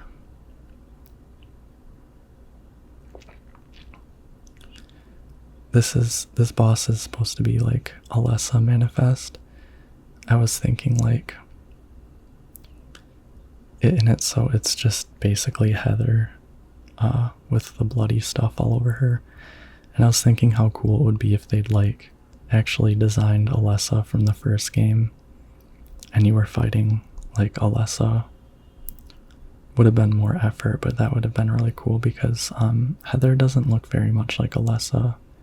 Her hair is dyed blonde, I know, but even, I don't know. I guess that the memory of Alessa has the brown hair, the non-dyed brown hair, so that's something. Either that or it's just screwed up from all the bloody Otherworld material all over her body. Yeah, so it's funny, the machine gun, Alessa could like totally own you if she shot you, but if you get up close to her, she just tries to hit you with the machine gun a bunch of times. Something I might add that regular Heather can't do, which I think is kind of silly. Okay, but that's the end of that fight. And now we are about to visit the final area of the game.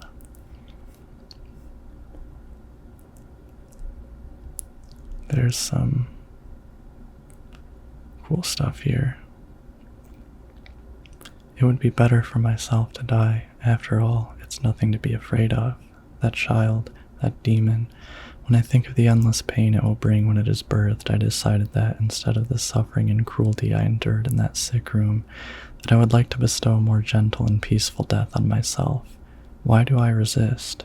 I never thought of myself as such a fool. And then Heather's having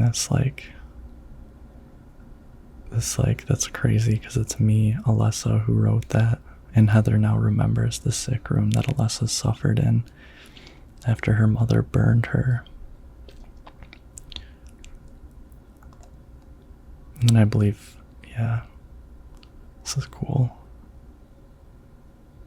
More notes. Stained by the evils of this world, we hold our sorrows within us. Only you can heal these wounds. Each morning, afternoon, evening, and night, we call out your name and pray for the day of the miraculous descent. The miraculous descent. I give to you unreservedly my body and my eternal soul. Whatever darkness may befall me, I will endure with you beside me. As proof of your miraculous power, guide our obedient and willing souls to the road of paradise, O Lord. We will not give in to the power of temptation as long as we have you in our hearts. These are like prayers from the cult, I guess.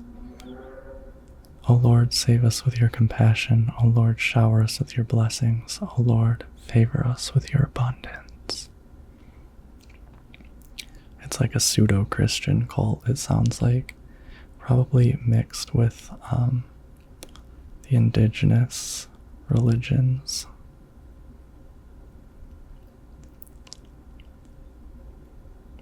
This door is the gate which leads to the road of paradise.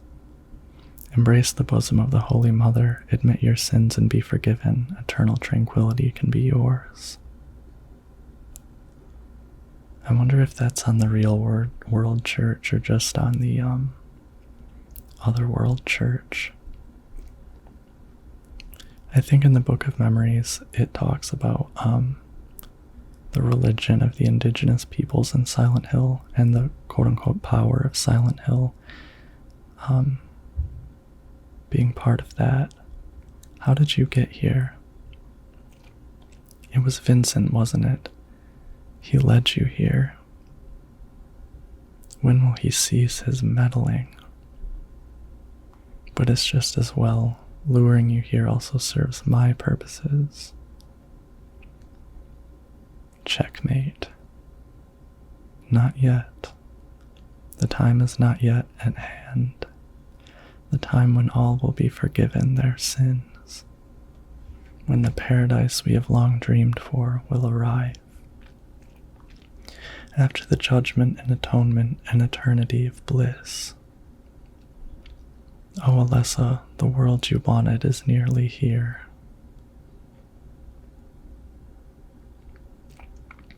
That's not what I want. Not you, Alessa, your true self.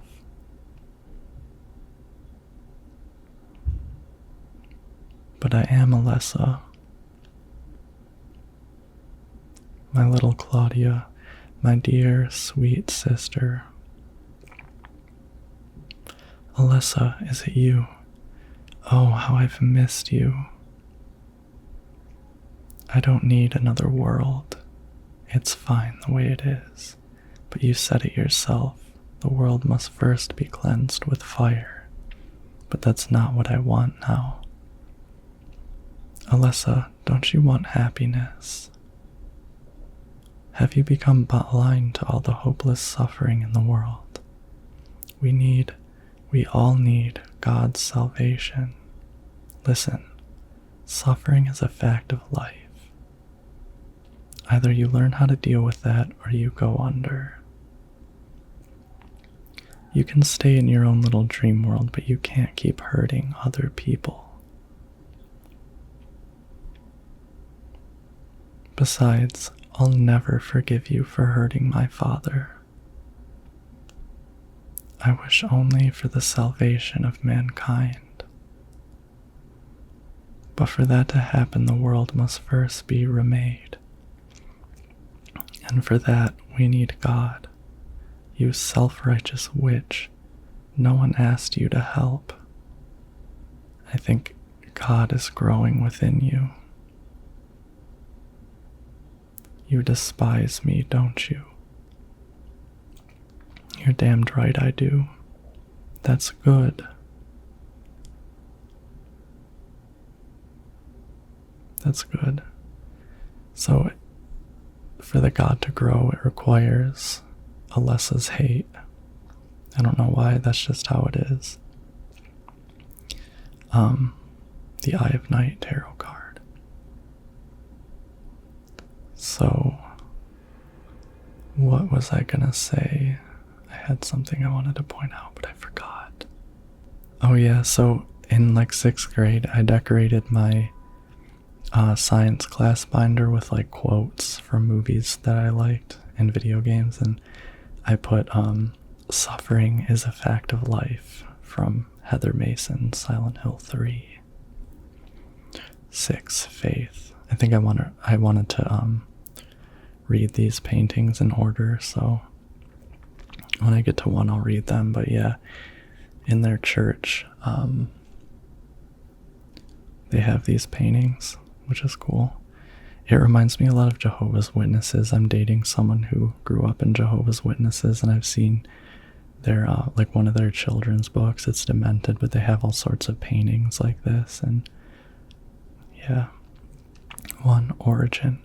In the beginning, people had nothing. Their bodies ached and their hearts held nothing but hatred. They fought endlessly, but death never came. They despaired, stuck in the eternal quagmire. I love that word.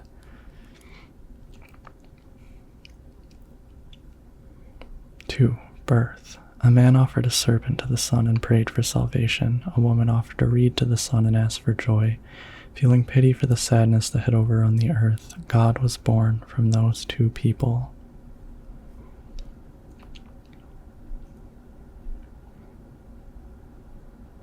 Three, salvation. God made time and divided it into day and night. God outlined the road to salvation and gave people joy. And God took endless time away from the people. So God kind of ascended or disappeared. And I guess they're waiting for the rebirth or something. 4, creation. God created beings to lead people in obedience to her. The red god, Suchalbara, the yellow god, Love Solvith, many gods and angels. Finally, God set out to create paradise where people would be happy just by being there. Those are interesting names. Suchalbara sounds Aztec, I think. Promise.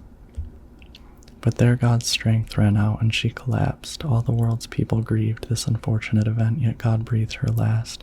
She returned to the dust, promising to come again.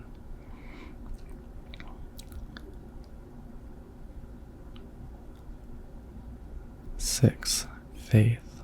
So God hasn't been lost. We must offer our prayers and not forget our faith.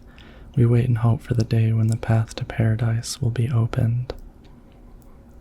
So that's sort of the belief system of the church, and I need to read up on it again, but I believe this was a pagan religion formed by the interaction of settlers with the indigenous faith, indigenous religion.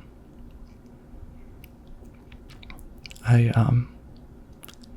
got a church map. I love the map because it's like a child's drawing, you know. It brings you back to that. And I don't know. I like in the nowhere worlds of this game where there's no map.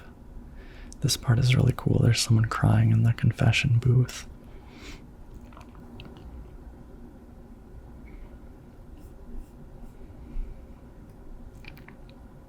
Dear God, please forgive me. I know I'll be put to death for the sins I've committed, and I'll go to my death gladly and with a peaceful heart. But please grant me just a small piece of your everlasting mercy. Let me see my child once within your golden gates. Deliver me not to hell, but to purgatory. Allow me to atone for my sins there. I'll stand within the very flames of redemption, no matter how they burn me. Forgive me for my wicked act of revenge, and deliver the soul of my poor murdered daughter. Please also care for the soul of the girl whose life I've taken. God, I'm a child, trembling with fear as I stare at death.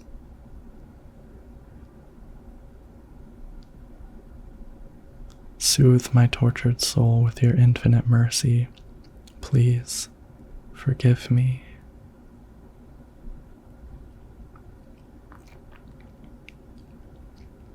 So now you have a choice whether to forgive this person who, I guess, committed murder.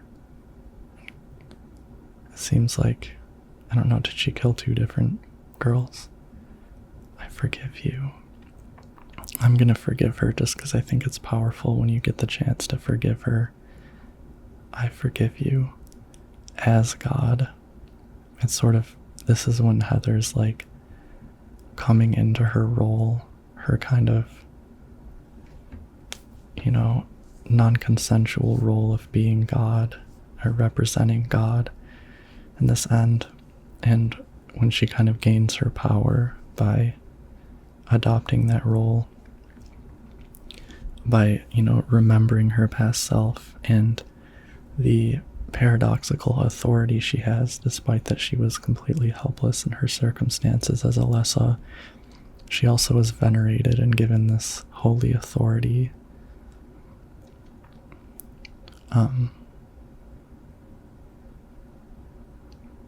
Yeah.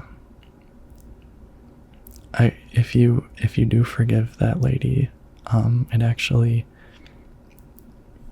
gets you closer to getting the possessed ending, which is like the bad ending of the game, which is, I guess, my interpretation of it is that you've kind of eaten up the influence of hate and God actually takes over your body or something. Like, yeah, like you actually end up swallowing the cult's intentions and beliefs, which you get that ending by, like, you have to like amass points by killing a ton of enemies and taking damage, and then forgiving that lady gives you like 1/4 of the points you need. And I'm guessing because it shows that you sympathize with her evil, and or that you accept your role as the god. There's a cool thing in the design of this level where, like, there's strict divides between the regular world and the decayed Otherworld. Also, some more insane cancers to avoid in that hallway. Here's I don't know if a cassette tape. Okay. There are a bunch of papers in the file. Represents the deity known as the halo of the sun, and heraldry symbolizes a religious group. The 2 outer circles are charity and resurrection. The 3 inner circles are present, past, and future, usually drawn in red, occasionally drawn black or other colors, but blue reverses the meaning into a curse on God and is strictly forbidden. I find that interesting because blue is such a happy color. Like, it's got to be the color of blood and murder for it to be holy. I guess red is a symbol of happiness in a lot of cultures. So, yeah, I was wondering if this bedroom is like part of the church or if it's someone's home bedroom that's being brought to the church as the distorted otherworld. Okay. There's a picture of an angel, nothing special, but you can hear crying and see the appearance of bloody footsteps making their way to that painting. I think that is Alessa's memory manifesting. Yeah. The previous boss we fought, the different versions of Heather, it's called Memory of Alessa, and it's like I guess, the manifestation of Alessa's memories. Because then after you defeat it, you find Alessa's writing on the ground and all that. Saint Jennifer, unwavering faith under death's blade. These are the cult saints. Saint Alessa, mother of God, daughter of God.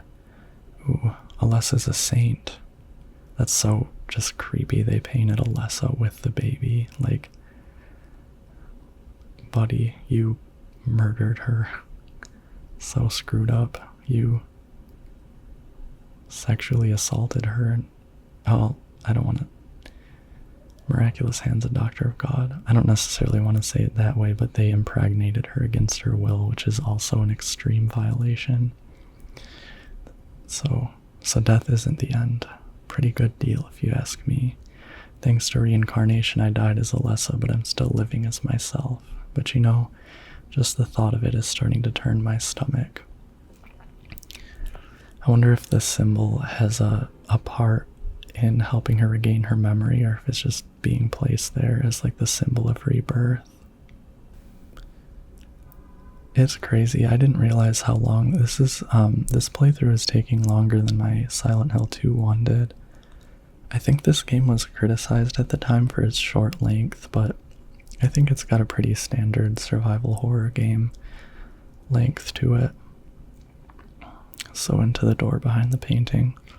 I always get a little bit lost when I play this section of the game, but I think I did pretty good this time.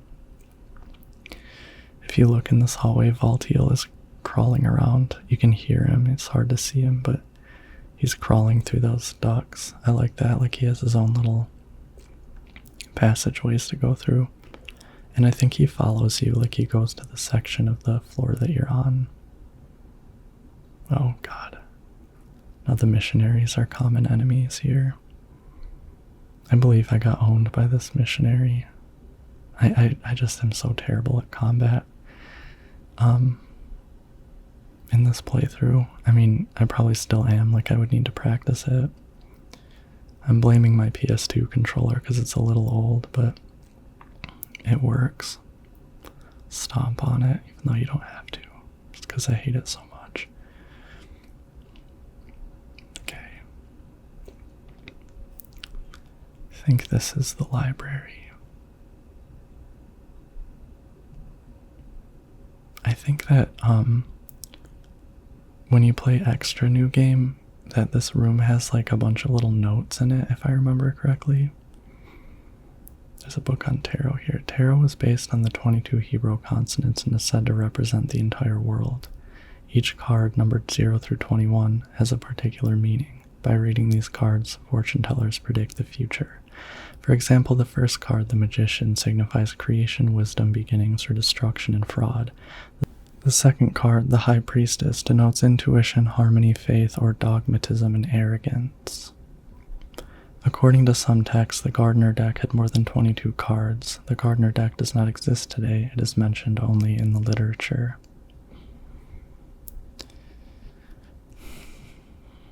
It is said that these extra cards were based on lost Hebrew vowels and denoted an otherworldly, transcendent existence, that is to say, God. So, yeah, they really, researched a whole lot of religious traditions and occult traditions and stuff in these games. There's references to just all sorts. Silent Hill's ancient gods, a study of their etymology and evolution. There is no religion that has remained unchanged from the moment it was founded. This one is no exception. When this religion fell into the hand of immigrants, it was deeply influenced by their own original Christian beliefs. For example, the traditional representatives of these primal gods may be given the names and descriptions of Christian angels, thus shared characteristics began to appear. There is also one rare example of the chief deity, creator of paradise or lord of serpents and reeds, being dubbed with a demon's name. Of course, this was not done by believers, but by opponents. So yeah, I think that confirms that it was sort of a syncretic religion, and the settlers / immigrants the deities and gods that they believe in are actually renamed indigenous entities, or entities of the indigenous religion.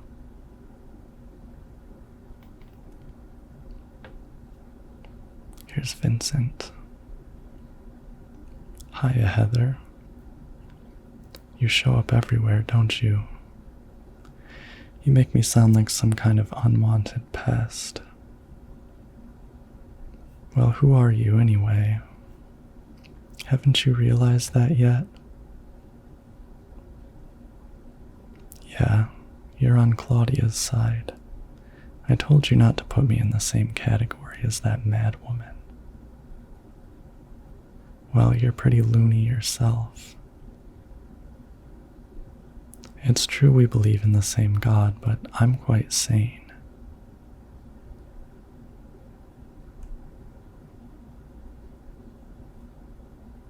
So why did you help me out then? Was that also part of trying to resurrect God? It's not uncommon for people to worship the same God and still disagree. God. Are you sure you don't mean devil? Whichever you like. The point is that now I really am on your side.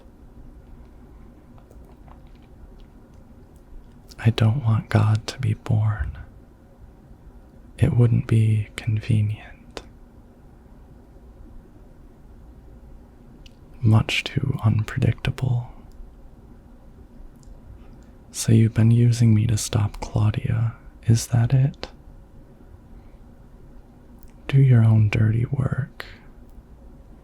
My dirty work? I think we both had our own interests in mind.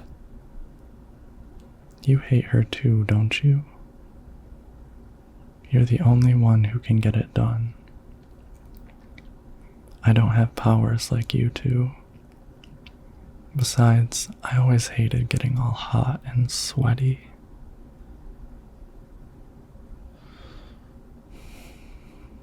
Oh, really? I'm just looking out for myself. Everyone does it. Don't stand there looking so smug. You're the worst person in this room. You come here and enjoy spilling their blood, listening to them cry out.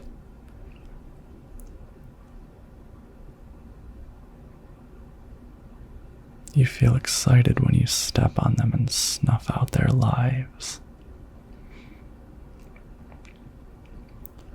Are you talking about the monsters? Monsters? They looked like monsters to you? God, he's the devil. Don't worry, it's just a joke. Oh my God, I love that line.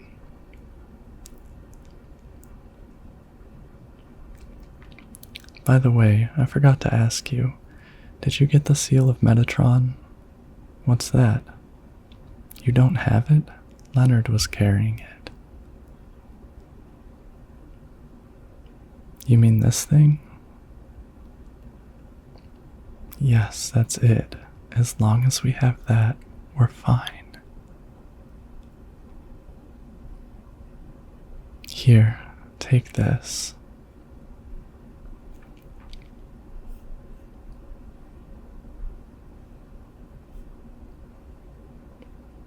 It's a book that I will read later. Heather, yeah, Vincent really just screwed with her. I wonder if she's still wondering if those things were monsters. Something I forgot to remark about earlier was it's worth noting when Claudia was talking that she believes in forgiveness for sins too, so she's not even about revenge. And I'm sure she has a sense that her dad sinned against her. So, just worth keeping in mind. This place has a really interesting layout. And I'm wondering, I still don't know if, I almost just fell off the ledge there. I still don't know if like this is simply supposed to be that the way the church is designed, obviously without like a, you know, ledge you can fall off into the abyss, but because in the Book of Memories it says this is like the church, that it's underground here, and I don't know, like does it say that in the Book of Memories? I don't remember. The Book of Lost Memories, the Book of Memories is that dungeon crawler they made. I kind of low-key, I've watched some gameplay of it, but I kind of low-key want to play it. What a bizarre idea for a Silent Hill game. So this is Harry Mason's bedroom. There's a musty diary on the bed. This writing, is this Dad's diary? I sometimes have the sense even now that that girl is a reincarnation of Alessa. I don't worry about it much now. That's all forgiven. You were unloved, Cheryl. Or was that Alessa? Now Cheryl is Alessa again. No matter whose reincarnation she may have been, that girl was my most beloved treasure. But that name was a mistake. At the time I thought of her only as a replacement for my lost Cheryl. When she knows the truth, will she feel bad? That's what worries me. Thanks, Dad. So I was Alessa after all. But I do have a trace of one more memory left. I haven't forgotten my sweet and gentle mother. There's some stun gun batteries in there. Man, how did all the blood get in here? I don't remember. Did they leave blood when they okay, it's just a resemblance. When they took Harry's body in there, and then it has the blood on the bed like Harry died. I don't know, it's probably just to be scary.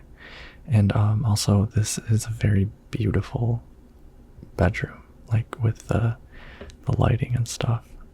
And there's missionaries here when you exit, which I forgot about. Time for my shotgun that I only have 5 shells left in. I can't believe this. Good thing I don't really use the shotgun on the final boss. Christ. There's another one. Take that. I just love watching them fly back when I shoot them. Dope. But yeah, Harry's bedroom is beautiful. The door is open inside. There's someone wrapped in a bag. Maybe. No, they're definitely dead. Creepy. This reminds me of in Silent Hill 2 there's that room, and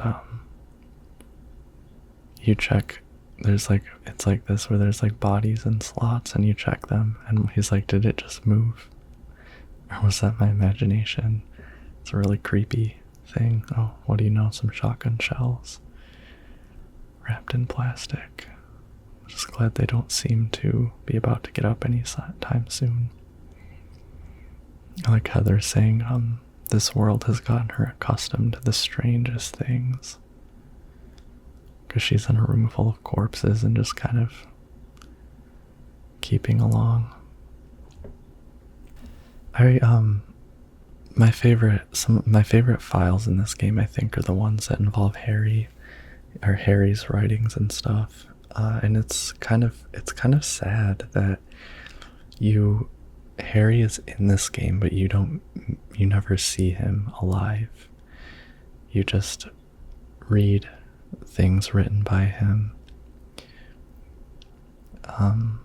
But it just makes me want to know more about Harry Mason, the person, because I love in the first game how he's just a very determined and loving father who cares a lot about his daughter. And I also want to know about Jody, Harry's deceased wife, because, well, Heather says she has the faintest memory of her mom. That part is really sad. And I don't know, I want to know what Harry's personal life was like. I tried to think about him dealing with the grief and stuff when I did my Harry Mason roleplay. By the way, this is maybe my biggest L in the game right here. Is I was trying to kill that missionary because I didn't want it running around, and then I got a pendulum involved. And when you get a pendulum involved, forget about it. And I like wasted my shotgun shells and everything. So stupid. I don't even think I killed the missionary.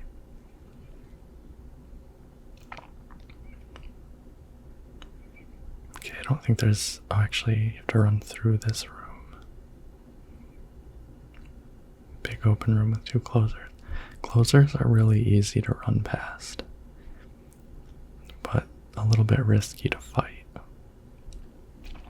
Okay, I'm sneaking through this room because I think there's an insane cancer. No, this is not it. There's another... this is so good. The parts where there's like children, well, specifically Alessa crying in this game, in the first game, I don't know, that really gets me. It's really effective. Just the sound of her crying and the pace of her walking, and it's just like her hopeless and sad, and you know, it sucks to think about.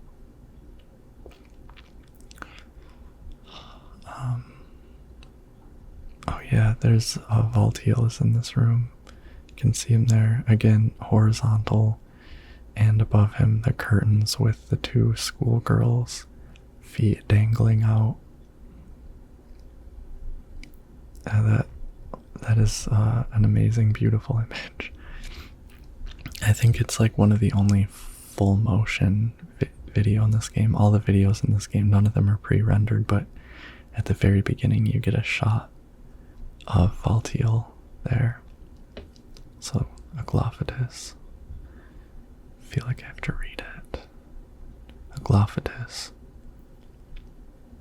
Red liquid or crystals resembling blood. According to the Kabbalah, its name is taken from an herb with the power to dispel evil spirits. It is said to grow in Arabian deserts. It may be vaporized or applied as a poultice to guard against demons. It is powerful, but as it is rare, it is extremely difficult to obtain. So this is Alessa's sick room from the first game. I'm really happy that you get to see the sick room in much higher fidelity in this game. This is one of the very best looking games on the PlayStation 2. It is actually insane to me. Like, I'll play some other PS2 games and I can't believe that Silent Hill 3 was on the same console. Yeah. So the Aglaophatus there is in the first game. It's the red liquid you have to scoop up off the hospital floor if you want the good ending. And also, you find a vial of red liquid in the motorcycle, and Kaufman gets really mad at you. Oh, there's the insane cancer.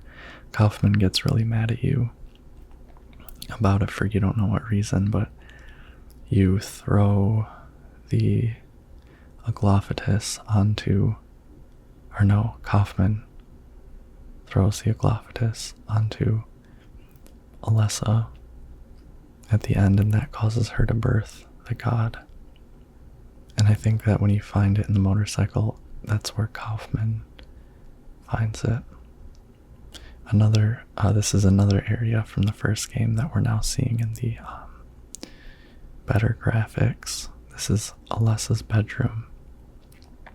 And we'll be coming back here. No, it wasn't me. Alessa wrote this a long time ago. That chapel altar. It wasn't that one beautiful chapel. It was some other altar somewhere else. That altar being, I think, inside the antique shop, behind a bookshelf, in a hole in the wall. Okay, so over here on Alessa's little table we have the save pad from the first game that Harry saves at. A memo book. Something's written inside. She's just beyond this door. I don't know how, but I can sense it. But she's not the only one there. I sense the presence of something extremely dangerous, even sickening, or maybe what they call God. Nevertheless, I will open the door. Enough of this idle chit-chat. God, I'm not, but I fully intend to save her. No. Them. Cheryl and Alessa. The last entry was written some 17 years ago. It looks like Dad wrote this, too. I'm gonna look more at Alessa's room. The scribbling on the floor here is Alessa's. For some reason, she always drew monsters like this when she was alone.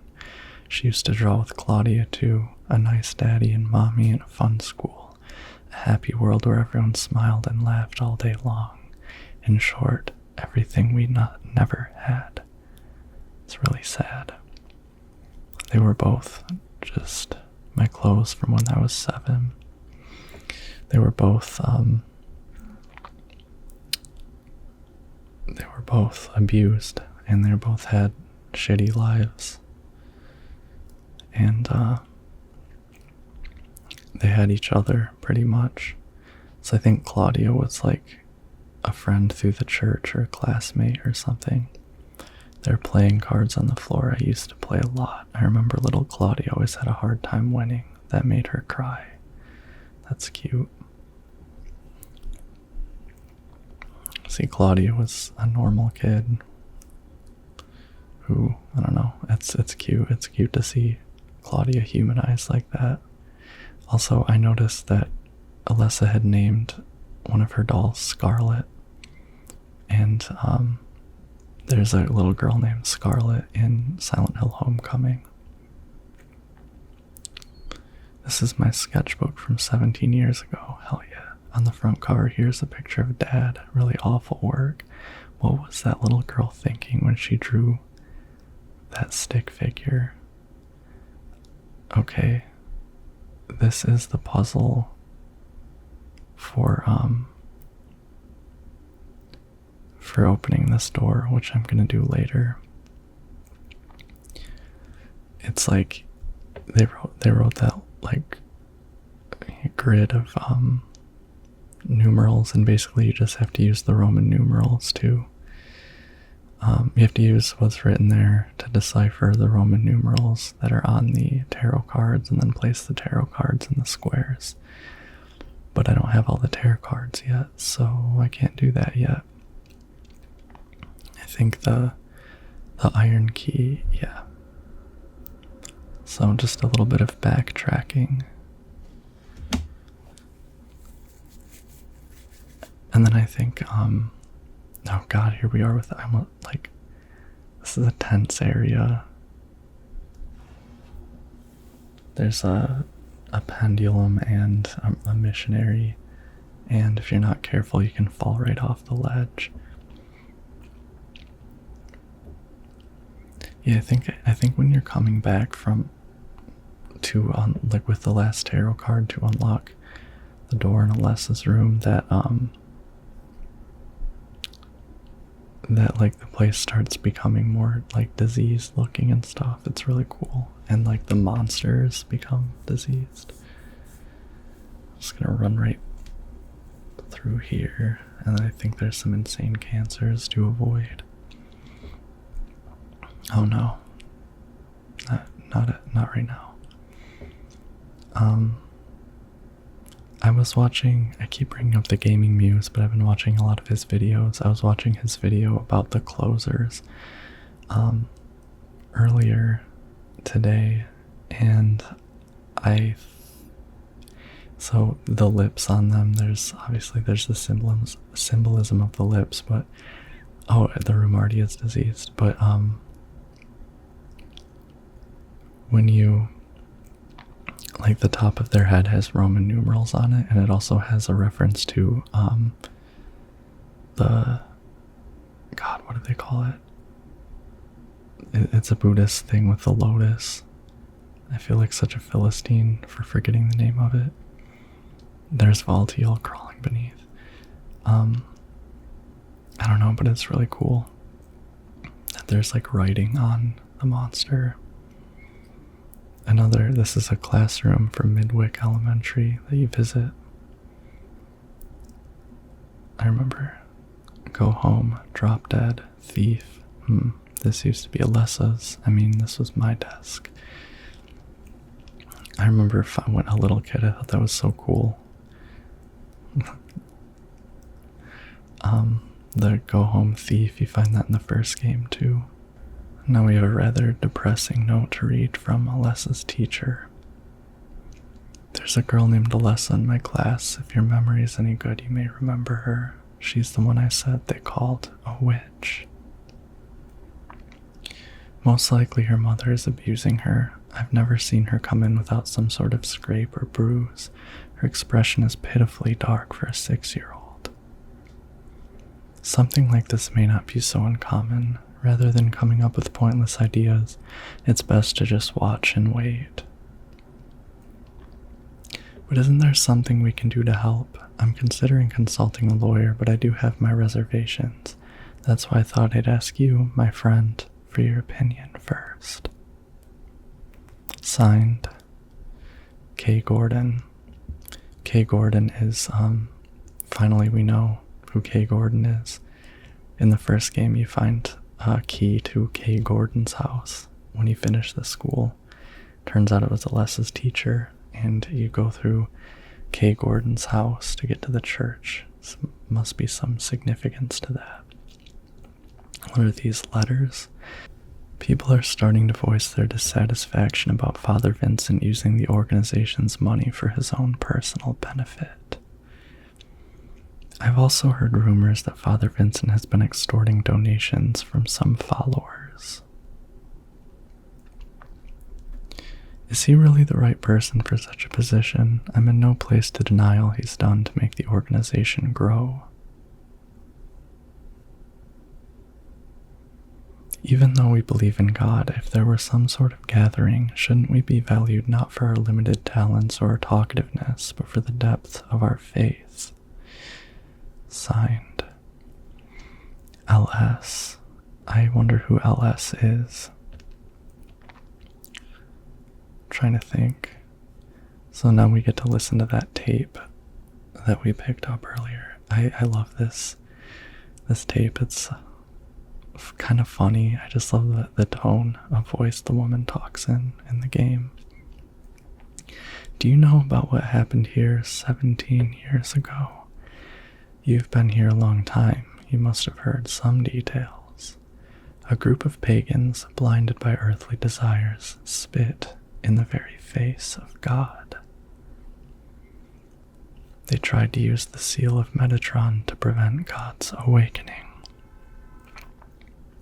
But God drove the unbelievers away and threw them into the abyss. But due to their wickedness, God was unable to be born properly. And so she has slumbered ever since in the womb of the Holy Mother, until the time of the awakening. That's all that I know. That's it, huh?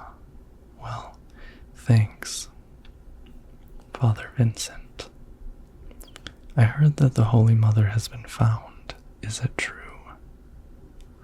Alessa has been found? Did Claudia say that? Yes. Then it must be true. Her sight rarely fails her. Bless the Lord. Maybe it's because of her great faith. But I could never be like her. I wouldn't want to. Nor I. The truth is, Sister Claudia frightens me a little. Well now, let's both show our faith by forgetting about this little talk, okay? Yes, but does that mean this land will finally be the home of eternal paradise? If God wills it, my sister, if God wills it. I don't know what exactly was so secret about that conversation. or why Vincent would want to record it, because she didn't really have that much to say. I think Vincent could have just memorized what she had to say. So we're about to read my favorite file in the game, which is Claudia's diary. The name Claudia Wolf is written on the cover in small letters. November 10th. She didn't die then, she was born. I knew that for a fact. But then why haven't I found her yet? They were supposed to need her power to build paradise for the happiness of the people. She was supposed to be reborn for that. I'd really like to see her. November 14th. Read the Book of Praise. I want to thank Father for lending me such an invaluable book. I found what I'd been searching for in there, how to awaken God, but it's much too cruel. Will I be able to pull it off when I see her? November 16th. I was free all day, so I read A Modern History of Refugees and Young Slaves, Child Exploitation. I don't want to be a mere bystander in this world. I can't do anything now, though, and that's what's hard.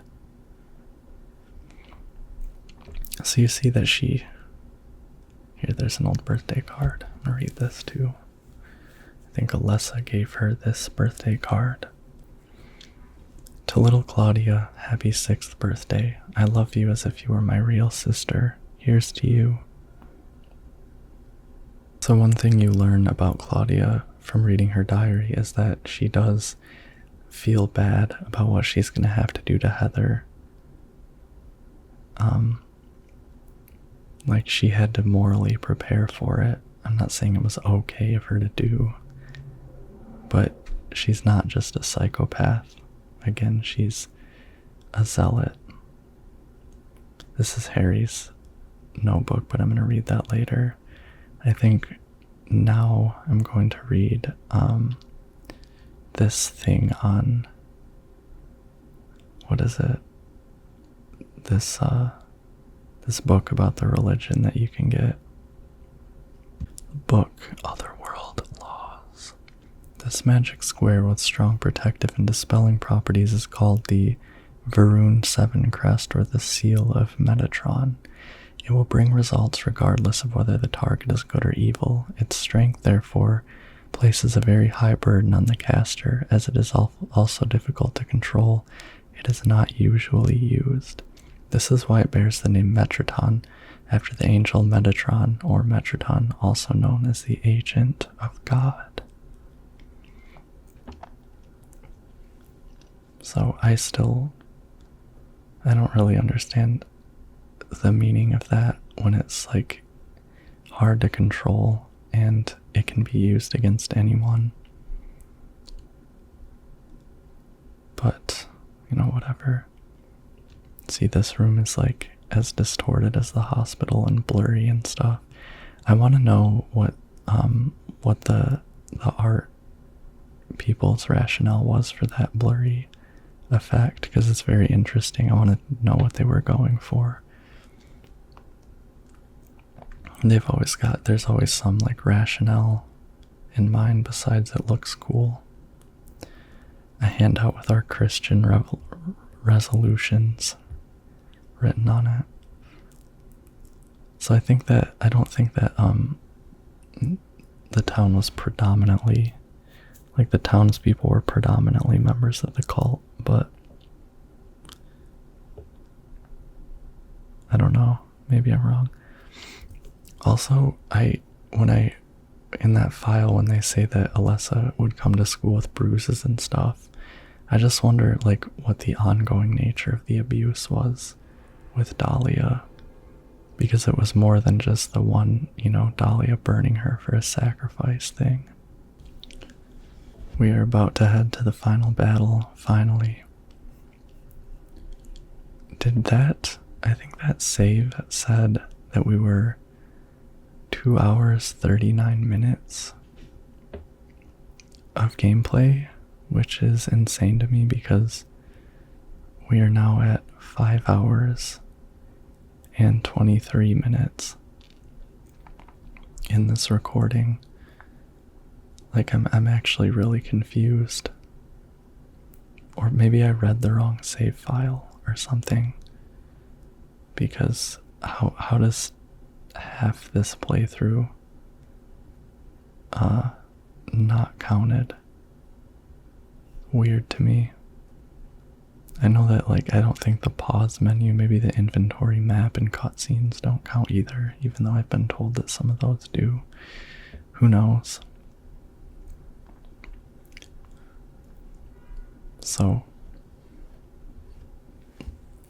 the world becomes really hellish as you make your way to the final battle. Things are falling apart, there's a lot of tension. You see the bloody stuff. Looks like leeches or something. It's gross, scuttling all over the floor. Okay. This damn place is a labyrinth.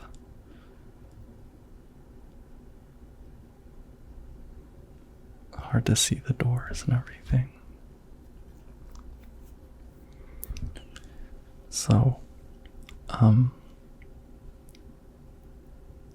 the missionary and the dang pendulum are still there. I don't have to avoid swearing that much, I guess. YouTube's ad guidelines it's funny when you read their like ad eligibility guidelines, they put swear words in it. They're like, is there any mild swearing, like damn or hell?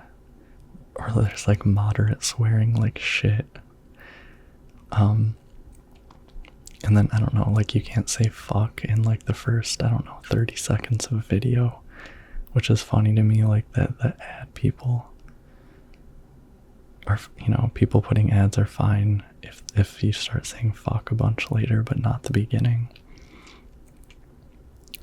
So yeah, I think I'm gonna cut a bit of this because it was just me examining. Well, actually, no, I'll show you the tarot cards. They're cool. The Fool tarot card. What did this one mean again? The Moon tarot card. I don't think it's an especially good card. The Hanged Man, it's such a pitiful card. And then the High Priestess, it's just like her. I think maybe she's referring to Claudia.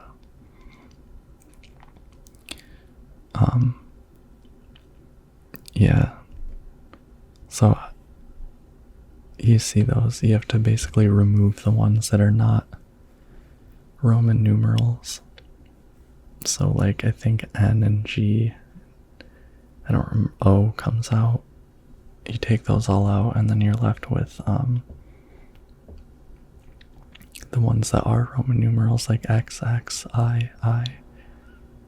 And then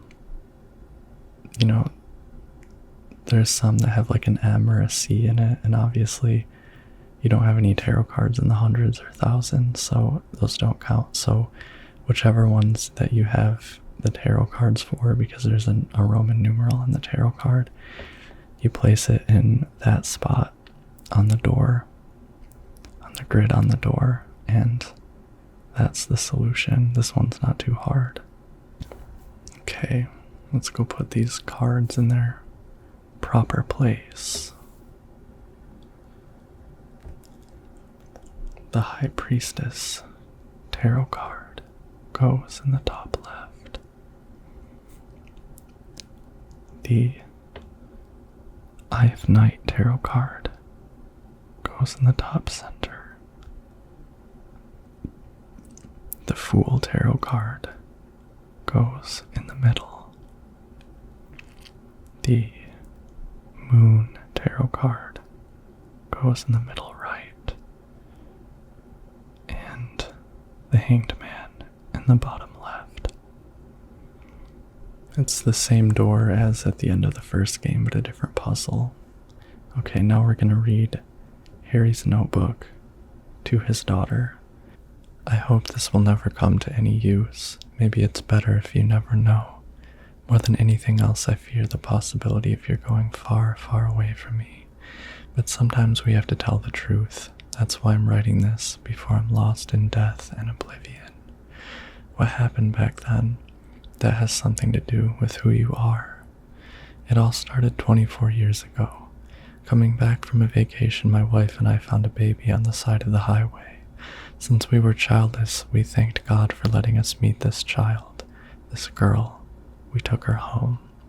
3 years later, my wife died, and another 4 years later, 17 years ago, I came to Silent Hill.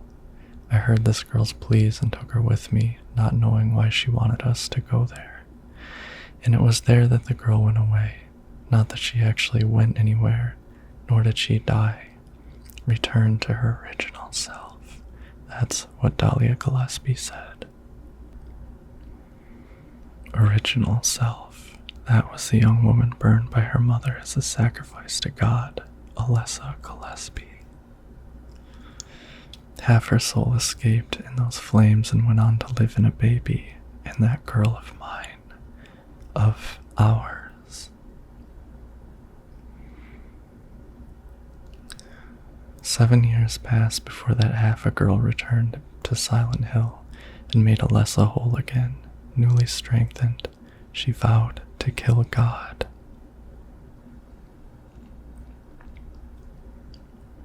God, a fetus nestled into the sacrificial girl's womb, was summoned with the usual rites.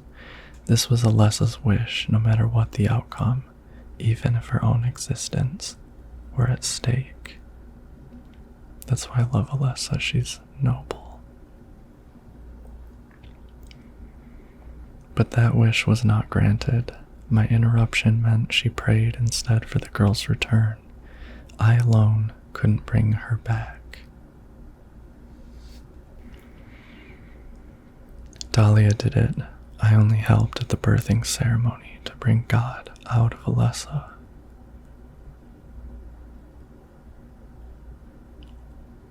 The newly born God wailed once and was dead, all from that girl's, and probably Alessa's, conscious resistance. That's not the end. After God had vanished in a glow of light, Alessa reappeared and gave me a baby. She looked a lot like that girl so long ago. And then Alessa was gone, dead. There was nothing I could have done to help. I simply clutched the baby to my chest and ran off. The whole thing felt like a dream, but I had proof that it wasn't. The girl was now here to be found, and in my arms, the baby.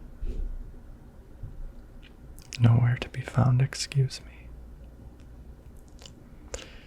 Now 17 years have passed. It feels like only yesterday, and again it feels like a million years ago.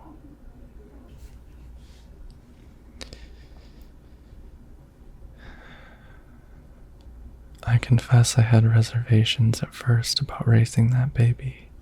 Could I love her? Her existence was thoroughly unexplainable.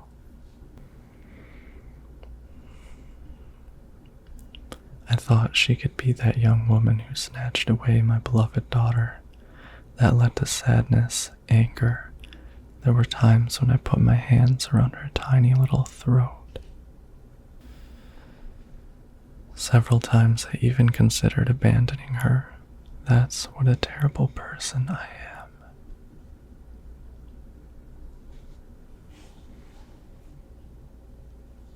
But I decided to raise her after all. I just couldn't seem to let her go. When you look at me, you laugh so. Even now, I can't forget about that girl. But I love you. I have no doubts about that. That's all I ask you to believe. To my precious daughter, Harry Mason. It's so emotional. Such a great way to precede the final fight. I guess to remind you of who you're fighting for. Something like that.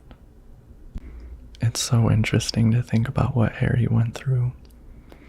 And imagine losing your wife, then losing your daughter, but also getting a new daughter and feeling like it's like half your old daughter, oscillating that way. There's a fan there. This last hallway is just total insanity. It's very red and it almost glows, but it's not luminescent. Okay. We have some pretty cool cutscenes coming. Absolutely love that loading screen. Okay. What do I want? Well, for the two of you to die, that would be nice. Then I could relax. When did you stop believing in God? God lives. Just look around you. But I do believe in her, in my own way. I fear her and I adore her, but I haven't lost my mind like you. You think that this is the work of God? Isn't this all nothing more than your own personal nightmare, just like Alessa 17 years ago? If this really is the work of God, then I'd say she has lousy taste.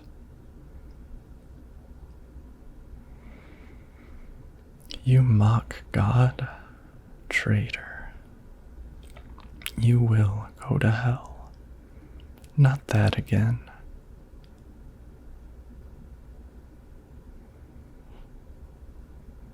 Who do you think you are claiming to know God's will? Go home, Vincent. Home.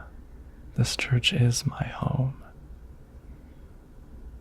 I built it with my power, the power of money that you view with such scorn. Although I admit that this atrocious scenery is all yours. If you continue to get in my way, then you'll kill me.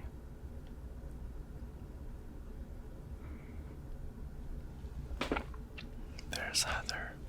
Well, the guest of honor has arrived. Let's get this party started. Heather, go ahead and kill this crazy bitch, this demon who claims to speak for God. The time has come. You can kill her now. You'll go to hell. Stab. I think they copied that in the Silent Hill movie. The abrupt stabbing by the church zealot. What did you do? Oh, nothing important. You're not going to run? I guess this is the end. No, the beginning. As Vincent said, the time has come. Alessa, I'm saddened that you didn't agree to this on your own. But I thank you for nurturing God with all the hate in your heart.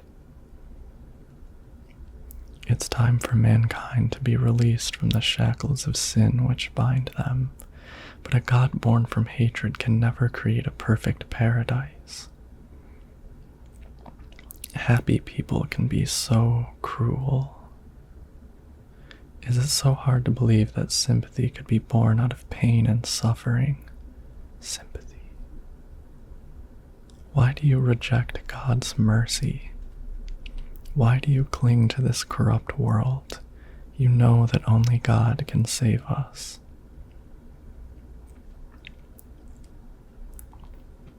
And save you too? Happy ending? I'd rather go to hell.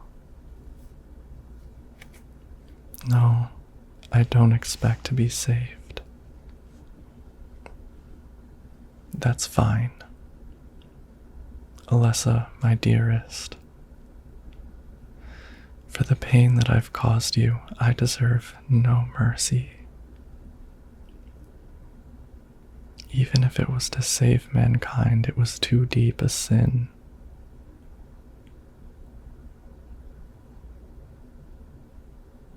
It was hubris for me to try to hasten the day of her arrival.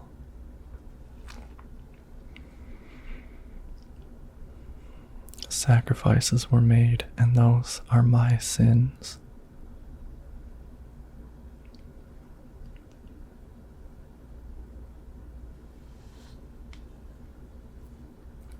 If you feel so guilty about it, why don't you go to hell? Heather, use the seal. Vincent?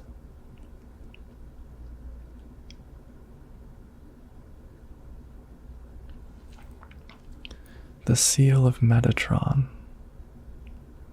Now your stupid dream is over. Oh, that's just a piece of junk. What do you think you can do with that? Do you really think it can kill God? I'm sorry to see you fell for my father's foolishness. What? You're pathetic. Yikes. One more stab to the chest.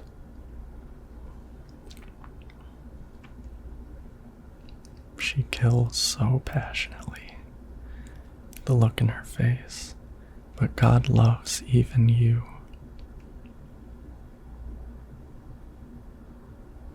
Now, Alessa, there's nowhere else to run.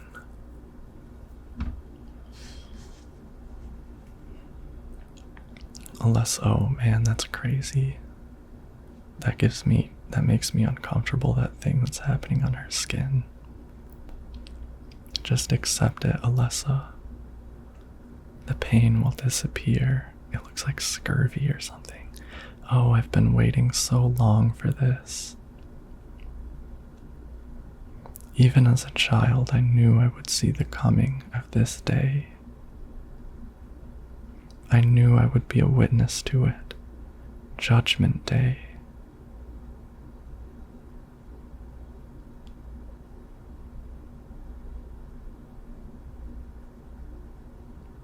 Alessa.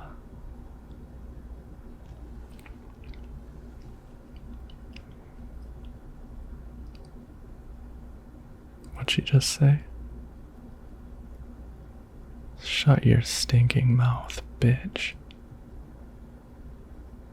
Now there is a good line that accurately reflects anger. So in this pendant, there's a red tablet. That is the Aglaophatus. And Harry had given her some Aglaophatus he had obtained, just in case she ever needed it, to expunge the evil inside her. And it's interesting that something meant to expunge evil can cause an abortion of this supposedly benevolent God. So I'm wondering if what's inside her really is that God. What are you doing, Dad?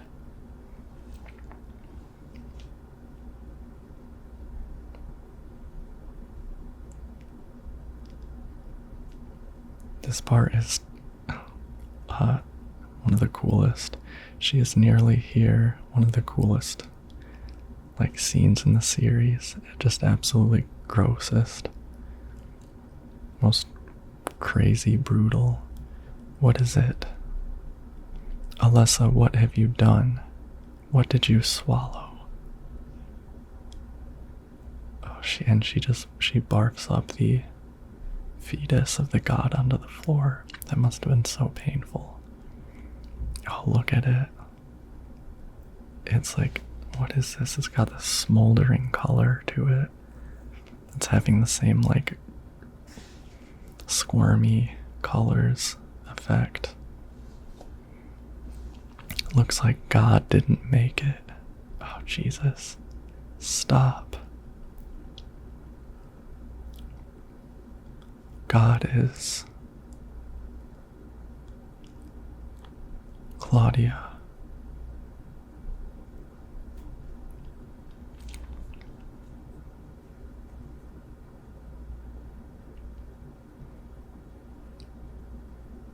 That was just absolute insanity. Alessa, you cannot kill God. Did she chew? I will birth God. Oh my god. If you can't do it, Alessa, I will. She's willing to destroy her own body and go to hell just to give birth to this god. Claudia? Claudia?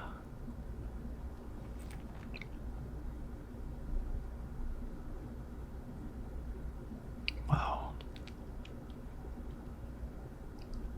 It's like clearly killing her.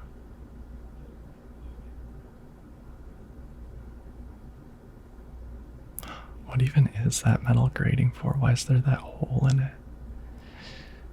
Ooh, here we go.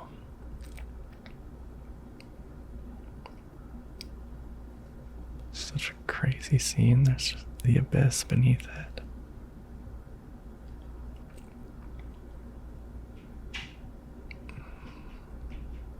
Is that just her flowing skirt on the ground? Yeah, Valtiel grabs her and tears her through the metal. I wonder what Valtiel's role in this was. I think it's very emotional when Claudia in this scene talks about how she will go to hell, and to prepare for this she had to accept that she was committing a sin that would send her to hell. So she really views herself not just as having to sacrifice Heather, but as this being a sacrifice of herself. And so it should be noted she did not have selfish motivations. It's a villain you can pity while still hating. It's a villain where you can understand Heather's hate and you can support Heather's mission in thwarting and therefore killing her, because that's the only way. While also, see, Valtiel's in the back crawling up the wall. I really wonder what, Valtiel is doing here. I guess Valtiel now doesn't care about Heather anymore, because the god has been born, and it looks like Valtiel just, lovingly placed a cloak over the god's head. I think that's what it was. This god, you can't be dead. I was going to kill you.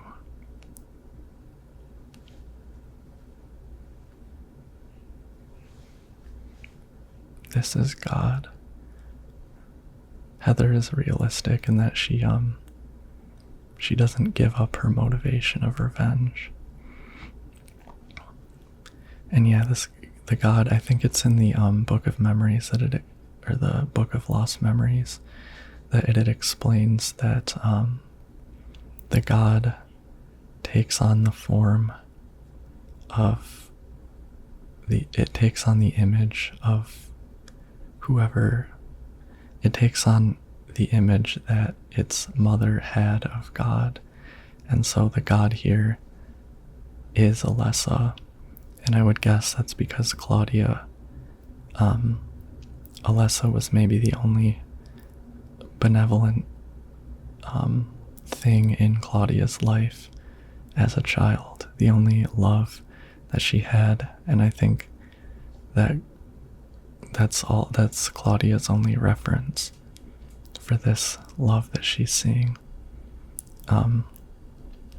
This, forgiveness and all-encompassing love of humankind, which is really sad. And yeah, they were saying that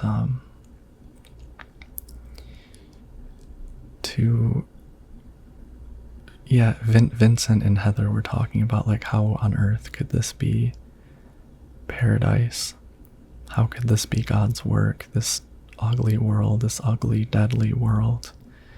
And that's a question that interests me as well.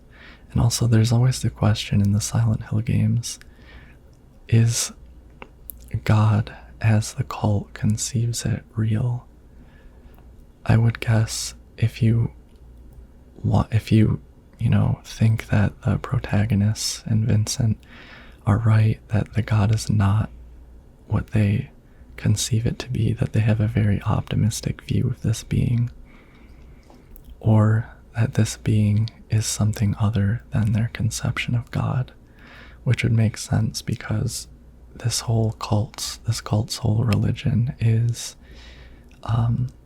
like a paganized version of the indigenous religion, and obviously something that isn't said outright, but they have a totally white vision of all of these beings. The depictions of God are white people. The depictions of the people in those old paintings and the saints are white people. Which is the case for, I mean, it's complicated, but yeah, a lot of syncretic cults kind of impose their political self-image onto the art, which is why we have white Jesus when Jesus can't have been fair-skinned or looked like a European. So I don't know if that was a tangent or not, but it's really interesting to consider this whole thing. That I mean, I would guess this thing's a demon. First of all, it's mortal. It's very easy to kill, literally with bullets, and Harry killed it also with bullets. But then I also was thinking when I played this last year, there is maybe some moral doubt. Like, how do they know? How do Heather and Vincent and them know that this isn't God? And also, Claudia says something about a God of sympathy has to be born out of someone who has suffered. And that's tragic, but also there is logic to it. Like, I think she has a coherent, if not correct, understanding of what she's doing, which is that this is a sacrifice. This is a noble sacrifice. And in fact, one of the hardest parts of it for Claudia, I think, is that she's not only making the choice to condemn herself, she's also has to condemn and harm someone else, being Alessa/Heather. And that is not, it's not like she's offloading the burden onto someone else. In fact, it's a bigger moral burden for her, in her mind and her logic. I like the way she stomps on the god's head. And now finally she gets to have her mourning, mourning, mourning. Is that the end? I guess it's time to roll the credits. Ooh, fourth wall.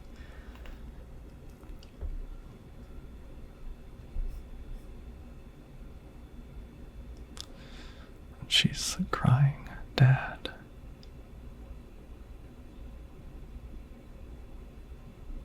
Dad. It's finally, she had her catharsis.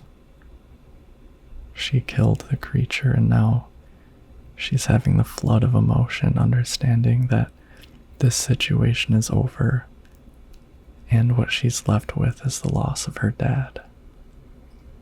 And that really gives me goosebumps right now. It's very sad.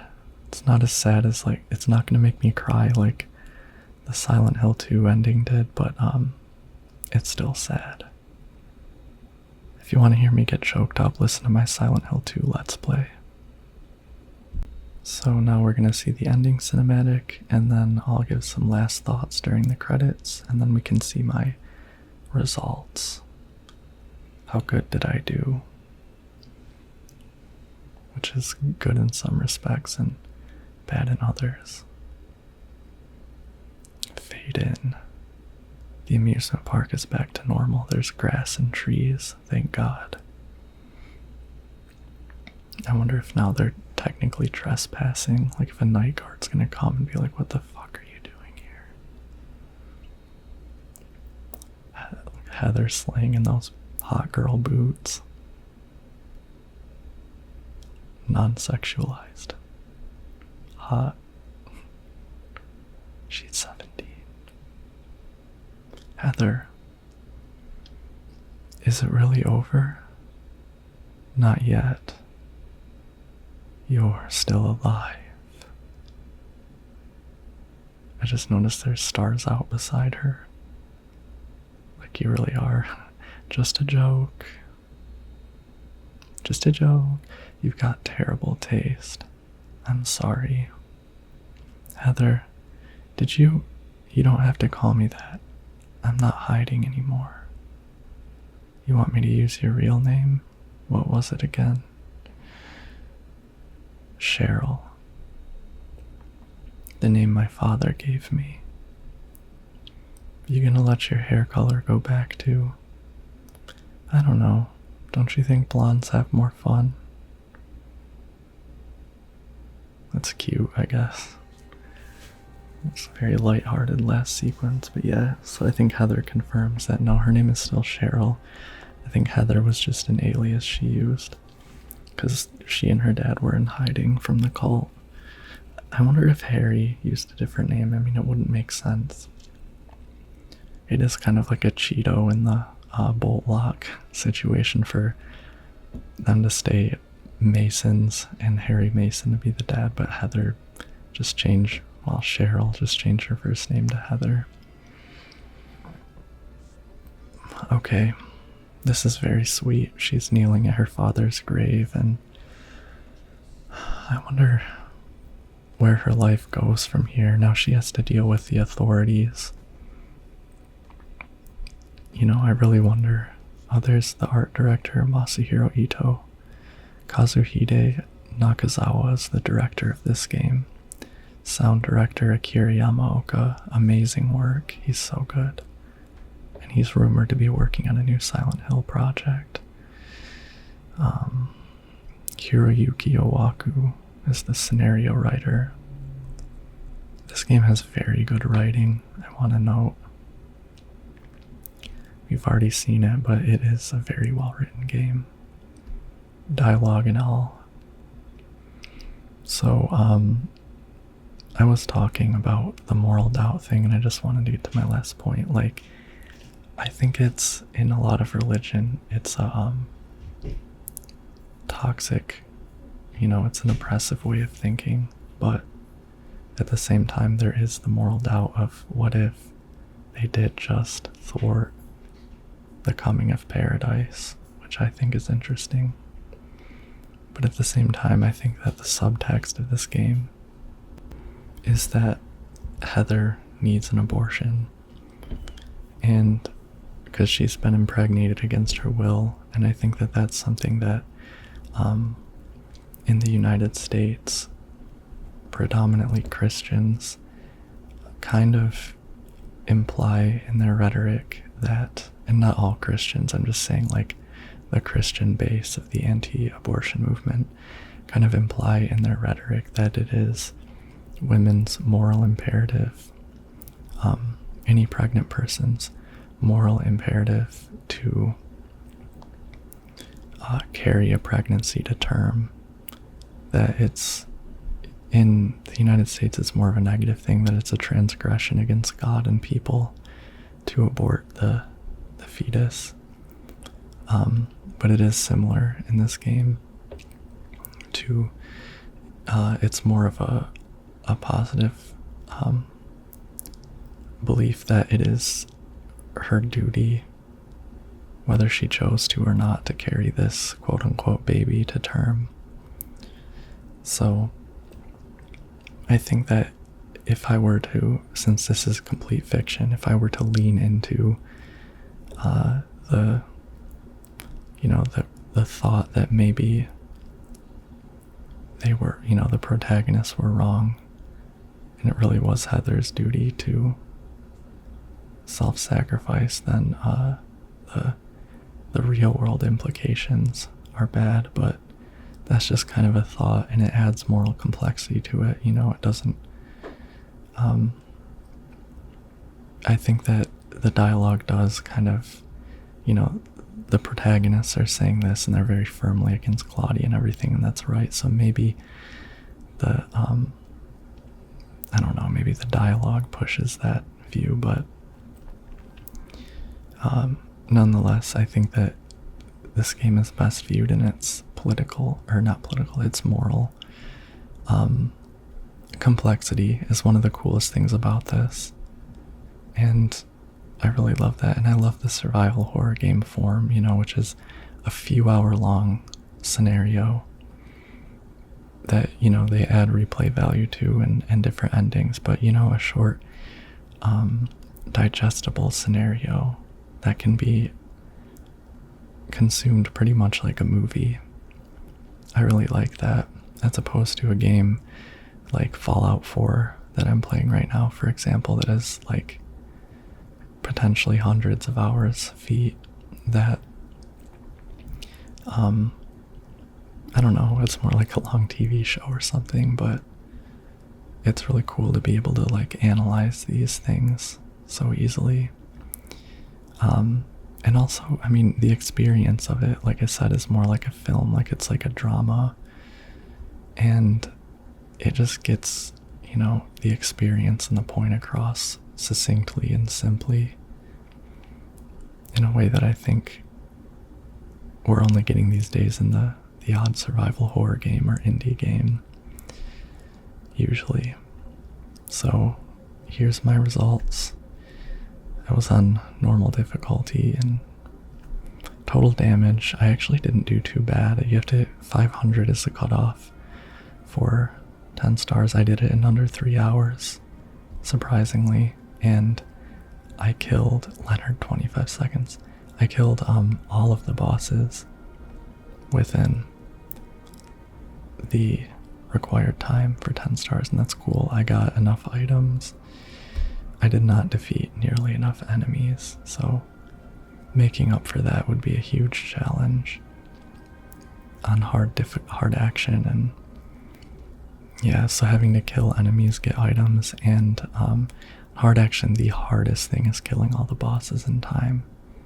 I've tried it, it's very hard, and that's why I don't have much time. Anyway, thank you very much, very, very much. This has been a hugely enjoyable experience to make. The screen is fading to black now. Please, leave a like, comment, and subscribe to the channel if you have not. It helps me out a lot. And if you like Silent Hill, if you like things like this, tell me in the comments. I always want to talk. There will be endless Silent Hill content for me to come, including, eventually, one of these videos made for Silent Hill 4. So, thank you. And you have a good sleep, or a good day, or whatever the case may be.